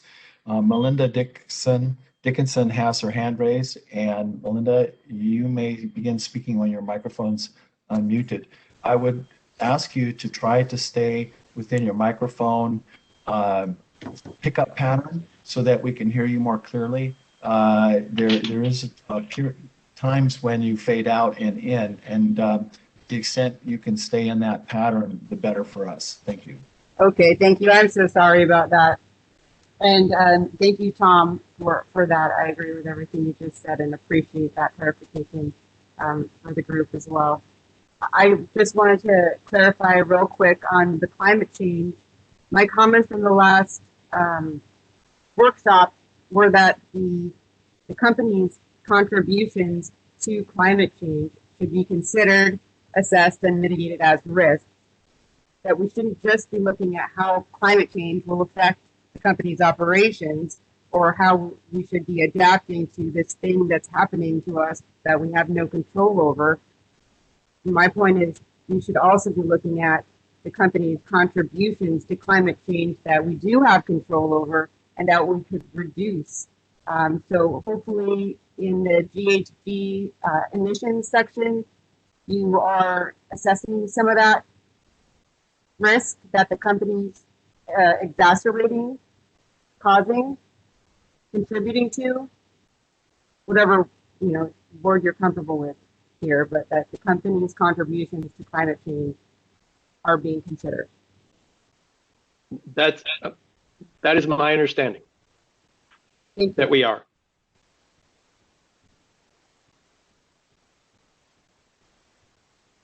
Thank you, Melinda. Do you have more? No, that's it. Could you hear me okay that whole time? Yes, we could. Thank you so much for staying in the mic pattern. Yeah, sorry about that. Oh, no worries. Thank you. I think that's it for that slide. If there's no other questions. There is Elliot Henry's got his hand raised. Oh, I'm sorry. Joe, will you please unmute Elliot's microphone? Hi, yeah, this is Elliot, and I'm sorry I didn't introduce myself last time. I feel like we have so many of these. Most of us know we all are. I'm an attorney at SoCalGas and regulatory attorney working on this proceeding. I just wanted to say, I know this has come up. I feel like it comes up every workshop, and that RSCs are required on every single control and mitigation, every possible thing. That is not what the settlement agreement says, and if in conjunction with the decision, that's not what it says. I don't. I say this every time too, because we've explained this, and I feel like it's not a great use of time to go over it. But I just got I got a little concerned that that's being taken as a given, and that's not what's required. Like we said here, I think we're presenting RSCs more than last time, and I think we've got a lot that we're we're doing in this ramp report even more over than last year. I think some of these issues too are coming up in the SMAP, with things like foundational items are being discussed and whether those are something that should be treated differently. And yeah, and everyone seems to have a different position on what should be considered and what shouldn't be considered here as something that requires an RSE. But again, I hope this doesn't go off on a tangent. I just want to make sure that's clear that, that's everyone doesn't think that that's what's required under the settlement agreement. And on the GHG question from Melinda, I'm not exactly sure what is in that chapter, but I don't think that it is. I think Joe said that yes, we're considering GHG emissions, but I don't think that it's. I'm not sure that it's what your how you mean. If that's something that's being when you asked if that's something that's being considered in that chapter, the company's GHG, the company's plural GHG emissions, I don't think it's how you're expecting it or intending it based on, I think, your comments at the last ramp workshop. My understanding is I think it is a consideration of reducing greenhouse gases through certain projects, but not a discussion of the company's emissions and any possible emissions that the company that the company has. So I just want to make sure that you don't think we're promising something here that and then look at the chapter later and have it not line up with what you're thinking. Thanks. Thank you, Elliot, for the clarification.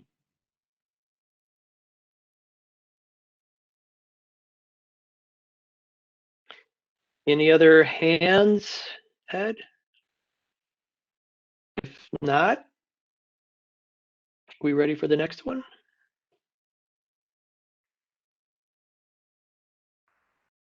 I think this is just a slide by itself, conclusion questions, because then I think the next slide, I think we only have, Joe, can you go just see what's left? I think the next one is next steps.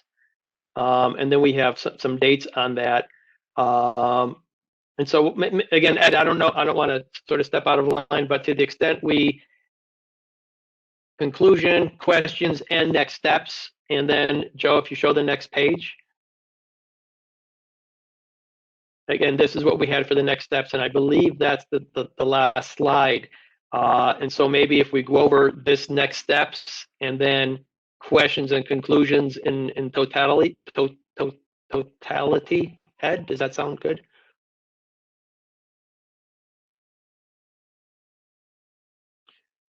I'll take that as a yes. Maybe he stepped away. Okay, so next steps.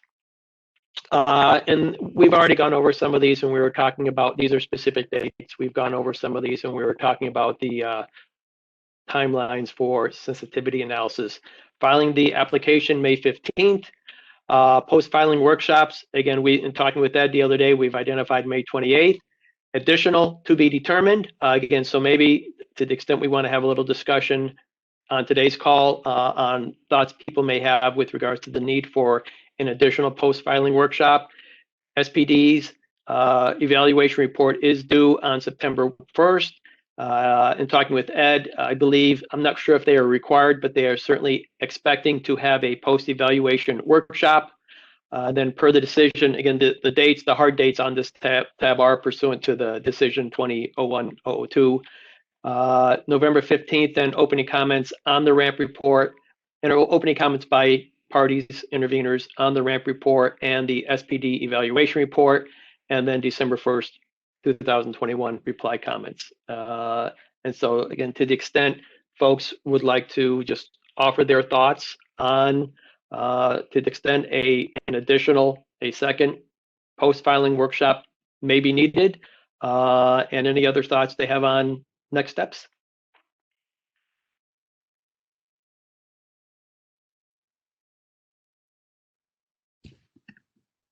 This is Tom. I have to drop off in a moment, as I indicated at the beginning. I'll just say I think it, to use my mantra from earlier, whether there's we did have multiple workshops with PG&E, and that turned out to be useful. So I would guess that there could be a need, but I think it could depend on how things go in the first workshop and but I'm guessing there'll be some issue that we all mutually decide, you know, that would be a good one to probe further in another workshop. Thank you, Tom.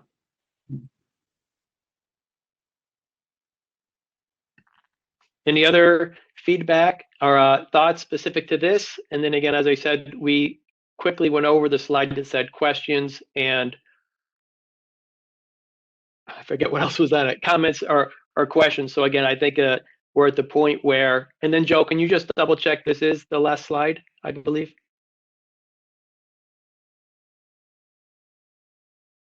It is indeed the last slide. Okay, thank you so much. And so again, that is the last slide. So so if you can go back 1, 2, please. And then so conclusions and questions. Any closing thoughts, comments from anyone on the call or any of the panelists, if you will, or those that are attendees, I guess via a raised hand to be acknowledged? This would probably be a good time to remind the telephone callers to press *1 on their keypads to raise their hands for comments if they have anything to add. Okay, thanks. Yeah, I missed how they had to do that.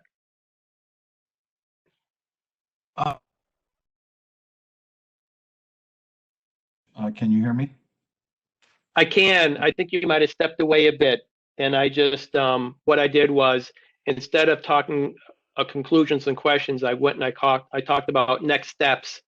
Tom had a comment that he used his depends, but with regards to needing a second post-filing workshop, he said that may depend upon what we see and how long and what is covered in the first one.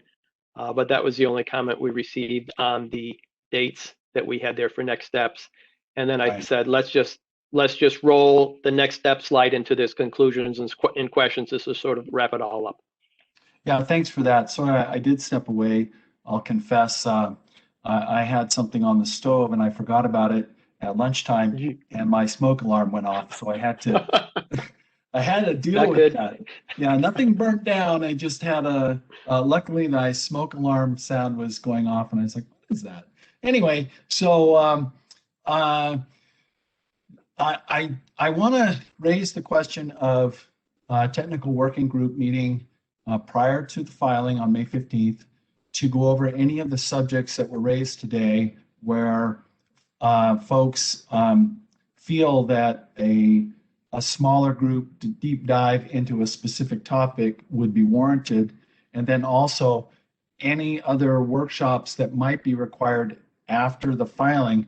I don't want to get into a situation where there's multiple workshops and endless discussion. I hope that we get as much as we can on the table to work with as soon as possible that would prevent that.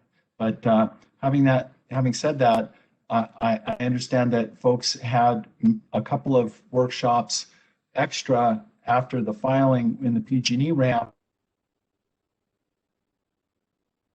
whether or not there's a perception that they would be needed this time, and if so, on what topics, and then also on any technical working groups prior to the filing or after the filing. So I just want to find out what the temperature is on that. Ed, I do need to go in a minute, so I just have to be very brief here. But what I said earlier was that it'd be nice if we just had one workshop, but we did find in the PG&E situation that there were certain issues that we really needed more information from and more discussion of, and so but it wasn't something that we could predict in advance. So I do think that that's why the "it depends" mantras I think applies here. And then on the working group, please understand that we just have so many cases going on. It's very hard for us to staff all of these things, and we're in the middle of the PG&E ramp, and they're going to be filing their GRC and so many other cases. So and not to strike too sour a note, but it's not like we're having that much success convincing the Sempra utilities of anything. So that doesn't to me feel like a good use of time.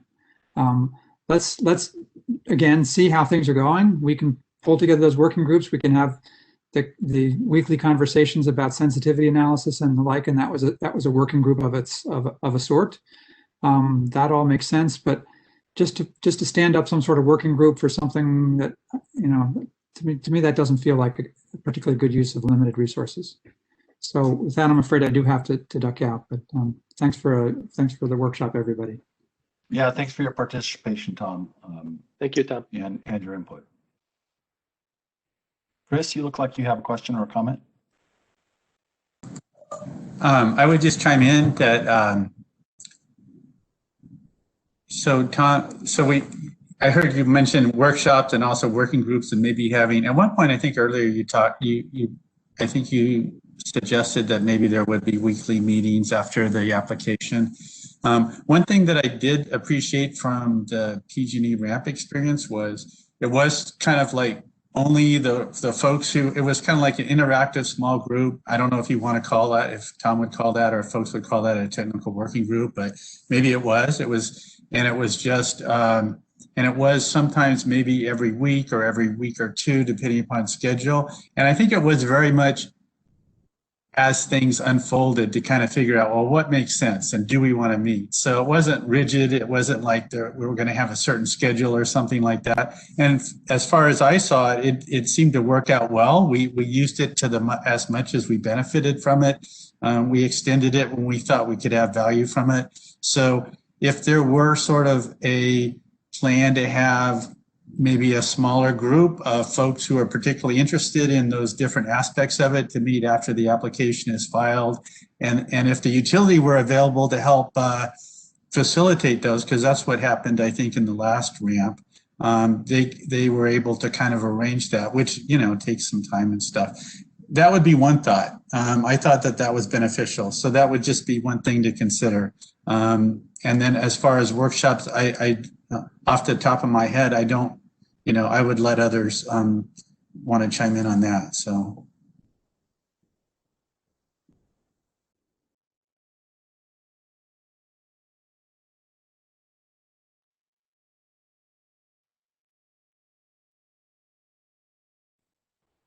Okay, thanks for that, Chris. There was a question from Matthew Chiodo.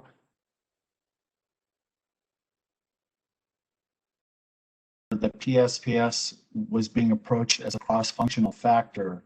And I think I'll let Sempra answer that, but my understanding is that no, it's not a cross-functional factor. So, yeah, I'll take that, Joe. Thanks. We, just to be clear, PSPS as an activity that we undertake to lower risk is going to appear in the wildfire risk chapter.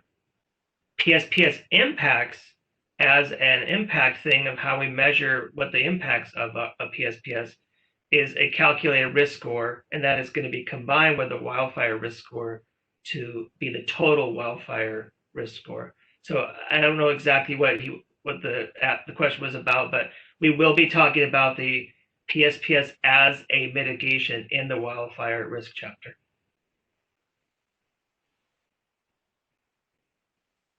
Thank you, Mason. That answers this question. Are there any more comments or questions that people would like to make at this time?